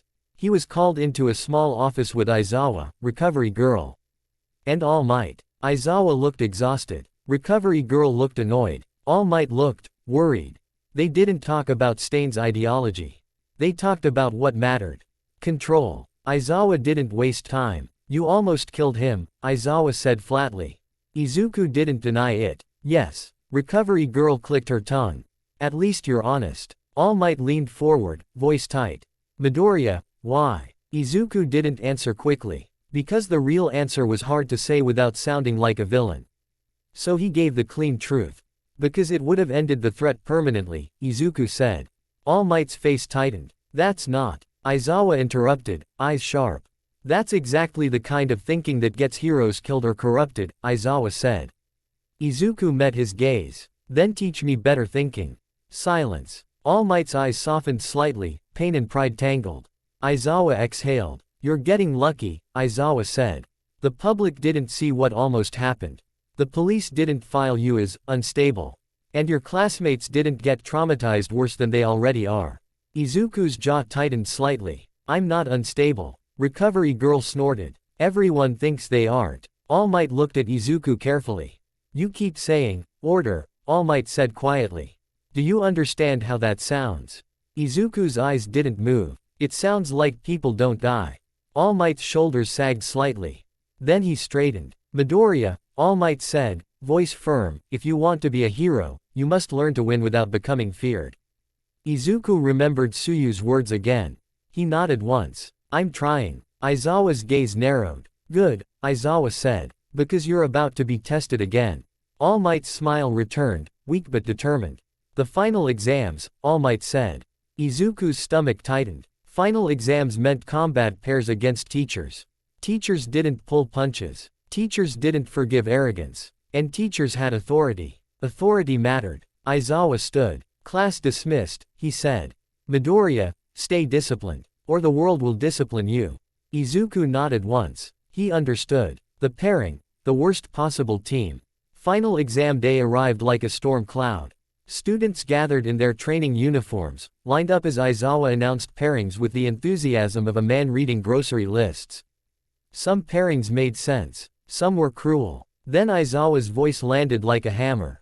Midoriya Izuku, Bakugo Katsuki.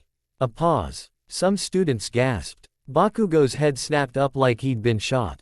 What? Bakugo barked. No. Aizawa continued without emotion. Your opponent is, All Might.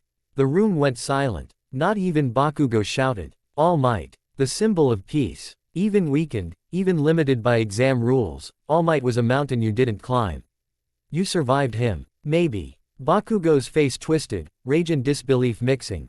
This is BS. Bakugo snapped. He's not even. Aizawa's eyes narrowed slightly. Is there a problem? Aizawa asked. Bakugo clenched his fists. Why do I have to work with him? Aizawa's gaze didn't change. Because you can't win alone, Aizawa said. And because you both need to learn something. Bakugo's eyes flicked to Izuku like daggers. Izuku didn't react. He already knew what this pairing meant. It wasn't about friendship.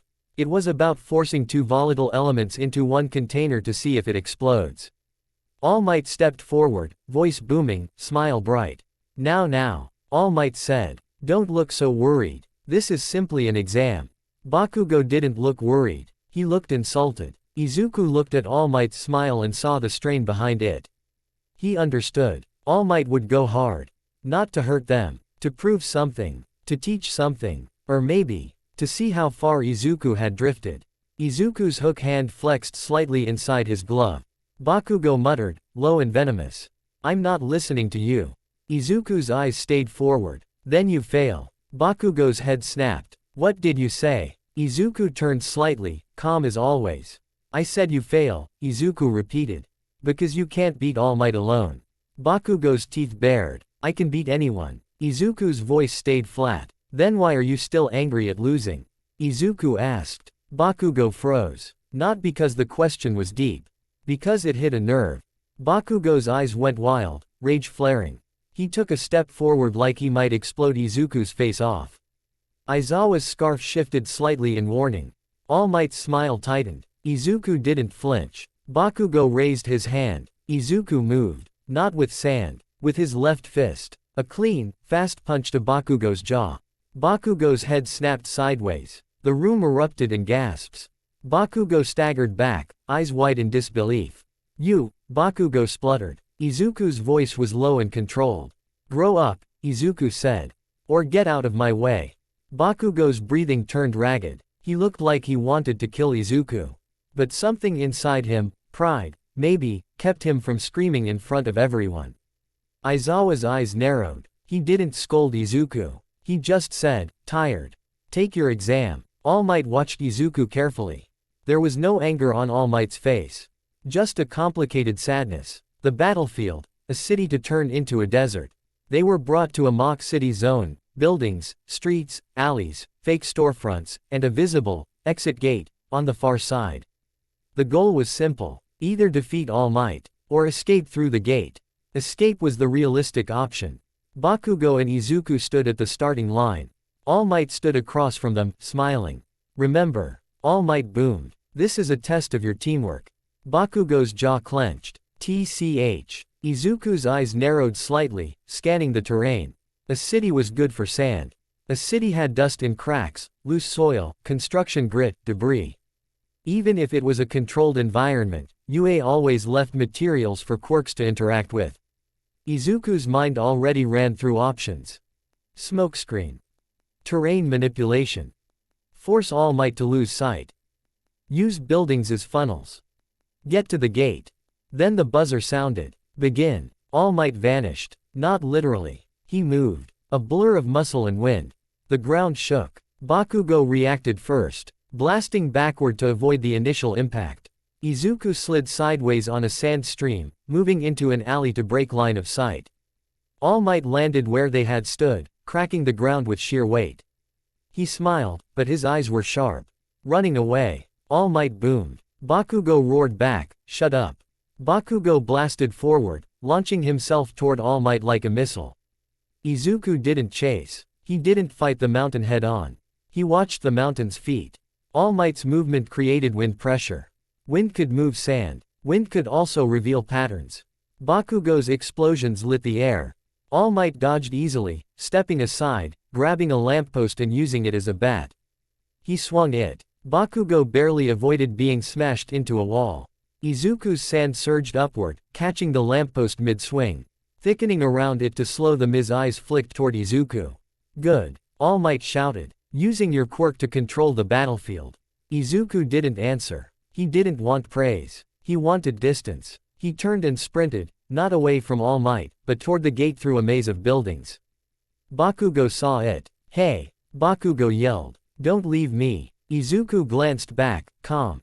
Then follow. Izuku said. Bakugo snarled and blasted after him. All Might chased. The chase wasn't equal. All Might was faster than both of them. But speed wasn't everything in a city. A city had corners. A city had blind spots. A city had choke points.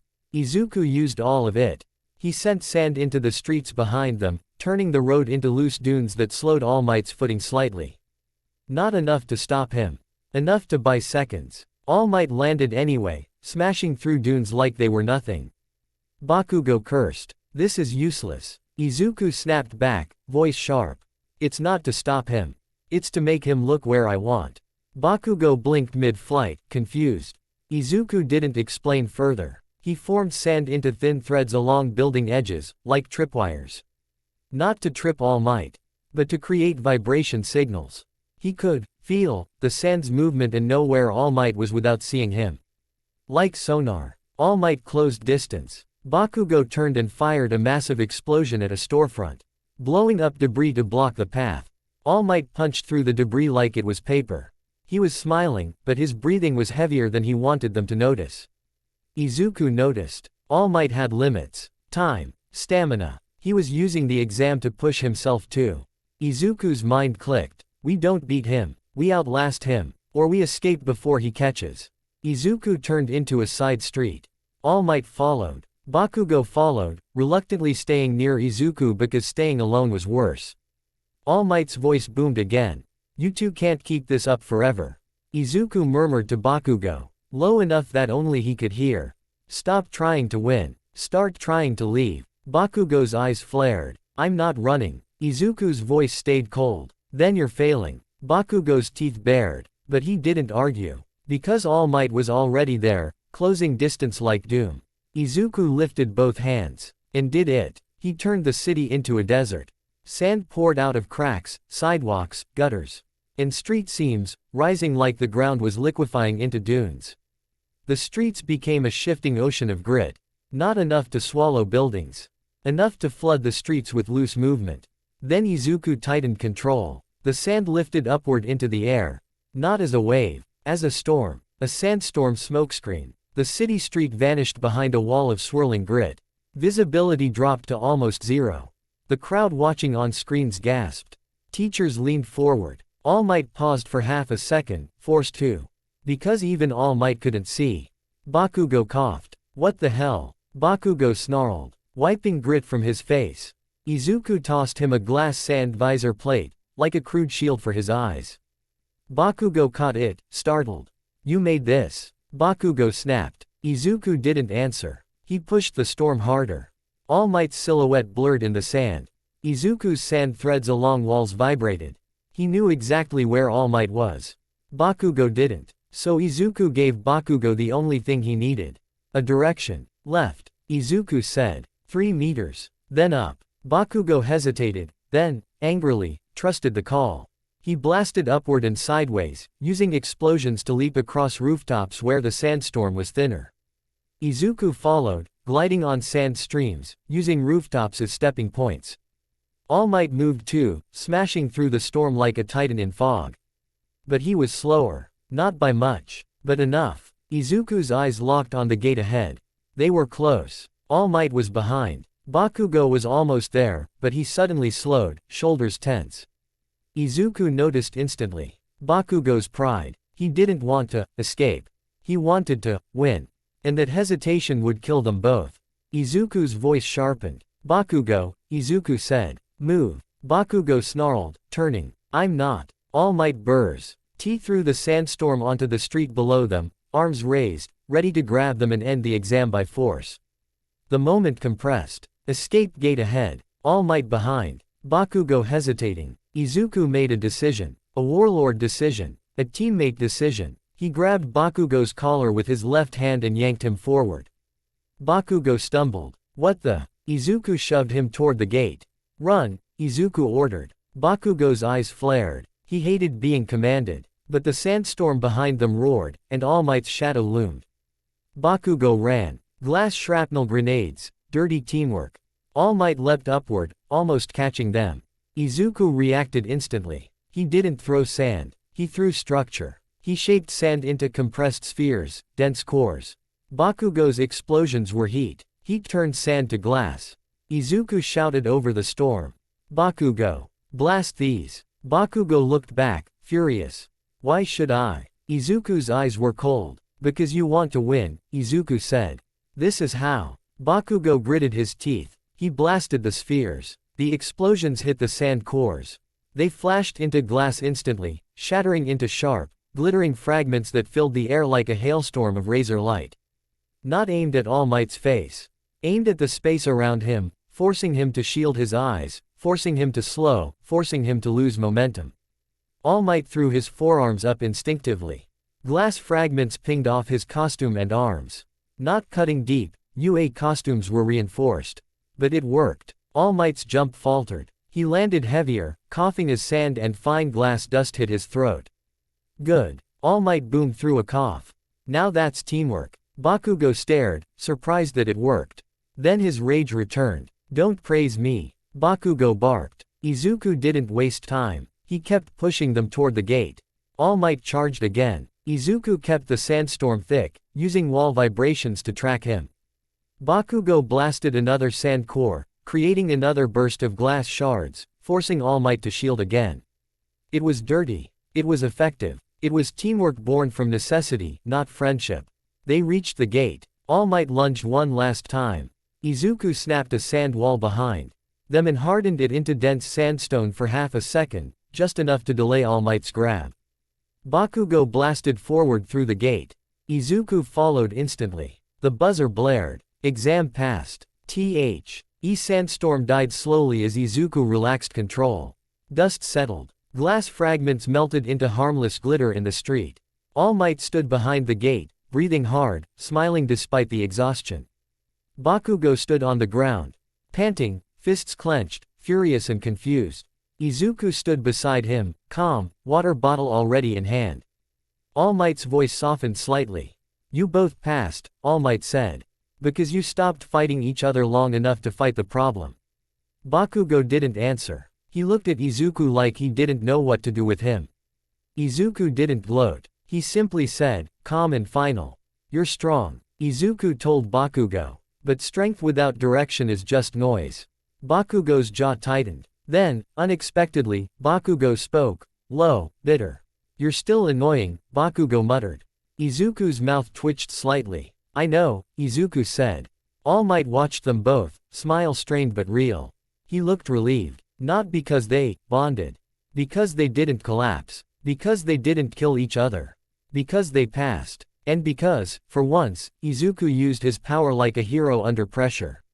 Not like a judge. The forest was supposed to be safe.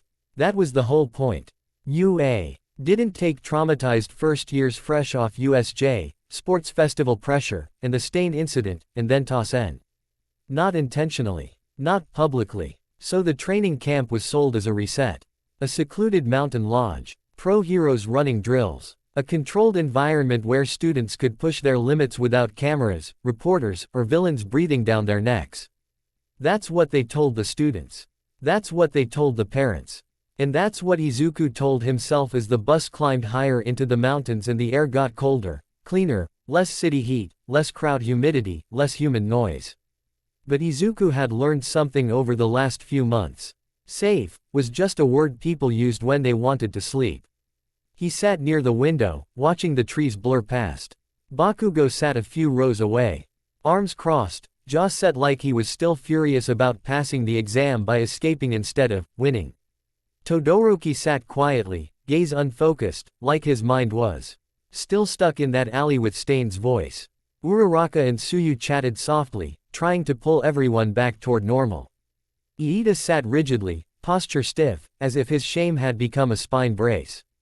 Kirishima laughed too loudly, trying to bring the energy up, but even he felt careful now. Everyone was careful around Izuku.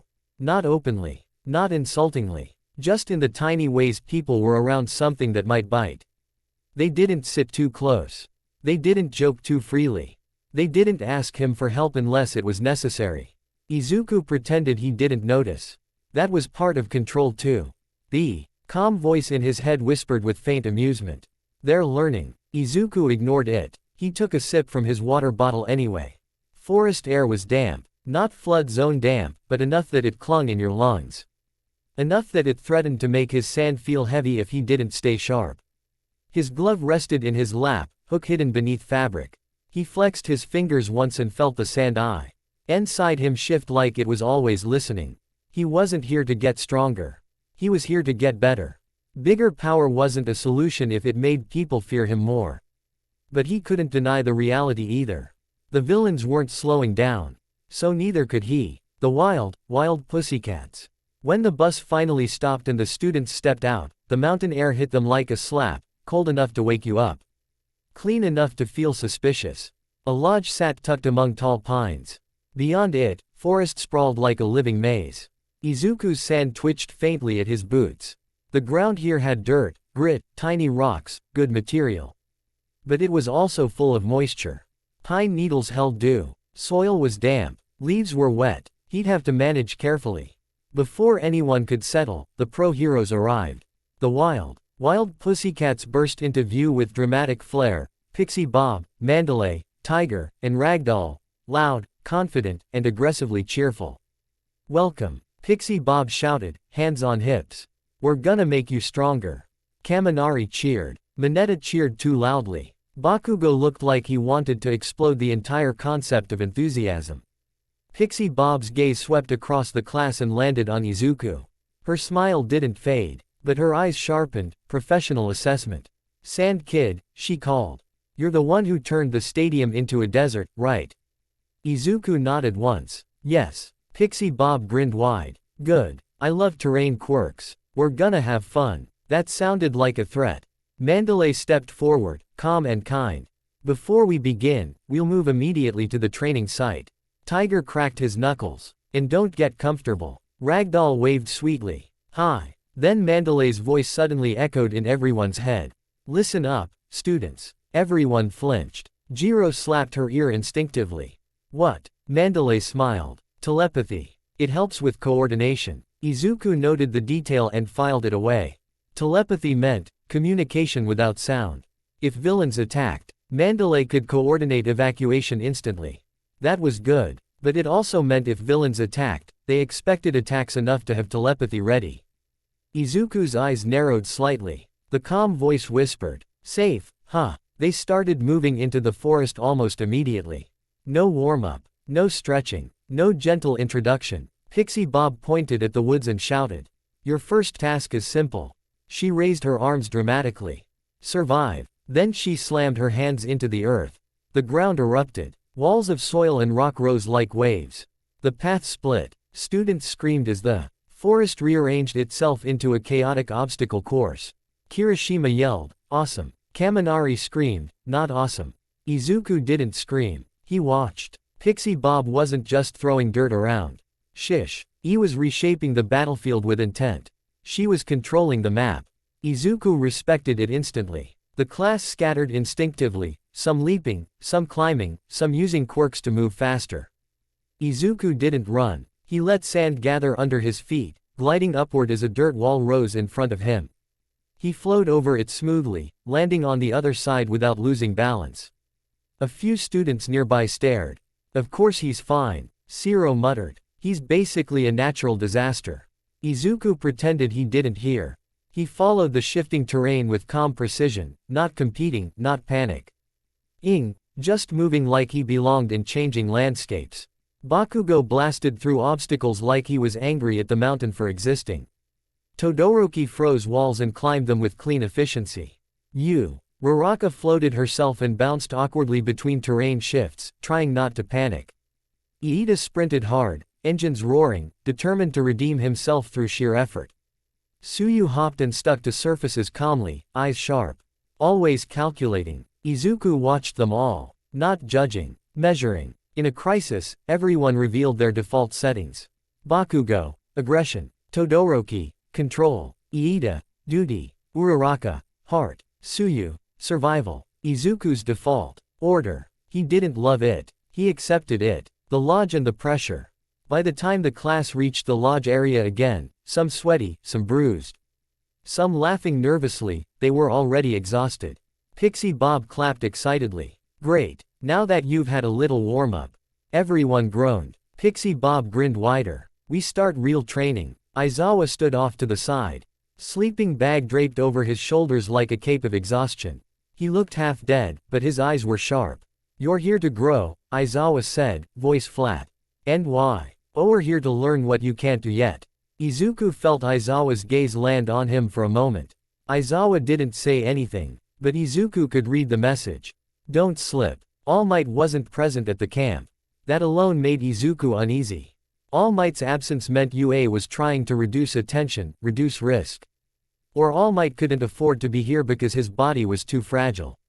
Either way, it meant if something happened, the adults here would be the only shield. And shields broke. Training split into groups. Some students worked on raw power output. Some worked on rescue scenarios. Some worked on speed, control, endurance. Izuku was placed with Pixie Bob and Tiger, terrain and physical discipline. Pixie Bob looked thrilled. "You and me," Pixie Bob said, pointing at Izuku. "We're gonna play in the dirt." Izuku blinked. "Yes." Quote. Tiger cracked his knuckles. "And I'm gonna teach you to take a hit when you can't become sand." Izuku's eyes narrowed slightly. Tiger had figured out the weakness immediately. Good. That meant the pros weren't underestimating him. Pixie Bob led him to an open clearing with uneven ground. "Okay," she said. "Show me what you can do without scaring the trees." Izuku paused. "That's specific." Pixie Bob winked. "My quirk is earth flow. I know what it looks like when someone bullies terrain. Don't bully it. Work with it." That was a different philosophy than Izuku expected. He nodded once. Let sand rise from the dirt, fine grains separated from soil, gathered cleanly, shaped into thin strands like best genist had taught him. Threads of sand. Not a storm. Not a wave. Threads. He wove them between trees like a net, light, precise, no crushing weight. Pixie Bob's eyebrows lifted. "Ooh," she said. "That's pretty." Izuku didn't react. "It's controlled." Tiger stepped forward. "Now do it while I hit you." Izuku's eyes narrowed slightly. "Excuse me." Tiger grinned. "Real fights aren't polite." He lunged. Fast. A professional. Izuku loosened into saw. ND instinctively, but Tiger's fist didn't aim for Izuku's body. It aimed for the sand threads. Tiger punched the net, scattering strands like snapping string. Izuku's control wavered for half a second. Tiger used that half second to close distance and grab Izuku's uniform collar. Izuku's eyes widened slightly, not fear, but surprise. Tiger yanked him forward and slammed him into the dirt, hard, but controlled, not injuring. Izuku hit the ground and felt dampness seep into his uniform. His sand stiffened slightly. Tiger crouched over him. "See," Tiger said, "if you rely on intangibility, people will attack the thing you control. Not you." Izuku stared up, breathing steady. Tiger continued, voice serious now. "And if you touch wet ground, you get heavier," Tiger added. "So what do you do?" Izuku's mind moved fast. He didn't argue. He adapted. He raised his hand and compressed sand beneath his back into a hard plate, lifting himself off damp soil like a floating board. Then he pulled sand out. Ward into a ring around Tiger's feet, not quicksand, but a slick shifting base that made stable footing difficult. Tiger's grin widened. "Good," Tiger said. "Now do it while I keep coming." They trained like that for hours. Tiger forced Izuku into close-range situations where intangibility wasn't a magic, off-switch, anymore. Pixie Bob forced Izuku to shape sand without turning the forest into a disaster movie. And slowly, annoyingly, Izuku felt himself improving in a way that wasn't just bigger power. Cleaner control, faster shifts, better restraint. But restraint didn't stop what was coming. Because that night, as the students ate dinner and tried to relax, Mandalay's telepathic voice echoed into everyone's head like a blade sliding out of a sheath. "Everyone, stay calm." The room went quiet instantly. Izuku's sand stirred. "We have an intruder." Aizawa stood so fast his sleeping bag fell off. Pixie Bob's expression sharpened. Tiger's grin vanished. Ragdoll's eyes widened, then narrowed in fear. Izuku felt the air change. Not temperature. Pressure. Like the forest itself had taken a breath and decided not to exhale. The attack begins. The first sign wasn't a villain. It was sound. A distant scream outside the lodge. Then a crash. Then shouting. Then the unmistakable metallic thud of something heavy hitting earth. The students stood up, chairs scraping. Aizawa's voice snapped like a whip.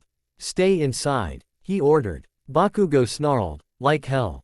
Todoroki's eyes narrowed. Uraraka's hands shook. Tsuyu's eyes widened, sharp. Izuku didn't move yet. He listened. He felt. Sand and grit in the lodge floor trembled faintly, reacting to vibrations outside. Multiple footsteps. Multiple impacts. This wasn't one intruder. This was a coordinated strike. Then the window shattered. Not from outside. From a figure crashing through it. A massive, muscular man landed in the lodge like a boulder thrown by a god. His body was wrapped in pulsing muscle fibers, cords bulging and shifting like living armor. He grinned wide, wild. Eyes bright with violence. "Where's the brat?" he shouted. Kota, the small boy who'd been staying at the camp, Mandalay's ward, stood frozen near the back, eyes wide with terror. The villain's grin widened. "There you are," he said. Aizawa moved instantly, scarf whipping forward. But the villain moved too. He lunged toward Kota like a missile. Izuku reacted without thinking. Sand surged up like a wall between the villain and Kota, dense, fast. The villain punched the sand wall. It exploded outward, sand spraying everywhere. The force was terrifying. Izuku felt the impact through his control like someone punching his nerves. This villain wasn't strong. He was monstrous. Tiger's eyes widened. "Muscular," Tiger muttered. Izuku's mind clicked. Muscular. A high-level villain. The kind that didn't belong in a training camp. Muscular's eyes locked onto Izuku. He grinned. "Oh," Muscular said. "You're the Sand Kid." Then his grin turned vicious. "Move," Muscular said. "I'm here for the child." Izuku's voice was calm. "No," Muscular laughed. "I like when they say no," Muscular said. "Makes it more fun." He lunged again. Aizawa tried to erase him. But Kular's body didn't turn off, the way normal quirks did. His muscle fibers were already deployed, already physical. Erasure didn't remove what was already there. Muscular slammed his fist toward Izuku's chest. Izuku loosened into sand, but Muscular didn't stop at hitting. He grabbed. His fist plunged into the sand mass and caught Izuku's core form as it tried to reform. Izuku felt a brutal grip close around him like a bear trap. Muscular's eyes widened in delight. "Got you," Muscular whispered.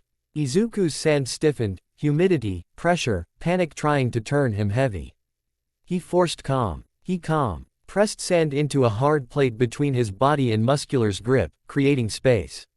Muscular's fingers scraped against hardened sand, still crushing. Izuku slipped free by turning his shoulder into sand and reforming sideways. He landed between Muscular and Kota again. Kota's eyes were wide, terrified, staring at Izuku like he didn't know whether to run or cling. Izuku didn't look at him yet. He watched Muscular. Muscular rolled his shoulders, muscle fibers thickening. "You're annoying," Muscular said, smiling. Izuku's sand rose around his boots, ready. "You're here to kill a child," Izuku said. Muscular shrugged like it was a hobby. "Yep." Izuku's eyes hardened. "You're not leaving," Izuku said calmly. Muscular laughed loud. "Try and stop me," Muscular roared, charging. Izuku's sand surged forward, threads, nets, walls, trying to bind Muscular's movement. Muscular tore through it like it was paper. Each punch scattered sand. Each step crushed control. Muscular was too strong for normal restraint. Izuku realized it instantly. This wasn't a villain you captured with finesse. This was a villain you stopped with a decision. And Kota was behind him, frozen. Kota couldn't run fast enough. If Izuku failed for even a second, Kota died. Izuku's mind went cold. The calm voice in his head whispered, "Now you understand why mercy is expensive." Izuku ignored the voice. But his body moved with a different speed now. Muscular swung. Izuku didn't dodge fully. He let the punch partially pass through sand. But Muscular's follow-up punch hit Izuku's compressed sand plate and cracked it like stone. Izuku felt the shock. He was being pushed backward. His sand was losing territory. And the forest air was damp, making each reform slightly heavier. Muscular grinned wider. "You're slowing down," Muscular said. "Getting tired." Izuku's voice stayed flat. "I'm calculating," Izuku said. Muscular laughed. "Calculate this." Muscular roared, and slammed both fists down. The ground cratered. Dirt and needles flew. The shockwave hit Izuku and Kota. Kota screamed and stumbled backward. Izuku snapped his head slightly. The boy was going to fall. Muscular's eyes lit up. He lunged past Izuku, straight for Kota. Izuku felt something inside him tighten like a snapped wire. No more games. He moved faster than thought. He grabbed Muscular's forearm with his hook hand. Muscular's skin was hot with exertion, muscle fibers pulsing. Musd, he thought Izuku was about to get crushed. Wrong move, kid, Muscular began. Izuku's voice was quiet. Barchin. Muscular blinked. What? Izuku activated it. Not like draining a puddle. Not like drying a brick. Like pulling moisture out of living tissue with ruthless precision. Muscular's arm didn't explode. It didn't spray blood. It withered. The bulging muscle fibers shrank in a heartbeat. Collapsing like ropes, losing tension, turning dry and stiff, mummified looking, not torn, not messy. Muscular's grin vanished instantly. His eyes widened in pure shock. Then he screamed. A raw, animal sound. His body jerked back, trying to pull away, but Izuku held for one more fraction of a second, just enough to make the lesson permanent. Muscular's arm went limp. Not severed, not destroyed, but useless. Muscular staggered backward, clutching the shriveled arm with his other hand, breathing hard, face twisted in disbelief and pain. What did you do? Muscular choked. Izuku stepped forward. Sand swirling low. Stopped you, Izuku said. Kota stared at Muscular's arm. Then at Izuku. His fear didn't disappear. It changed direction. Because Muscular was scary. But Izuku had just done something that looked like a curse. Muscular's eyes burned with rage now. You little, Muscular spat, furious, veins bulging on his neck. I'll kill you. He lunged again, one good arm still monstrous. Muscle fibers thickening on that side like he was compensating. Izuku didn't retreat. He couldn't. If he moved, Muscular might slip past him again. Izuku raised both hands. Sand surged up and around Muscular like a heavy tide. Not a playful storm. A coffin flow, dense, layered, channels for air but no space for leverage. Muscular punched. Sand absorbed. Muscular tried to tear free. Sand tightened. Izuku's eyes stayed cold, voice calm. Stay down, Izuku said. Muscular thrashed, rage and panic mixing. Izuku could end him. He could drain more. He could finish. And for a split second, the old hunger rose again. Clean solution, permanent threat removal. Then he heard Best Jeanist's voice in his memory. Stop before you finish. Izuku exhaled slowly. He shifted the sand just enough to force Muscular's remaining good arm pinned across his chest. He immobilized. He restrained. He did not execute. Muscular's breathing came out ragged, furious. You, monster, Muscular hissed. Izuku's voice stayed flat. You came here to kill a kid, Izuku replied. Don't call me that. Muscular struggled again. Izuku tightened the sand. Muscular's movements slowed, then stopped. Not because he gave up. Because his body was going into shock from pain and dehydration trauma in one limb. He sagged inside the sand hold, still alive, eyes still open. Izuku didn't relax until he was sure Muscular wasn't moving. Then he turned to Kota. The boy stood trembling, tears on his cheeks, staring at Izuku like he was looking at a hero and a nightmare at the same time. Izuku lowered himself slightly, keeping his voice controlled. Kota, Izuku said. Kota flinched at his name. Izuku held up his left hand, empty, non-threatening. You're safe, Izuku said. Kota's voice came out tiny. You hurt him. Izuku nodded once. No lies. Yes, Izuku said. Because he was going to hurt you. Kota swallowed hard, shaking. You're scary, Kota whispered. The words hit Izuku harder than Muscular's punch had. Because it wasn't hate. It was honest fear. Izuku took a slow breath. Yeah, Izuku said quietly. I can be. Kota's eyes widened slightly. He didn't expect agreement. Izuku continued, voice steady. But being scary isn't the same as being cruel, Izuku said. I didn't do it because I enjoyed it. I did it because you needed someone between you and him.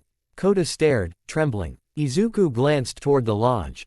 Shouts. Explosions in the distance. The attack wasn't over. Izuku looked back at Kota.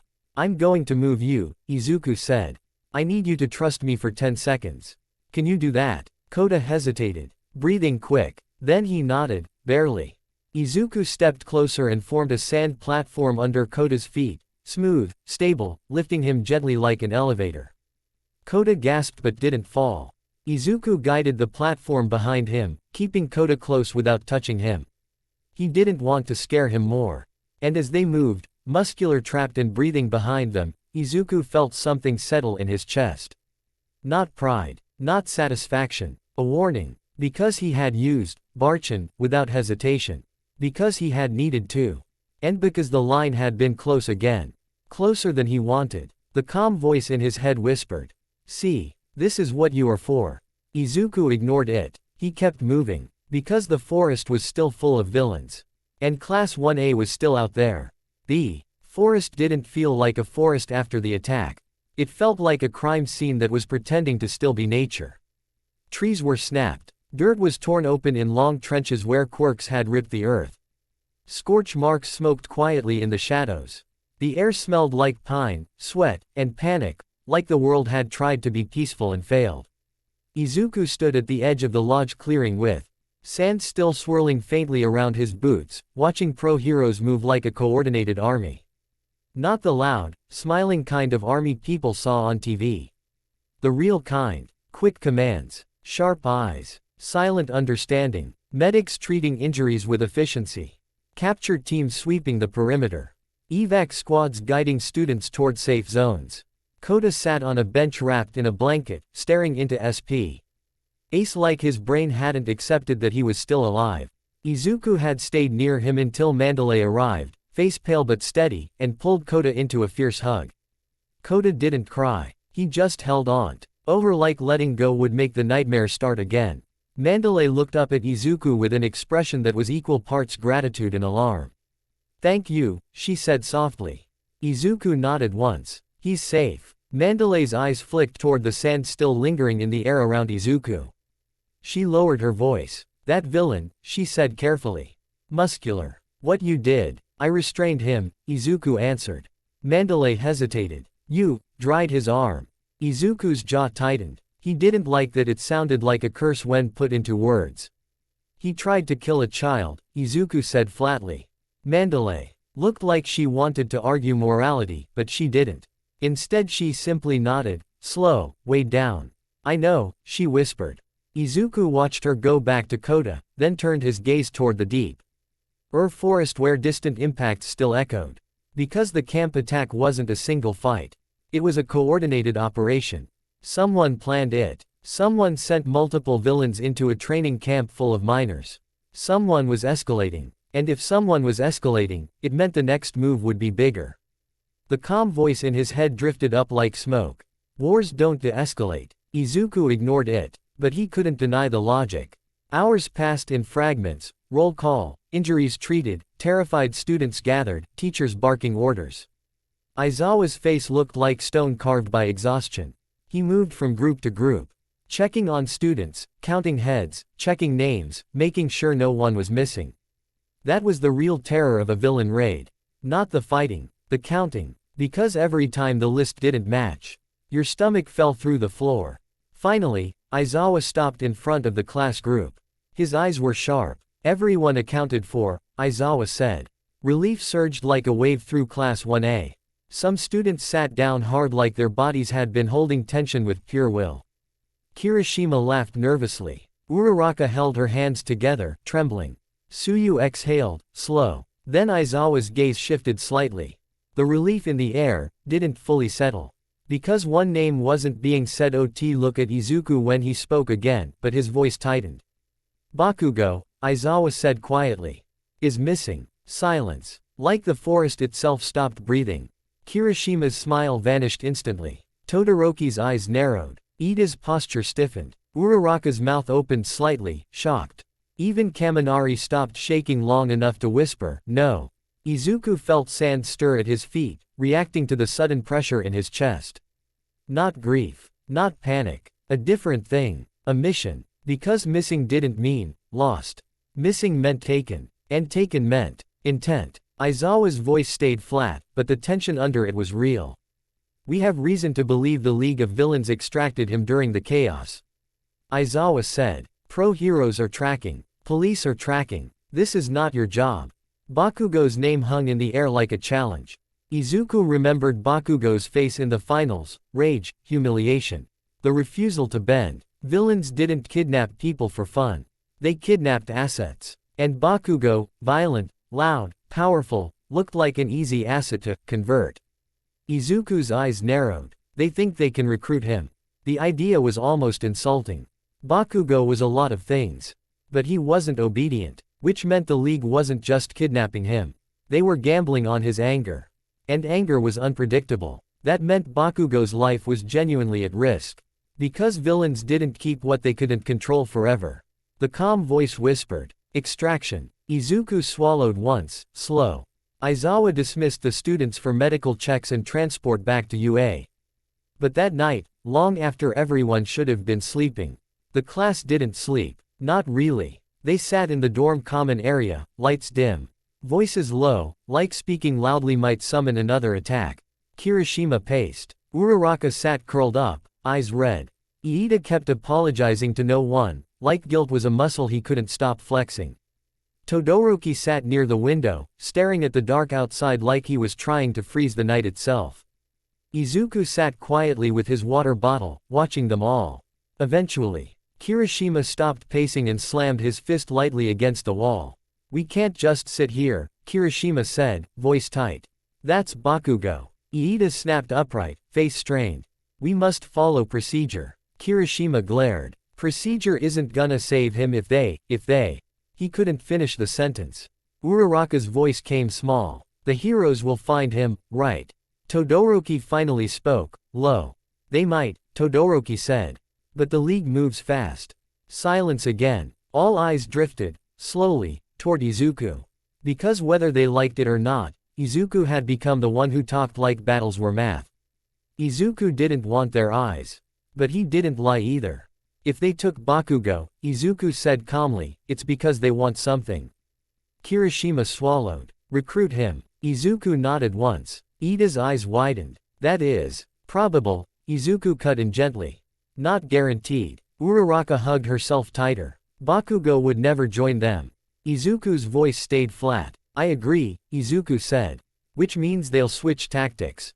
Todoroki's eyes sharpened. "Threats." Izuku nodded once. "Pressure," Izuku said. "Isolation. Fear. We're your only family now." "Nonsense." Kirishima's fists clenched. "We have to go." Iida's jaw trembled. "No. We will be punished." Izuku looked at Iida. "You're right," Izuku said calmly. "We will." Iida blinked, shocked. Izuku continued. "But if Bakugo is broken or dead, punishment won't matter." The room went quiet. Because Izuku said the thing no one wanted to say. Not dramatically. Not emotionally. Just, as a fact. Uraraka's eyes filled. Kirishima's face tightened. Todoroki stared at Izuku like he was reading him again. Iida looked like he might argue, and then his shoulders slumped. Because he understood what it felt like to be the one who made a mistake while a friend paid for it.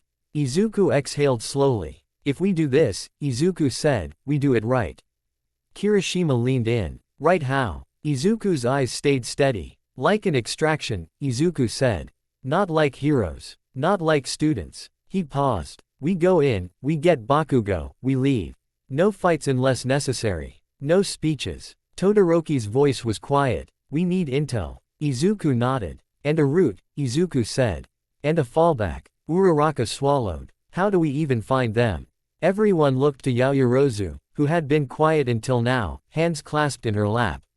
Momo's eyes were serious. During the attack, Yaoyorozu said, "I created a small tracker and placed it on one of the villains.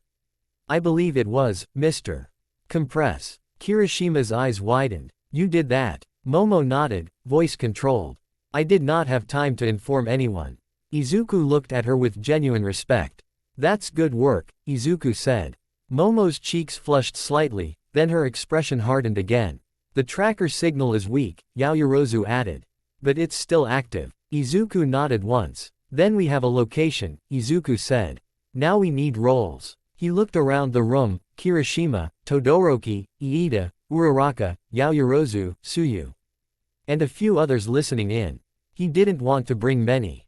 More people meant more noise. More noise meant mistakes. Izuku's voice stayed calm and final. "Core team," Izuku said.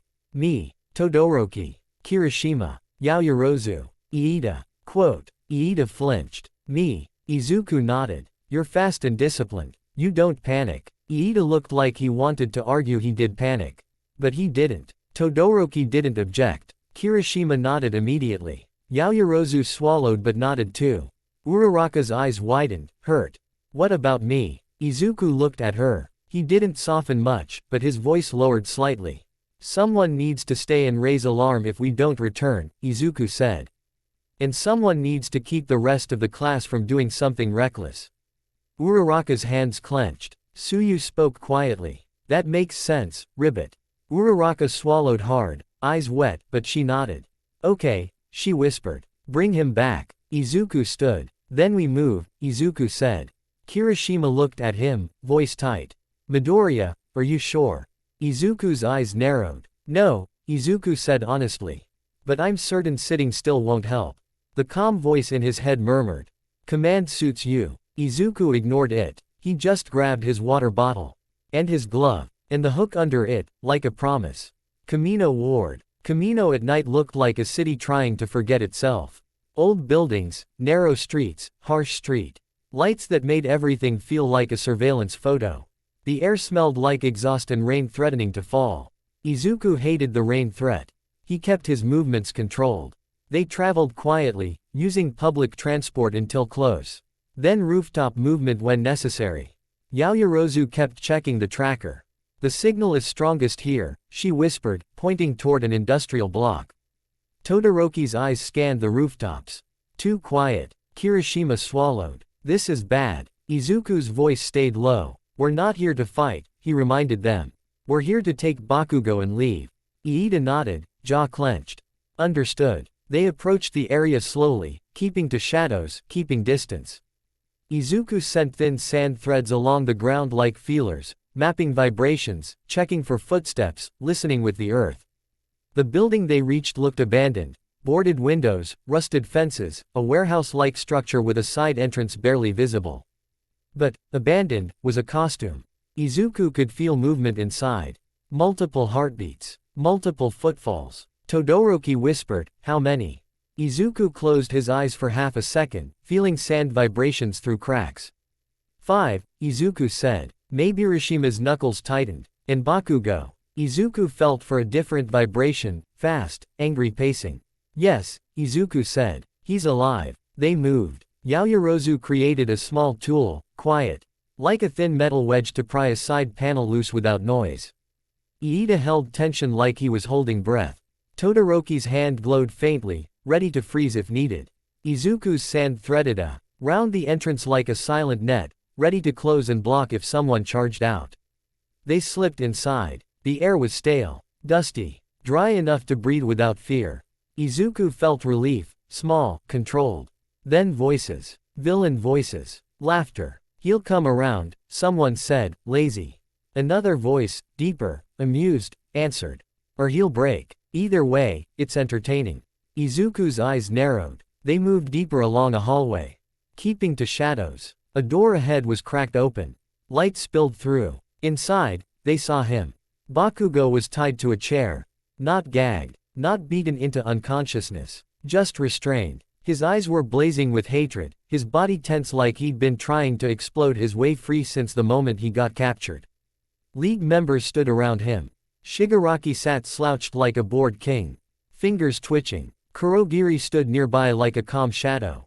Mr. Compress leaned against a crate, amused. Twice hovered anxiously. And, lurking deeper, Toga's grin flashed briefly in the light. Shigaraki's voice was lazy. Join us, Shigaraki said. You're already halfway there. You hate heroes, right? Bakugo spat. I hate you. Shigaraki laughed. See, Shigaraki said. That anger is beautiful. Bakugo snarled. You're pathetic. Mr. Compress chuckled. Oh, I like him. Izuku's jaw tightened. He didn't like this. Not because Bakugo was hurt. But because they were trying to reshape him. That was a kind of violence that didn't leave bruises. Izuku leaned close to Todoroki and whispered. We do it in one move. Todoroki nodded slightly. Izuku looked at Iida. Speed. Iida nodded, eyes sharp. Izuku looked at Kirishima. Shield. Kirishima nodded, swallowing. Izuku looked at Yaoyorozu. Smoke. Momo blinked. Smoke. Izuku's eyes stayed calm. Non-lethal. Confusion. We leave. Momo nodded, hands trembling slightly as she created small smoke canisters, quiet, compact. Izuku inhaled slowly. Then he moved his hand. Sand seeped under the door like a living shadow. Thin, silent. It flowed across the floor inside the room, gathering behind the chair Bakugo was tied to. Bakugo's eyes flicked down. He noticed the sand. His eyes widened slightly, recognition, confusion, then fury. Izuku met his gaze through the crack in the door.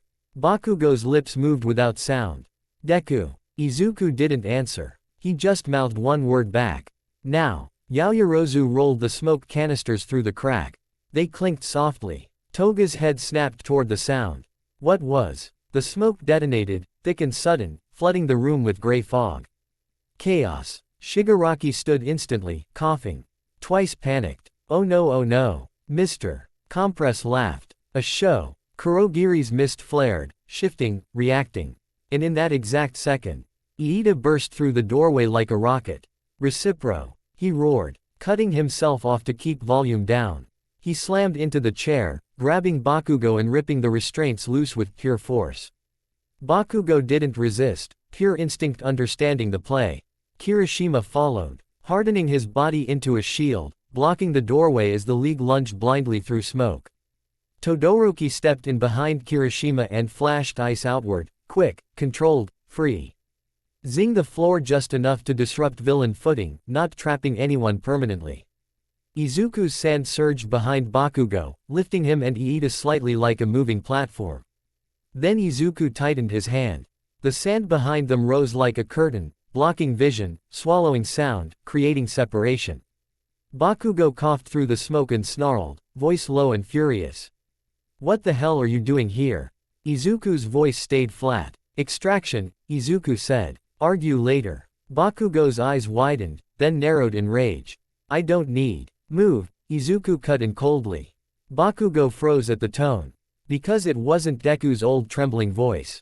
It was command. Bakugo hated it, but he obeyed, because his survival instincts were still intact. They bolted. Out the side exit. Into alley shadows. Up toward rooftops. Behind them, Shigaraki's voice screeched through the smoke. Don't let them go. Kurogiri's mist surged, warping air like a portal forming. Izuku's eyes narrowed. That warped gate was the real threat. If Kurogiri got a clean line, they were caught. Izuku lifted his hand. Sand surged into the air and slammed into Kurogiri's forming portal like a storm shoving against a doorway. Sand filled the mist, disrupting its shape. Not stopping it permanently. Delaying. Buying seconds. They ran. Rooftops. Wind. City noise below. Bakugo's breathing was furious. You idiots, Bakugo snarled, running beside Izuku. You're gonna get expelled. Izuku didn't look at him. Better expelled than dead, Izuku said. Bakugo's jaw clenched. Behind them, the air warped. A portal tried to form again. Then, a shockwave hit the street. A different kind of pressure. The kind that made glass rattle and dust lift. Pro-heroes had arrived. Izuku's sand threads vibrated wildly. Something massive was landing nearby. Bakugo's head snapped. What? A booming voice echoed through Kamino like thunder. All Might is here. The city exploded into noise. Heroes swarmed. Villains reacted. And at the center of it all, a presence stepped forward that made Izuku's skin tighten. Not Shigaraki. Not Kurogiri. Something older. Heavier. Like a shadow with a smile. All for one. Izuku didn't see him clearly at first. Just the shape, the aura. The way the world around him felt like it was bending. But the moment Izuku felt that presence, his sand stirred violently. And the calm voice in his head whispered, sharp. Predator. Bakugo stared, stunned, like his brain didn't understand what it was seeing. All Might, Bakugo whispered, voice cracking with something he'd never admit. All Might stood across from All for One in the street below, bruised, smiling. Tense. Two symbols facing each other. One shining, one rotten. Izuku felt his stomach tighten. This was bigger than an extraction. This was war. Iida's voice shook. We should leave, now. Izuku nodded once. Move, Izuku said. We're not staying. But the city didn't let them leave easily. All for One turned slightly, head tilting as if he'd sensed something. His voice carried unnaturally. smooth and amused. And what do we have here? All for One said. Children sneaking into a battlefield. Izuku's blood went cold. All Might's eyes snapped upward, panic flashing beneath the smile. Get out of here, All Might shouted. All for One laughed softly. Wait, All for One said. One of them. His head turned, locking onto Izuku like a spotlight. All for One's tone shifted, interested. That quirk, he murmured. It devours life, fascinating. Izuku's sand tightened defensively around his feet. Todoroki stepped closer, ice ready. Kirishima hardened, putting himself between Izuku and the street. Bakugo snarled, shaking with rage and fear. Don't look at him, Bakugo yelled. All for One smiled wider. I can look wherever I please, he said. Then the pressure hit. Not physical. A pull. Izuku felt it like invisible hands reaching for his chest, his core, the thing that made sand answer him. Quirk theft. Izuku's eyes widened. He had heard rumors about All for One. He hadn't felt it. Until now. Izuku's sand shuddered as if something tried to disconnect it from him. His breathing tightened. For a split second, the world blurred. And inside his head, something mauve fear. Something ancient and furious rose up like a crocodile lifting its head from mud. A voice that wasn't a voice, more like a will, snarled in his bones. I don't serve anyone. Izuku's eyes darkened. The pull intensified. And then it snapped back like a rubber band. All for One's head tilted, surprised. Oh, he said softly. Resistance. Izuku's sand surged upward instinctively like a defensive beast. All for One chuckled. How charming, he said. A will inside the quirk. All Might's eyes widened. He looked, truly, alarmed now. Because quirks didn't usually bite back. Izuku's jaw tightened. He didn't know what that resistance truly was. Past life instinct. Vestige. Something else. He didn't care right now. He only cared about one thing. Leave. Izuku looked at the team. Go, Izuku said sharply. Now. Bakugo snapped. I'm not leaving All Might. Izuku's eyes turned cold. This isn't your fight, Izuku said. Move. Bakugo flinched at the tone again. Todoroki grabbed Bakugo's arm hard. Bakugo. Todoroki said, voice tight. We leave. Kirishima nodded. We can't help here. Ida's engines roared, panic and duty mixing. Momo's hands shook as she created a flash flare, bright, blinding, to cover retreat. Izuku lifted his hand and unleashed a sandburst, thick, dusty, creating a temporary curtain between them and the street. Not a killing storm. A cover. They ran. Across rooftops. Away from the titans in the street. Behind them, All Might's voice boomed again, shaking buildings. You will not touch those children. All for One laughed. And you will not save everyone, he replied. Izuku didn't look back. He couldn't afford to. Because if he looked back, he might choose to stay. And staying meant dying. They reached the edge of the industrial block and finally slowed, breathing hard, trembling. Alive. Bakugo ripped his arm free from Todoroki's grip and turned on Izuku, eyes wild. You, Bakugo began. Izuku cut him off, voice flat, exhausted. Shut up, Izuku said. You're alive. Bakugo froze. He hated those words. Because they were true. And because they sounded like someone speaking from authority, not friendship. Ida's voice shook. We should return, and report. Izuku nodded once. Yes, Izuku said. We go back. We accept punishment. Kirishima swallowed. And All Might. Izuku's gaze drifted toward the distant street where shockwaves still echoed. He couldn't see the fight clearly from here. But he could feel it. A symbol clashing with a monster. Izuku's jaw tightened. All Might, Izuku said quietly, knows what he's doing. He didn't know if that was comfort or a lie. But it was all he could give. Because the truth was, tonight, they succeeded. They extracted Bakugo. They didn't lose anyone. But Izuku had felt All for One's hand reach for his power. And he had felt something inside himself snarl back. That meant two things. 1. All for One had noticed him. 2. 3. Whatever lived in Izuku's quirk, whatever will was fused into him, was real. 4. And real things came with consequences. The calm voice in his head whispered, almost pleased. Now the kings have noticed you. Izuku tightened his grip on his water bottle until the plastic creaked. He didn't want to be noticed. But it was too late. The day All Might pointed his finger at the cameras and said, "You're next," the world changed. Not in one dramatic explosion. In thousands of small shifts. People argued online about whether the symbol of peace had won or lost. News anchors played the same footage until it became background noise. Parents called UA with shaking voices. Agencies tightened security. Villains got bolder. Civilians got quieter. And Class 1A. Class 1A started sleeping with one ear open. Izuku sat in the dorm common room late at night, water bottle in his hand. Listening to the building settle. He didn't need to be told the truth. All Might's era was ending. A vacuum was forming. And vacuums didn't stay empty. They got filled. By fear, by chaos, by someone strong enough to claim the space. The calm voice in his head whispered like dry wind. The age of symbols ends. The age of rulers begins. Izuku tightened his grip on the bottle until the plastic creaked. He hated how much that sounded like it could be true. The announcement, Provisional Hero License Exam. Aizawa walked into class like he always did, sleep-deprived and unimpressed by everything. But today, even he looked heavier. The Provisional Hero License Exam is soon, Aizawa said, voice flat. You'll be going against students from across the country. Fail, and you'll have restrictions. Pass, and you'll be allowed to use your quirks in public under certain conditions. Kaminari raised a hand. Wait, like, legally? Yes, Aizawa said. Legally. Mineta gasped like someone had offered him fame and a microphone. Aizawa's gaze sharpened. This is not a popularity contest, Aizawa said. It's a screening. They want to know if you can operate without becoming a liability. His yes flicked toward Izuku for half a second. Not accusing. Warning. Izuku didn't react. Todoroki sat rigid, eyes half-lidded, like he was already rehearsing every possible scenario. Bakugo looked like the idea of a screening insulted him. Yaoyorozu sat upright, calm but tense, leadership pressure still on her shoulders from Kamino. Iida sat perfectly straight, like he'd decided discipline was the only language he was allowed to speak now.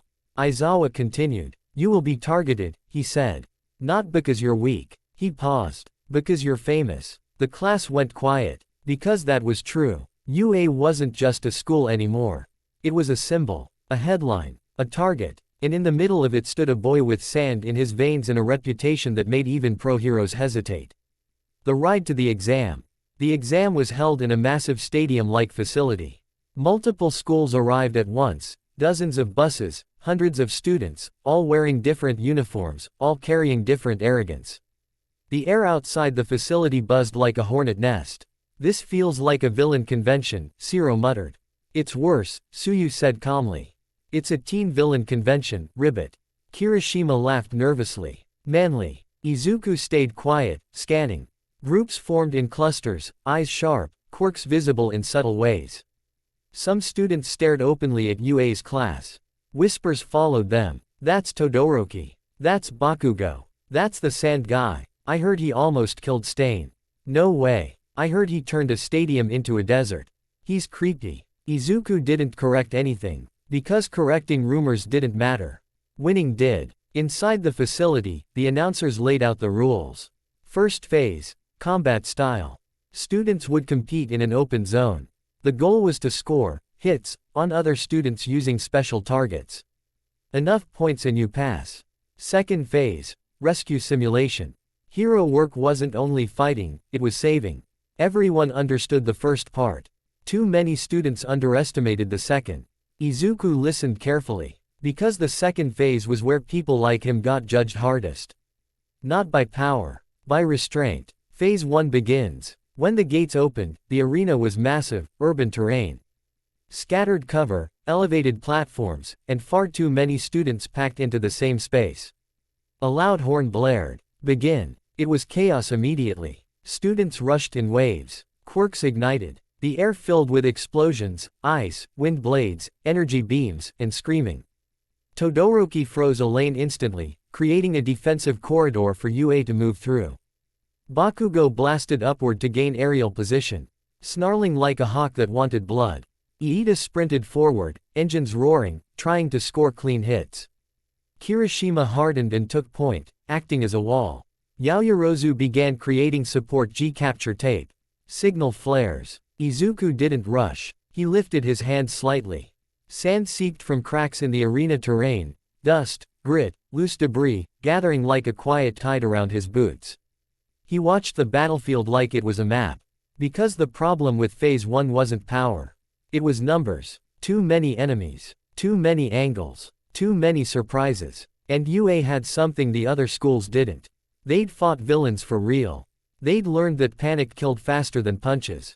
Izuku's voice cut through the noise, calm but firm.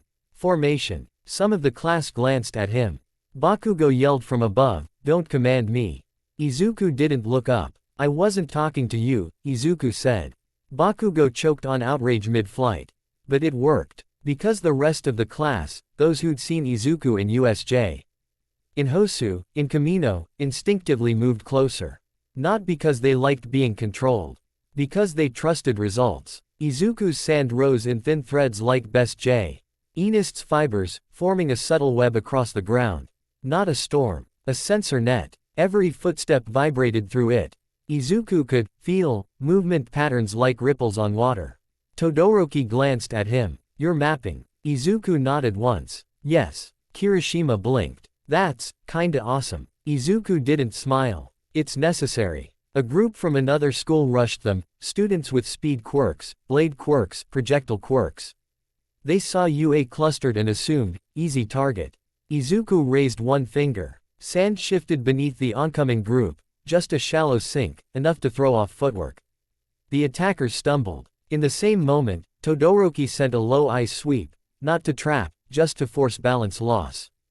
Iida darted forward and tagged 3 targets in a blink, clean hits. Kirishima body blocked the 4th. Yaoyorozu fired a capture tape line, yanking the 5th off balance for a clean tag. The entire skirmish ended in seconds. The other school retreated, shocked. UA didn't chase. Izuku watched them go like a commander watching a failed probe. "Don't waste energy," Izuku said. "Let them come." Kaminari stared. "That sounded, villain why?" Tsuyu replied calmly, "That sounded, smart, ribbit." Izuku's eyes narrowed slightly. The arena wasn't random chaos anymore. It was a feeding frenzy. And UA was a famous meal. As minutes passed, more students started coordinating, targeting UA specifically. It became obvious fast. They weren't trying to win the exam. They were trying to beat the headline. They wanted to say, "I took down UA." Bakugo screamed mid-air, blasting someone off a platform. "Come on, try me." That attitude attracted even more enemies. Izuku exhaled slowly. Bakugo was a beacon. A loud, explosive beacon. Izuku raised his hand and shaped sand into a tall, smooth column under Bakugo, like a moving platform that shoved him sideways. Bakugo yelped mid-flight. "What the?" Izuku's voice stayed flat. "Stop hovering in one place." Bakugo snarled. "Don't touch me." Izuku didn't argue. "Then die. Your choice." Bakugo froze for half a second. Then, furious, he moved. Not because he respected Izuku. Because even Bakugo understood survival math. Baroque works protocol. The pressure increased. 3 different schools began pushing toward UA's cluster at once, like wolves deciding to swarm. Todoroki's ice walls held one side. Kirishima held another. But numbers kept growing. Yaoyorozu's breathing sharpened. "We're getting surrounded," she said. Izuku's eyes narrowed. "Then we stop being a group," Izuku said. Kirishima blinked. "Huh." Izuku turned slightly, gaze sharp. "Baroque works protocol," Izuku said. No one knew what that meant, except maybe Tokiyami, who had that. "I've seen weird things in Midoriya's brain, look." Izuku continued anyway. "We split into agents," Izuku said. "Pairs, trios, roles." He looked at them one by one. "Todoroki. Center control. You're Mr. 1. Todoroki blinked. "Why?" "Because you cut space," Izuku said simply. "Ice. Fire. Walls. You shape lanes." Todoroki didn't like the name, but he nodded. "Kirishima. Shield and breach. Mr. 2. Kirishima grinned despite the tension. "Manly. Iida. Rapid tag and extraction. Mr. 4. Iida nodded, almost relieved to have a clear role. "Yaoyorozu. Support and supplies. Miss Goldenweek." Momo blinked. "That sounds." Izuku cut in calmly. "It means you control outcomes without brute force." Momo's cheeks flushed, but she nodded. Suyu. Scout and capture. Miss Valentine. Suyu blinked slowly. Ribbit, okay. Kaminari, Izuku said, you are not allowed to go solo. You stay with Jiro. Kaminari looked offended. Hey. Izuku's gaze didn't move. If you fry your brain in the first phase, you fail the second. Stay functional. Jiro smirked. Good call. Izuku lifted his hand, sand threads tightening slightly. And me? Kirishima asked. Izuku's voice stayed quiet. I'm the hub, Izuku said. If you can't communicate, watch the ground. He tapped his boot once. Sand threads pulsed faintly like veins. Follow vibration signals. I'll guide you. They didn't have time to argue. The swarm hit. UA split like a machine unfolding. Todoroki raised a jagged ice barrier, forcing enemy groups into narrow corridors. Iida shot through those corridors like a bullet, tagging targets. Kirishima smashed into the side of an enemy cluster, scattering them and protecting Momo as she deployed smoke and capture gear. Suyu hopped along elevated terrain, tagging from unexpected angles. Kaminari and Jiro covered blind spots. And Izuku. Izuku didn't fight like a person. He fought like a territory claiming itself. Sand rose in precise streams, grabbing ankles, shifting footing, creating slopes, blocking lines of fire. Not crushing. Not dehydrating, just controlling where people could stand, move, and aim. Students tried to rush him. They sank into quicksand pockets or got redirected into Todoroki's corridors. Students tried to hit him from afar. Sand curtains caught projectiles and shredded them down into harmless grit. Students tried to gang up. They found themselves separated by sudden sand ridges. It wasn't flashy. It was suffocating, like fighting gravity. And slowly, the swarm broke. Not because UA was stronger, because UA was structured. A boy from another school, tall, sharp-eyed, stopped mid-rush and stared at Izuku with disgust. You're not fighting, the boy spat. You're controlling. Izuku's eyes stayed calm. Yes, Izuku said. That's what heroes do in disasters. The boy hesitated, then got tagged by Iida and yelped in frustration. The sand throne moment. As the first phase neared its end, students began to panic. Scores were tight. Time was short. That panic made them reckless. A massive group, maybe 20, charged UA at once, desperate to steal points. Izuku saw it before they moved. The sand threads told him. He stepped to the center of a wide open area and raised both hands. Sand rose beneath him, forming a seat. Not because he needed to sit. Because he needed height. Because he needed visibility. Because the battlefield needed a central signal. He sat on a simple throne of sand, clean lines, stable base, nothing dramatic, nothing monstrous. But it looked dramatic anyway. People noticed. Students hesitated. Some got angry. He's doing it on purpose. Someone shouted. He's acting like a boss. Izuku didn't respond. He simply pointed. Left flank, 2 fast movers. Izuku said calmly. Iida. Now. Iida moved instantly. Right flank, 3 projectile types, Izuku said. Todoroki, lane freeze. Todoroki snapped ice walls into place. Kirishima, protect Momo, Izuku ordered. They're trying to break the support. Kirishima hardened and took the hit, grinning through the impact. The 20-student rush hit UA like a WSE. Every step they took got redirected. Every time they tried to group up, sand split them. Every time they tried to aim, the ground shifted. They weren't being harmed. They were being managed. It was humiliating. It was efficient. And it got UA the last points they needed. A horn blared. Phase 1 end. Students collapsed across the arena, panting, groaning, swearing. UA gathered again, breathing hard, but intact. Bakugo landed with a scowl. I didn't need your protocol. Izuku looked at him. You were alive long enough to say that. So yes, you did. Bakugo's face twisted. Todoroki stared at Izuku for a long moment. You led, Todoroki said. Izuku's voice stayed flat. I managed, Izuku corrected. Momo exhaled shakily. We passed phase 1, because we stayed coordinated. Suyu nodded. Midori is scary, but he kept us safe, Ribbit. Izuku didn't comment. Because safety was a moving target. And phase 2 was coming. Phase 2, rescue simulation. The facility shifted. Walls moved. Lights changed. Then the announcement came. A simulated, disaster zone, would be created. Civilians, actors and bots would be placed in danger. Students would need to rescue them under pressure, while pro-heroes acted as obstacles. Many students smiled, because they assumed rescue meant less fighting. They were wrong. Rescue meant judgment. Judgment meant panic. And panic meant mistakes. Izuku watched as teams formed, many based on ego. Not practicality. UA stayed together loosely. Not because they trusted each other fully. Because after everything, they understood one thing. Heroes who split up without comms, died. A loud roar echoed through the zone. Then the villain, pro-hero appeared. Gang Orca. His presence hit like a pressure wave, big, muscular, killer whale themed, intimidating enough to make even confident students stiffen. Gang Orca's voice boomed through speakers. Rescue. Good, Gang Orca said. Let's see if you can do it while you're terrified. Then it started. Floodlights flickered like an earthquake simulation. Debris fell from above, controlled, safe, but scary. Civilians screamed for help. Smoke filled the air. And Gang Orca attacked. Not with punches. With sonic pressure and water-based tactics. A pulse hit the air. Students flinched like they'd been slapped. Some dropped to their knees. Some screamed. Some froze. Izuku's sand shuddered. Sonic vibrations weren't water, but they disturbed sand's cohesion. They made his control jittery. Then water hit, sprayed from hidden pipes like emergency sprinklers.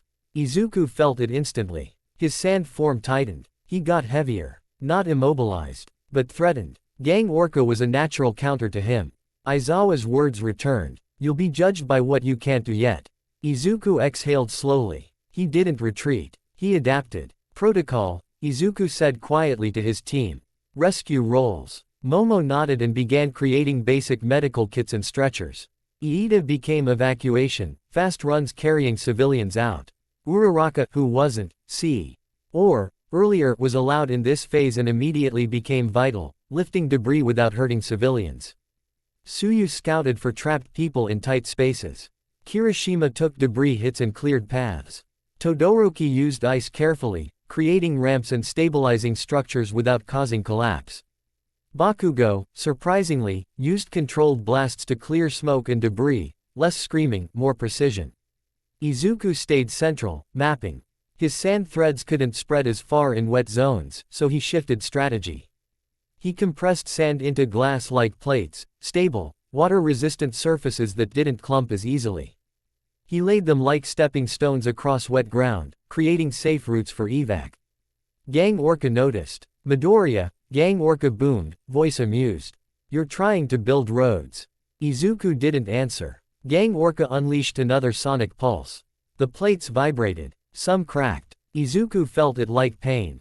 He steadied them. Then Gang Orca surged through smoke and slammed water pressure toward Izuku like a hose cannon.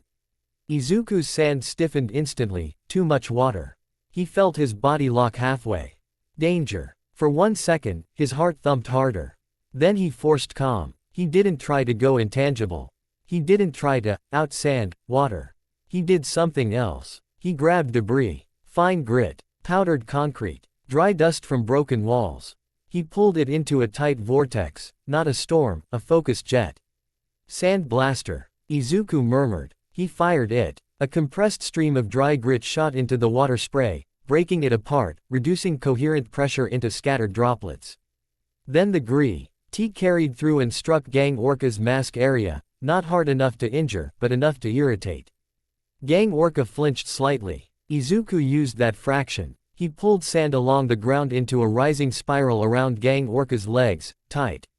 Heavy, but not crushing. Gang Orca responded with another sonic pulse, blowing the spiral apart. Izuku expected it. He wasn't trying to trap Gang Orca. He was trying to buy time. Because rescue wasn't about defeating the villain.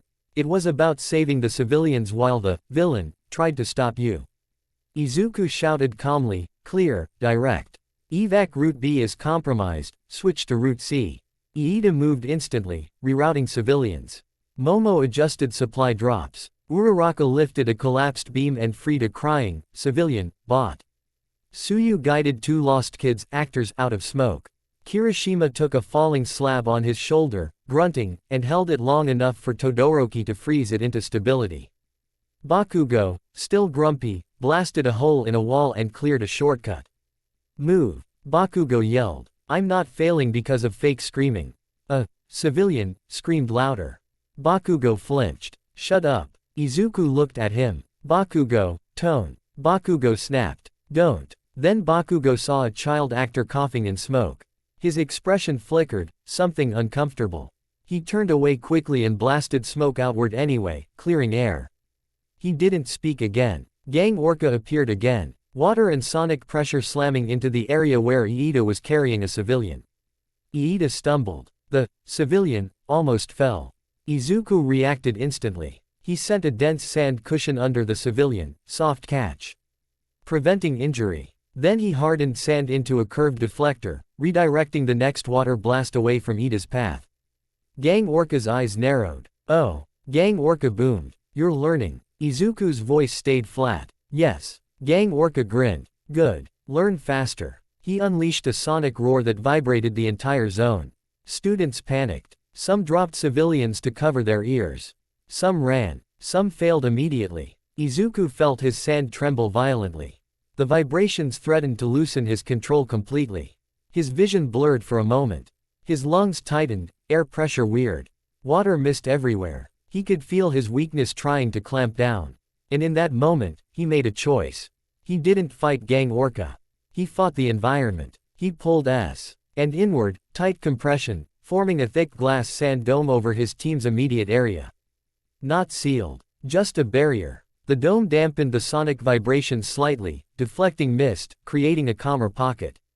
Todoroki blinked. Surprised. Momo's eyes widened. You made a shelter. Izuku nodded once. Keep moving. Inside the pocket, UA regained rhythm.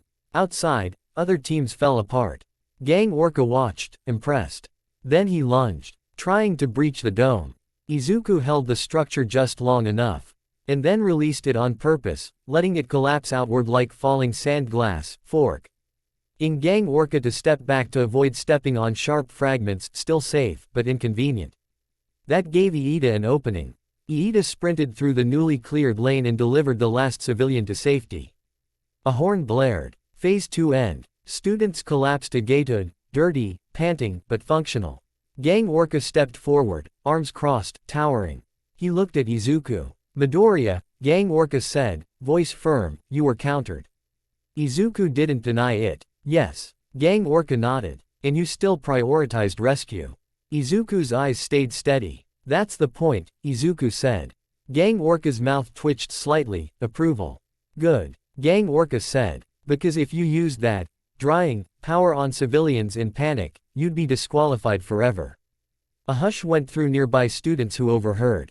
Izuku didn't flinch. I know. Izuku said quietly. Gang Orca held his gaze for a long moment, then spoke loud enough for others to hear. You're dangerous, Gang Orca said. But danger can be a tool if it's disciplined. Izuku nodded once. That was, almost a compliment. Almost. Results. When results were announced, UA had a strong pass rate. Not perfect, but solid. Names were called. Cheers erupted. Some cried. Some screamed. Bakugo passed. Of course, barely hiding how relieved he was. Todoroki passed, expression unreadable. Iida passed, shoulders trembling like he'd been holding fear inside a locked chest. Yaoyorozu passed, eyes wet with relief. Uraraka passed, smiling through exhaustion. Tsuyu passed, calm as always. And then, Midoriya Izuku. Izuku's name was called. He passed. The crowd reaction was mixed.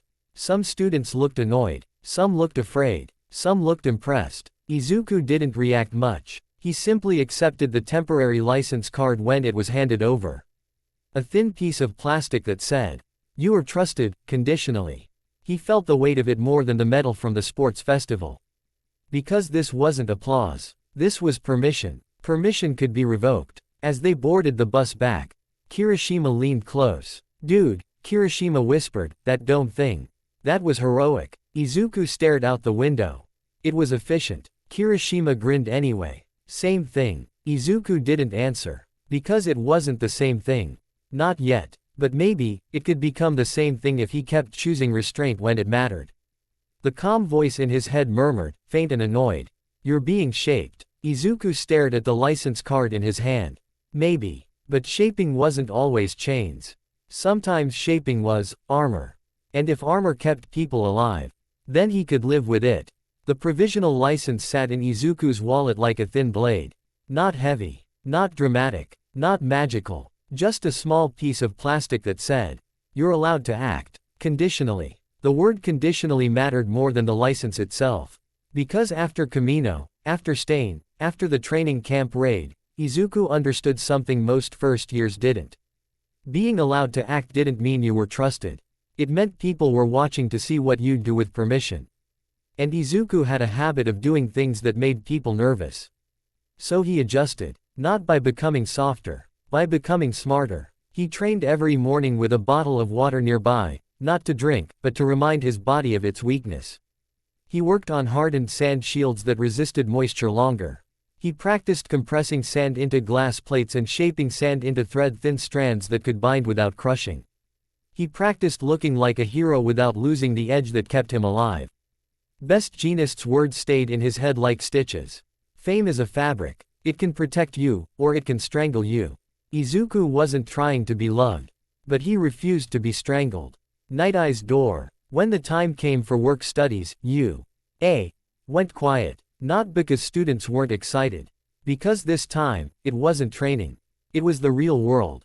Real agencies. Real schedules. Real consequences. Izuku received offers again, more than before, more cautious, more professional.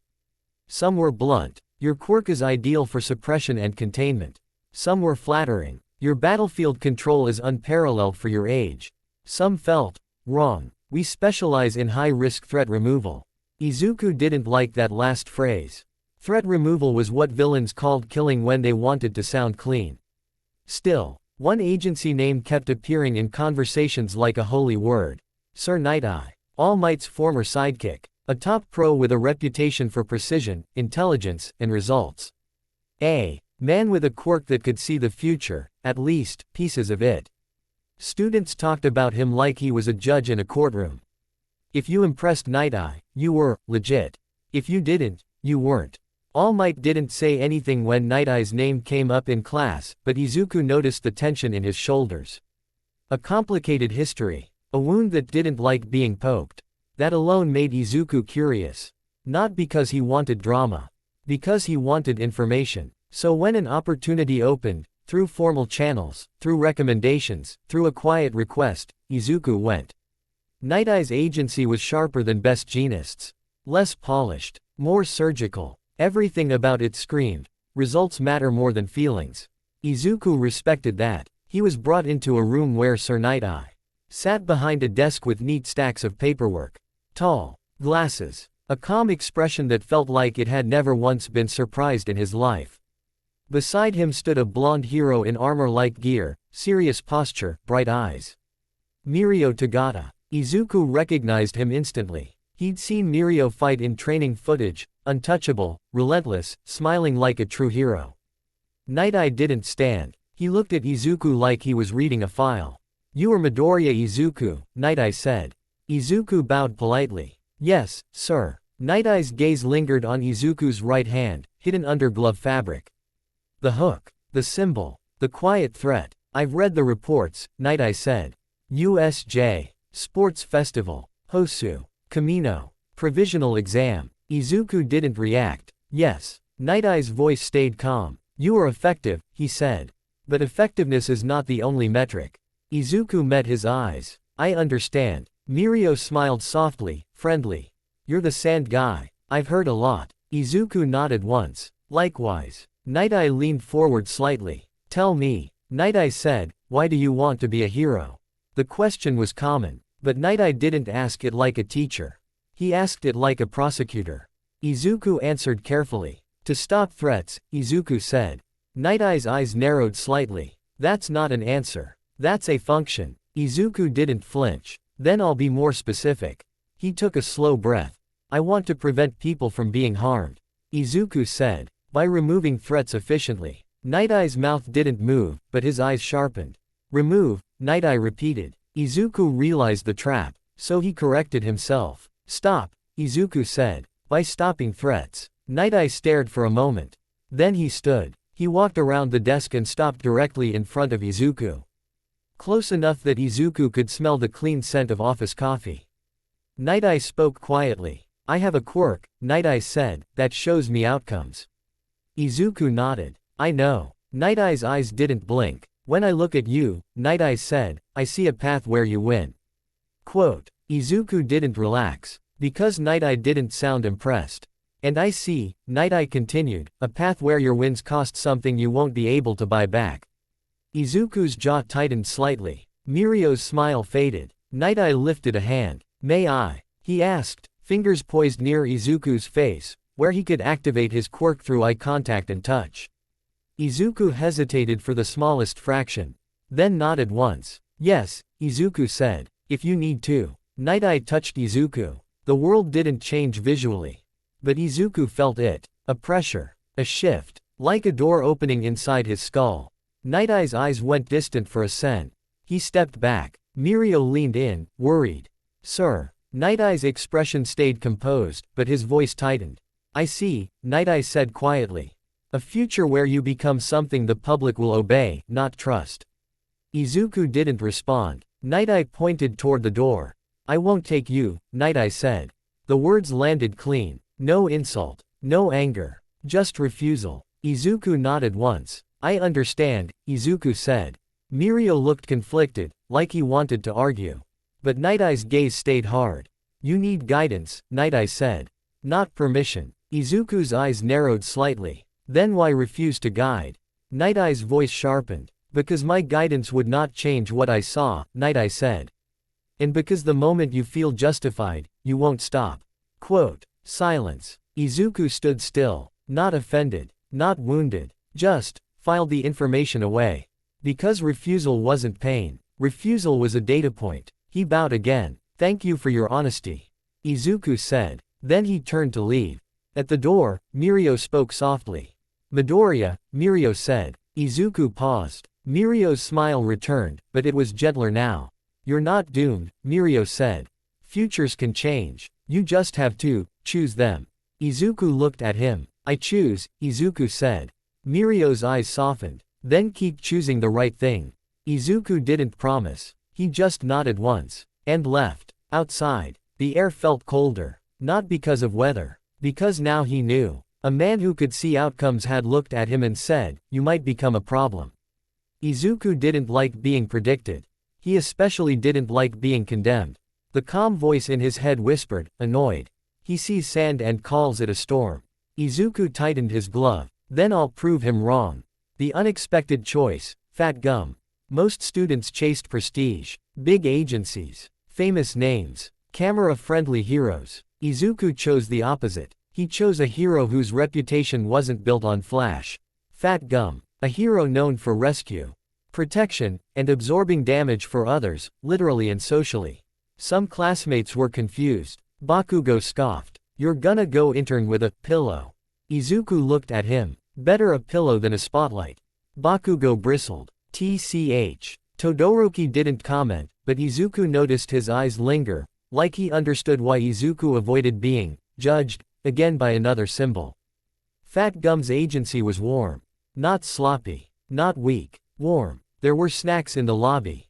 There were rescue posters on the walls. There were staff members who smiled like they weren't terrified of their own daily work. Fat Gum himself greeted Izuku at the door with a grin so friendly it almost looked fake. Midoriya. Fat Gum boomed. Welcome. Heard you're scary. Izuku blinked. That's an introduction. Fat Gum laughed. Hey, it's a compliment. Means you can protect people. Izuku didn't smile. Sometimes protection looks ugly. Fat Gum's grin softened slightly, but he nodded. Yeah, Fat Gum said. Sometimes it does. Then he clapped his hands together. Good. Fat Gum said. Then we're gonna learn how to make it look less ugly while still saving lives. Izuku stared. That was exactly what he needed. Not moral lectures. Not worship. Not condemnation. Practical training on how to be strong without becoming feared. Fat Gum's voice lowered a little, more serious. Also, Fat Gum added. You picked a good time to show up. Izuku's eyes narrowed. Why? Fat Gum's grin didn't fade, but his eyes sharpened. Because something's moving, Fat Gum said. A group underground. Organized. Brutal. Izuku felt sand stir faintly under his boots. Yakuza, Izuku said. Fat Gum nodded once. Yeah. Izuku didn't need a dramatic villain name to understand.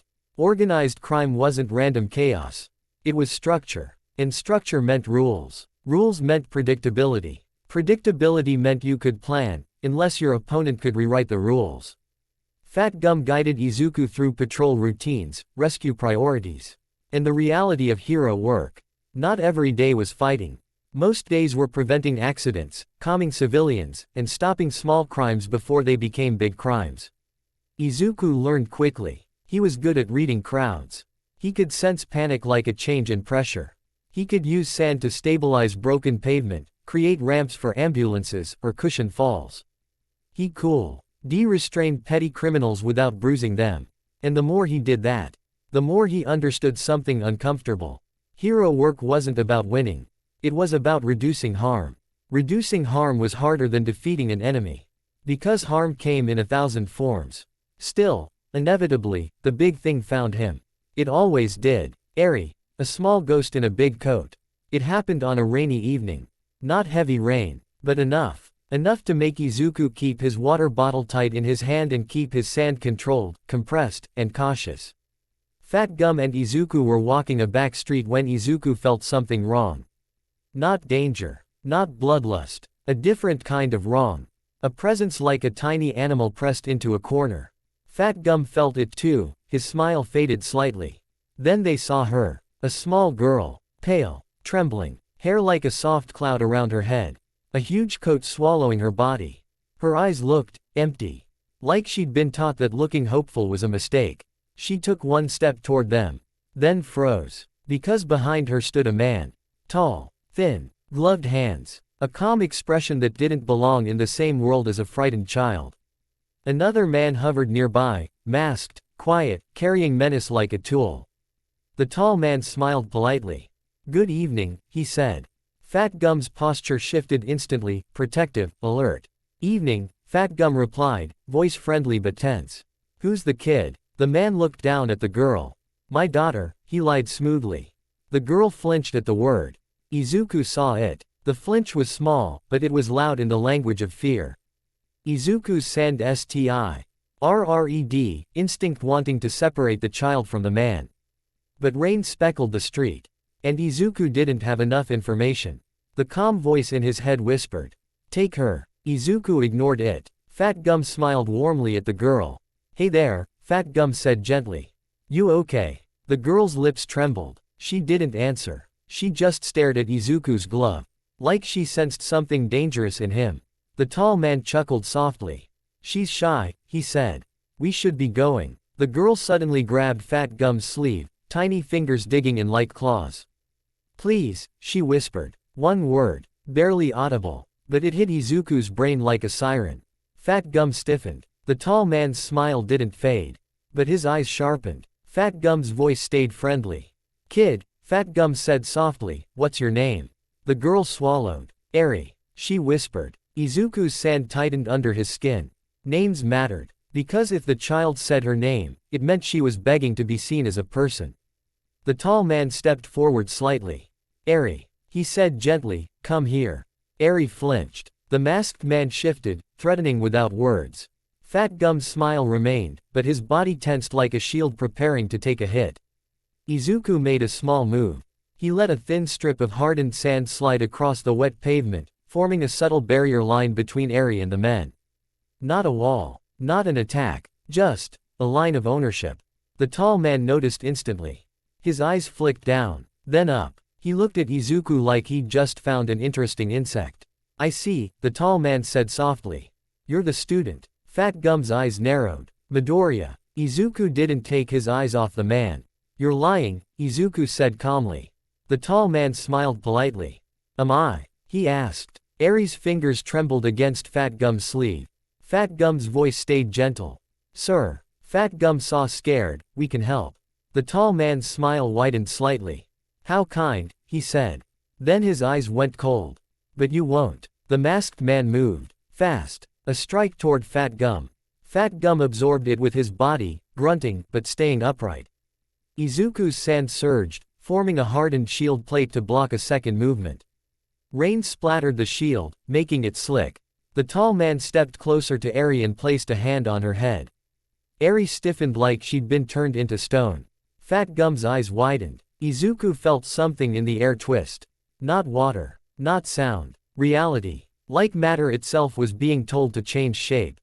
The tall man's gloved finger brushed Eri's hair, then he spoke softly. "Eri," he said, "we're leaving." Eri's body moved like a puppet. Her grip loosened. Her eyes went dull again. Izuku's jaw tightened. The calm voice whispered, furious. "He controls her like property." Izuku took one step forward. Fat Gum grabbed Izuku's shoulder hard. "Not now." Fat Gum whispered urgently. "We don't have enough." Izuku froze. He hated it. But he understood. If the man could rewrite matter, charging in blind could get Eri killed. Fat Gum forced a smile. "All right then," Fat Gum said, playing it safe. "Have a good night." The tall man smiled back. "You too," he said.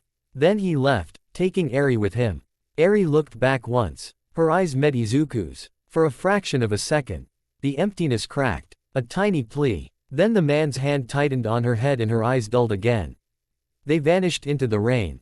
Izuku stood still, fists clenched. Fat Gum exhaled slowly. "That was Overhaul," Fat Gum said quietly.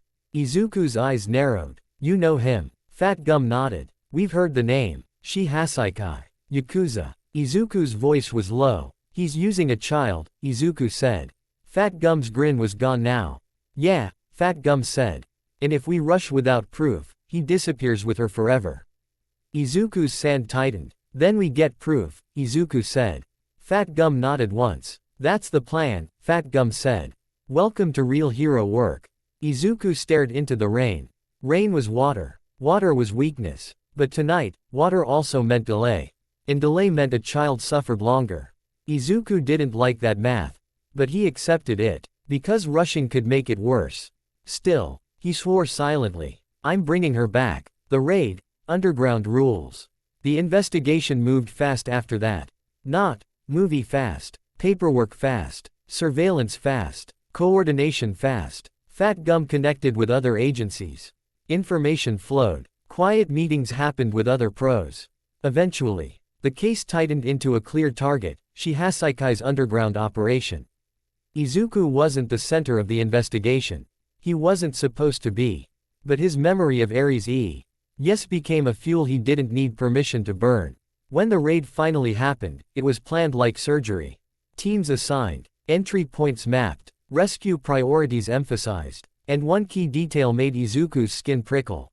The base was underground, concrete, stone, dry air, a world without water. It should have made him stronger. But it also made him more dangerous. Because in dry spaces, his power felt effortless. Fat Gum clapped Izuku's shoulder before they moved in. "Midoriya," Fat Gum said quietly, "remember. Rescue first, villains second." Izuku nodded. "Understood." Fat Gum's voice lowered. "And don't do anything that makes the kid fear you," Fat Gum added. Izuku paused. Because that was harder than fighting. But he nodded again. "I'll try," Izuku said. They entered. The underground halls were tight, sterile, and wrong. The kind of clean that felt like a hospital built for experiments instead of healing. The air was dry. Izuku's sand hummed under his skin like it was happy. He hated that. They moved through corridors, clearing rooms, disabling guards. Izuku used sand threads to check corners, silent, precise. He used sand cuffs to pin enemies without breaking bones. He used sand barriers to block retreat routes. Everything was controlled. Then the walls shifted. Not physically like a door opening.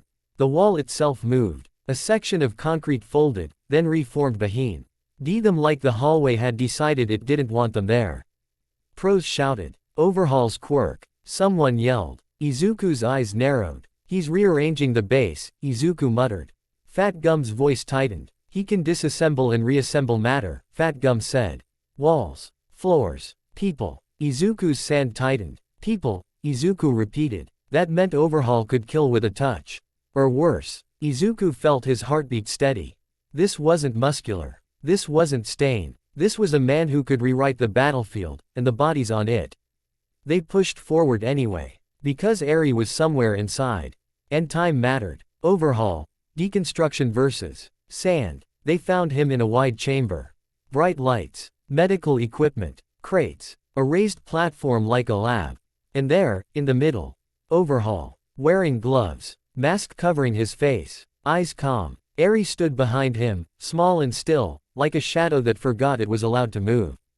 Izuku's sand surged instinctively, then tightened. Not a storm. Control. Overhaul's eyes flicked toward Izuku.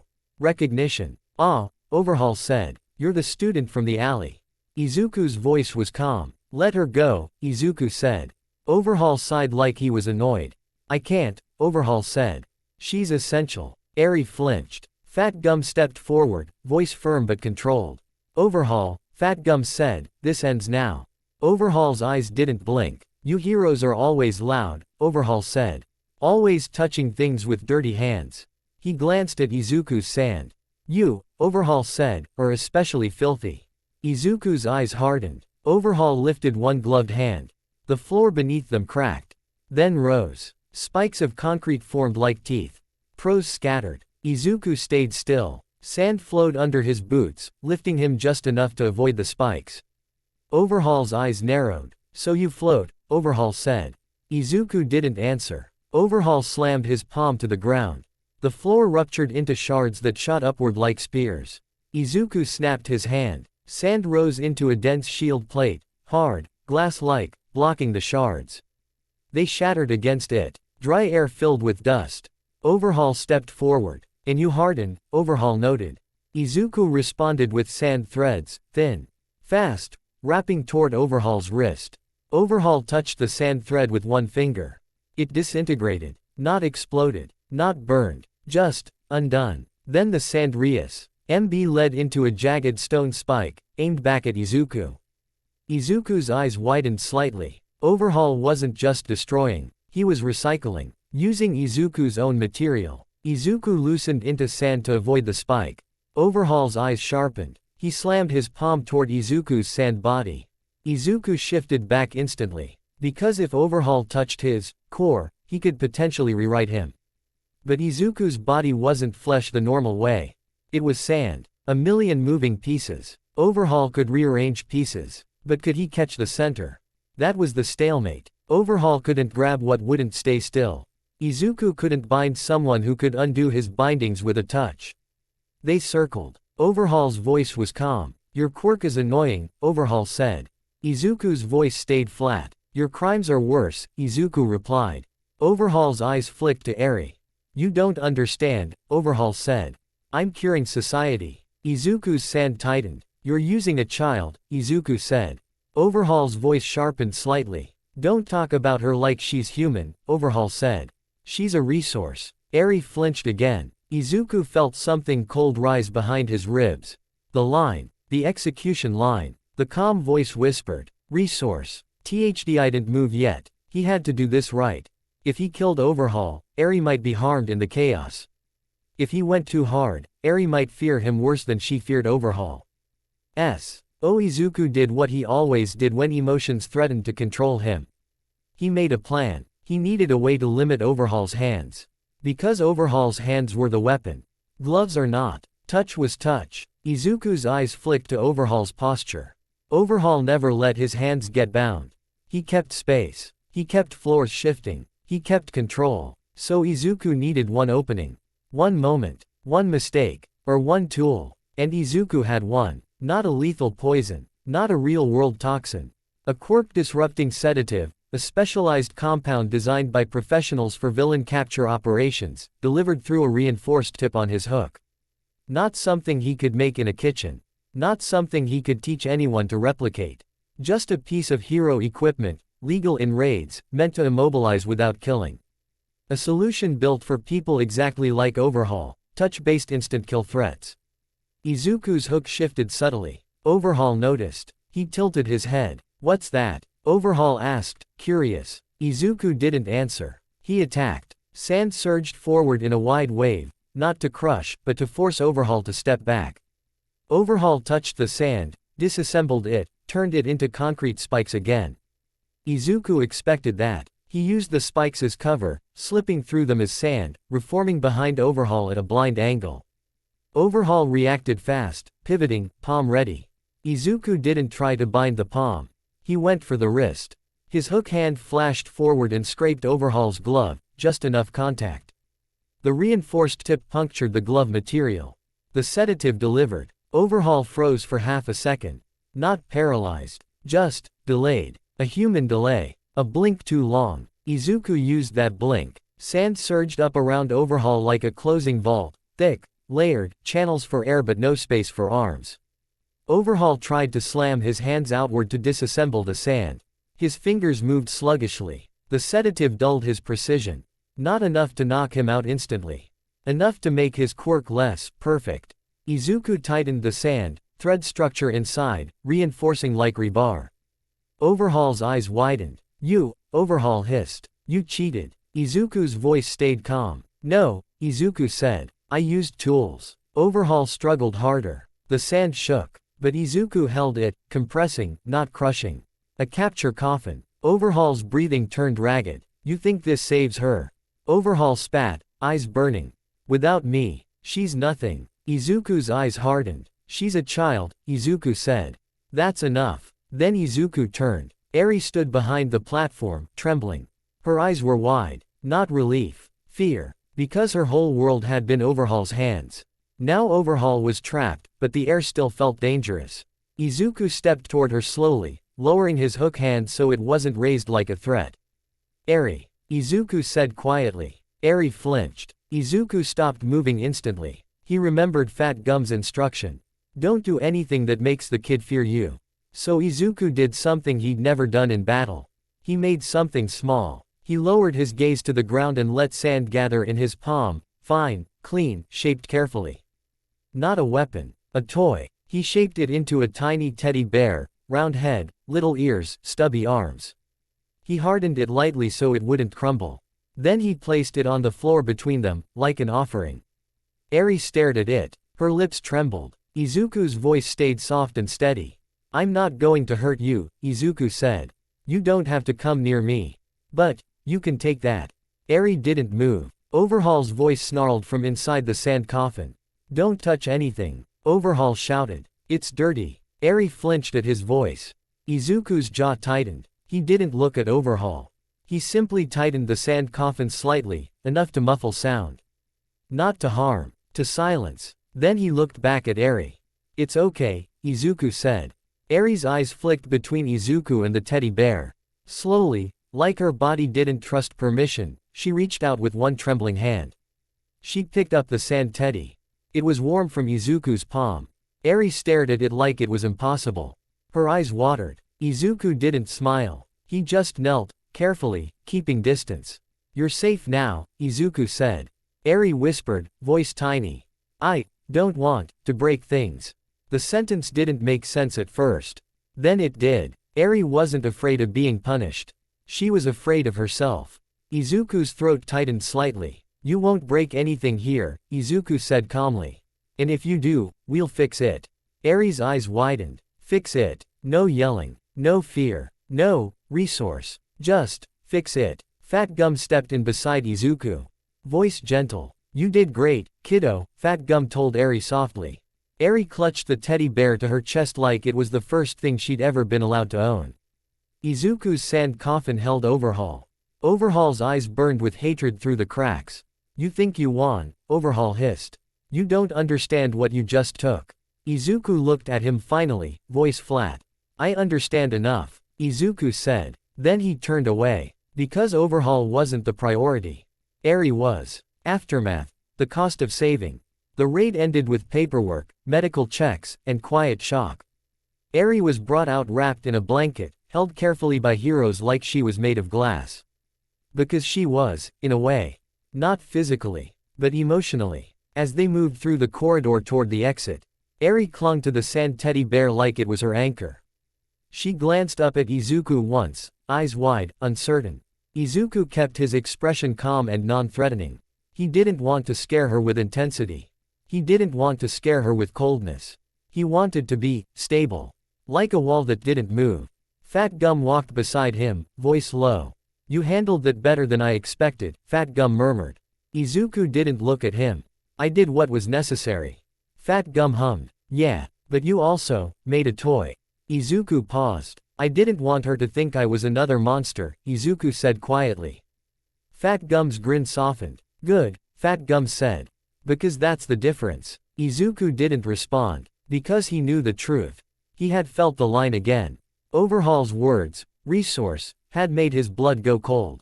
He had wanted to end Overhaul. Not for justice. For certainty. And he had only stopped because Eri was watching. Because a child's fear mattered more than his urge to finish. That was progress. But it also meant something uncomfortable. His restraint was still a choice, not a natural state. He could still become the thing Night Eye saw. If he ever decided the world was better without mercy. Izuku looked down at his glove. The hook. The symbol. The reminder of an older life that didn't believe in gentle solutions. Then he looked at Eri walking ahead, clutching a small teddy bear made of sand. And he thought, no matter what I become, I won't let the world turn children into tools. The calm voice in his head whispered, quieter than usual. Then keep choosing. Izuku did. He followed. The world didn't end in one day. It ended in increments. A headline at a time. A funeral at a time. A city block at a time. Heroes called it, the escalation. Civilians called it, the beginning. Villains called it, finally. Izuku called it what it was. A war. And wars didn't care about your school uniform. They didn't care about your grades.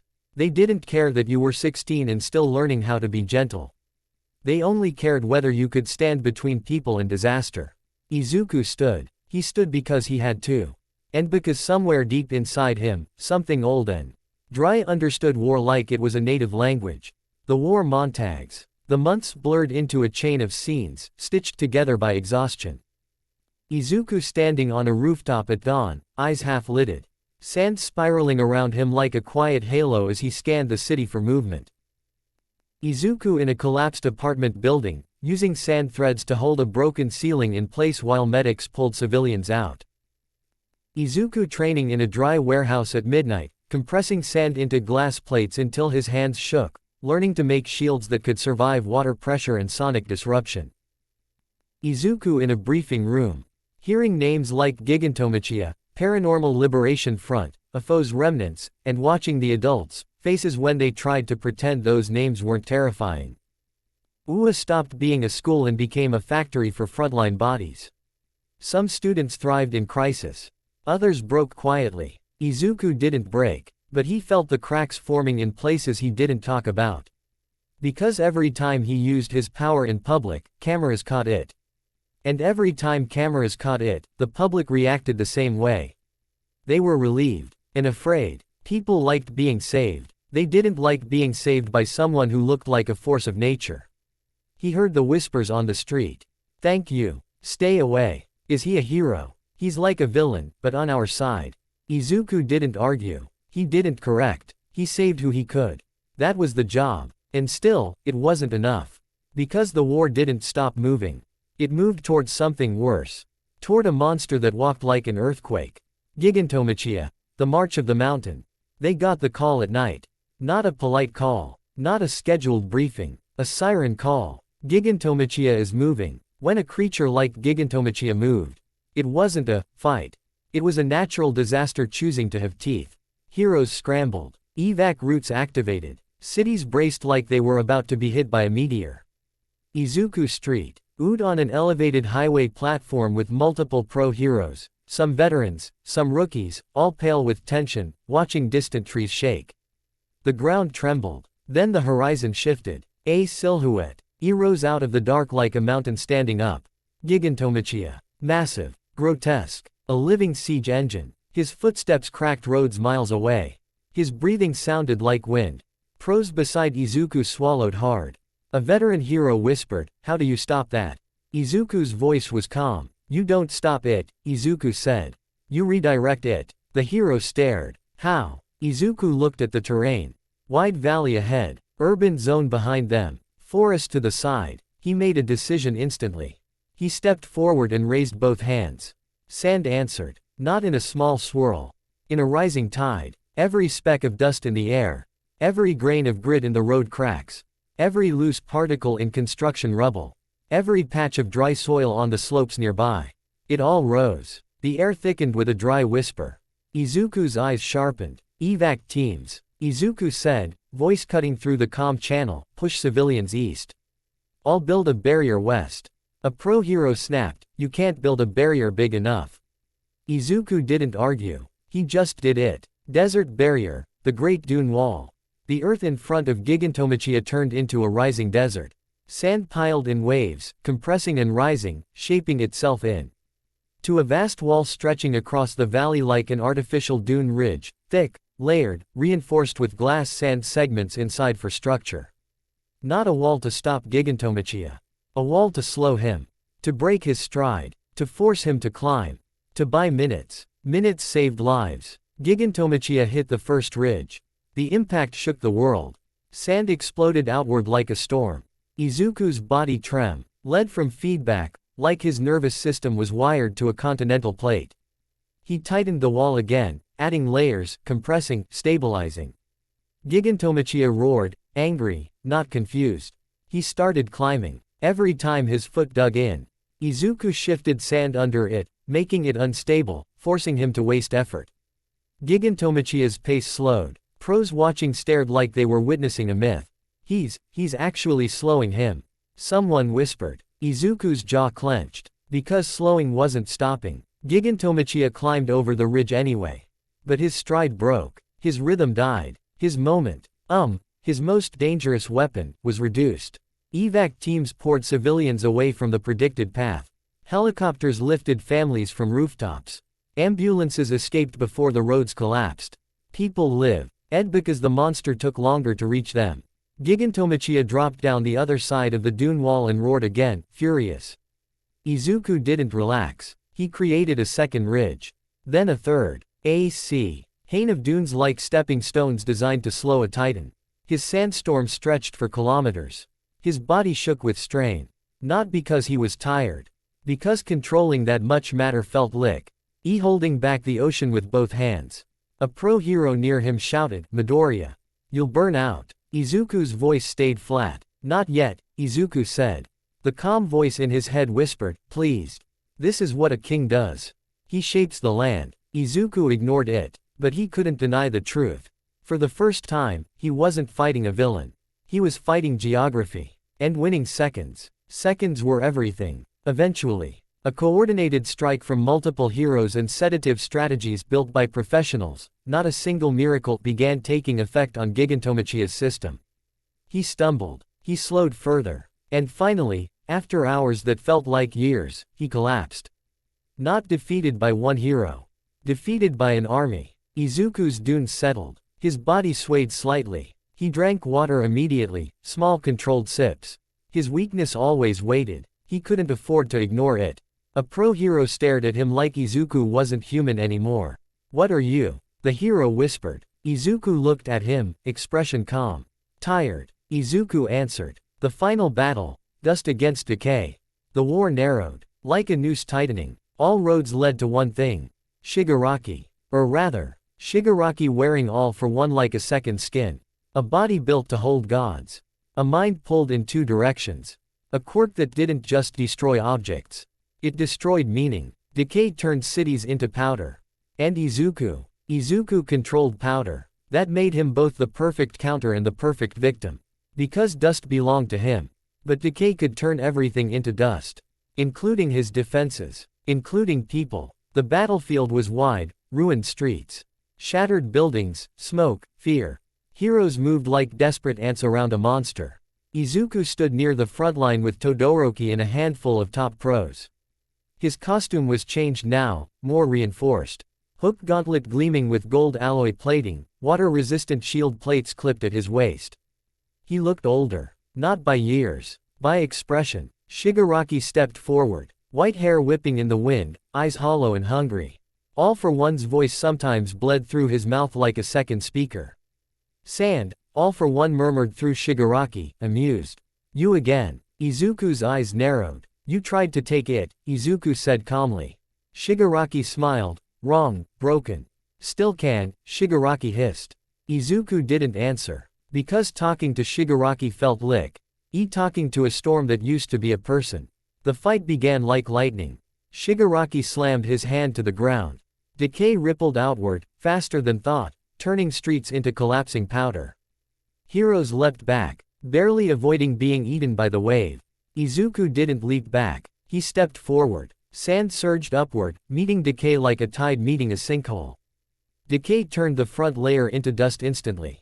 Izuku accepted it. Dust was still his. He pulled it into the air, forming a swirling storm that rose like a tornado around the Decay wave, lifting the decayed powder away before it could spread ink, surprised.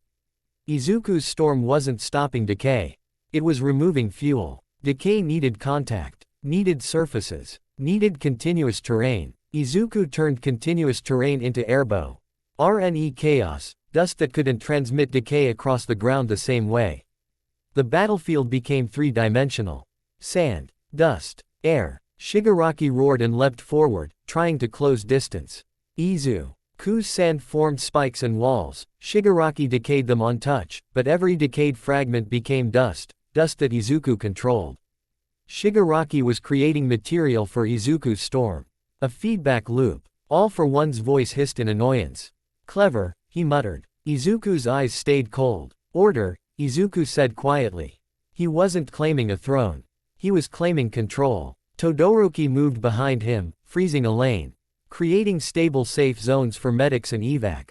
Pros attacked from angles. Shigaraki shrugged off damage like a monster. But Izuku's goal wasn't to kill Shigaraki. It was to limit catastrophe. Every time Shigaraki tried to decay outward, Izuku lifted the decayed dust into the air, breaking the chain. Every time Shigaraki tried to form stable ground, Izuku turned it unstable. Very time Shigaraki tried to touch Izuku directly, Izuku shifted into sand and reformed out of reach. A dance of disaster. Shigaraki's eyes widened in rage. He slammed both hands down, pushing Decay in a wider burst, trying to overload Izuku's control. The ground turned to powder in a massive ring. Buildings collapsed. Air filled with choking dust. Civilians miles away would feel that. Izuku's mind snapped into pure battle calculation. If he tried to control all the dust, he'd spread himself too thin. If he didn't control it, Decay would race further. So he did what he'd learned from rescue simulations. He built a shelter. A barrier zone. He compressed sand into a massive dome around the key rescue corridor, glass sand reinforced, layered, designed to resist moisture and pressure. The dome wasn't perfect. Shigaraki's decay kept eating at the base. But Izuku kept feeding new layers into it, like rebuilding a dam while the flood hit. His body trembled. His breathing got heavier. Water weak. Ness crept at the edges of his mind, not because of rain, but because sweat built up under his costume, moisture he couldn't avoid. His sand began to feel heavier. He had seconds. He needed to end this stage. Shigaraki noticed Izuku's strain. He grinned like a predator. "You're drying out," Shigaraki hissed. "Funny." All for One's voice slipped in, smooth. "Let me take it," the voice purred. "You'll rest." Izuku felt the pull again, quirk theft pressure like invisible hands. His sand shuddered. For a moment, his vision blurred. Then the other will inside him rose again like a crocodile snapping its jaws. "I don't serve anyone." The pull snapped back again, violent resistance. All for One's amusement faded into irritation. "Annoying," he hissed. Izuku's mouth twitched, not a smile. "A warning. Try again," Izuku said quietly. "And I'll bury this city in a storm you can't see through." Shigaraki snarled. He lunged for Izuku's throat. And in that moment, Izuku did the most dangerous thing he could do. He went close. Not to kill. To end the decision loop. He formed sand into a tight spiral around Shigaraki's legs, not thick enough to be decayed instantly, but fast enough to slow. Todoroki fire. Da flash freeze across Shigaraki's upper body, just enough to stall his arm swing.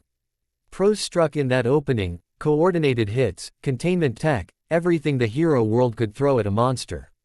Izuku used the dust storm as a blindfold, turning visibility into chaos. Shigaraki tore free with brute force. But the moment was enough. Enough for the hero's main plan, built by many hands, to strike. Not Izuku's plan, a world plan, because no one person should carry this. Shigaraki stumbled, forced back. The battlefield shifted. The tide turned. Not cleanly. Not happily. But it turned. And as Shigaraki roared in fury, half Shigaraki, half all for one, Izuku held the storm steady, keeping civilians alive while titans tore at each other. That was his victory. Not a final punch. Not a kill. Containment. Order. Epilogue. The symbol of order. Years passed like dust settling. The war ended, not with peace but with exhaustion. Cities rebuilt slowly. Agencies restructured. The public changed. They stopped believing in perfect heroes. They started believing in survival. Izuku graduated. He became a pro-hero with a record no one could ignore. He wasn't the brightest symbol. He wasn't the friendliest. He wasn't the one on cereal boxes. But when disasters hit, when villains tried to take cities hostage, when the ground itself became unsafe, people called him. Because he could reshape the battlefield. Because he could make chaos predictable. Because he could build barriers with his hands and turn collapsing streets into stable paths. And because, deep down, the public understood something they didn't like admitting. Sometimes the world needed someone who didn't hesitate. Izuku didn't become the symbol of peace. He became something else. A controversial pillar. Loved by people who wanted safety. Feared by people who hated how safety looked when it came with sandstorms and cold eyes. They gave him a name in the media. The Desert King. He hated the title. He didn't correct it. He just did his job. His agency was built in a reclaimed industrial zone, wide open space, reinforced walls, humidity control systems, rescue storage, evacuation plans pinned on every surface. Inside his office, Izuku sat at a desk. A golden hook gleamed on his right hand, now refined, reinforced, precise. An unlit cigar sat at the corner of his mouth. Not because he smoked, but because the habit was an old ghost he never fully buried. On his desk sat a photo of Class 1A. Older faces. Different scars. Some smiling. Some tired. All real. Izuku stared at it for a long moment. Then he smirked faintly. Not bad, he muttered. Outside. The wind carried sand across the agency courtyard, not as a storm, not as a threat. Just as a reminder. The desert didn't have to be cruelty. It could be shelter. If the one holding it chose restraint. Izuku leaned back in his chair, eyes half-lidded, listening to the quiet hum of a world that was still imperfect. But still standing. And for him, that was enough. Thanks for watching, guys. Hope you all are enjoyed this video. So let's end this video here. Until then, see you in next video. The Convo.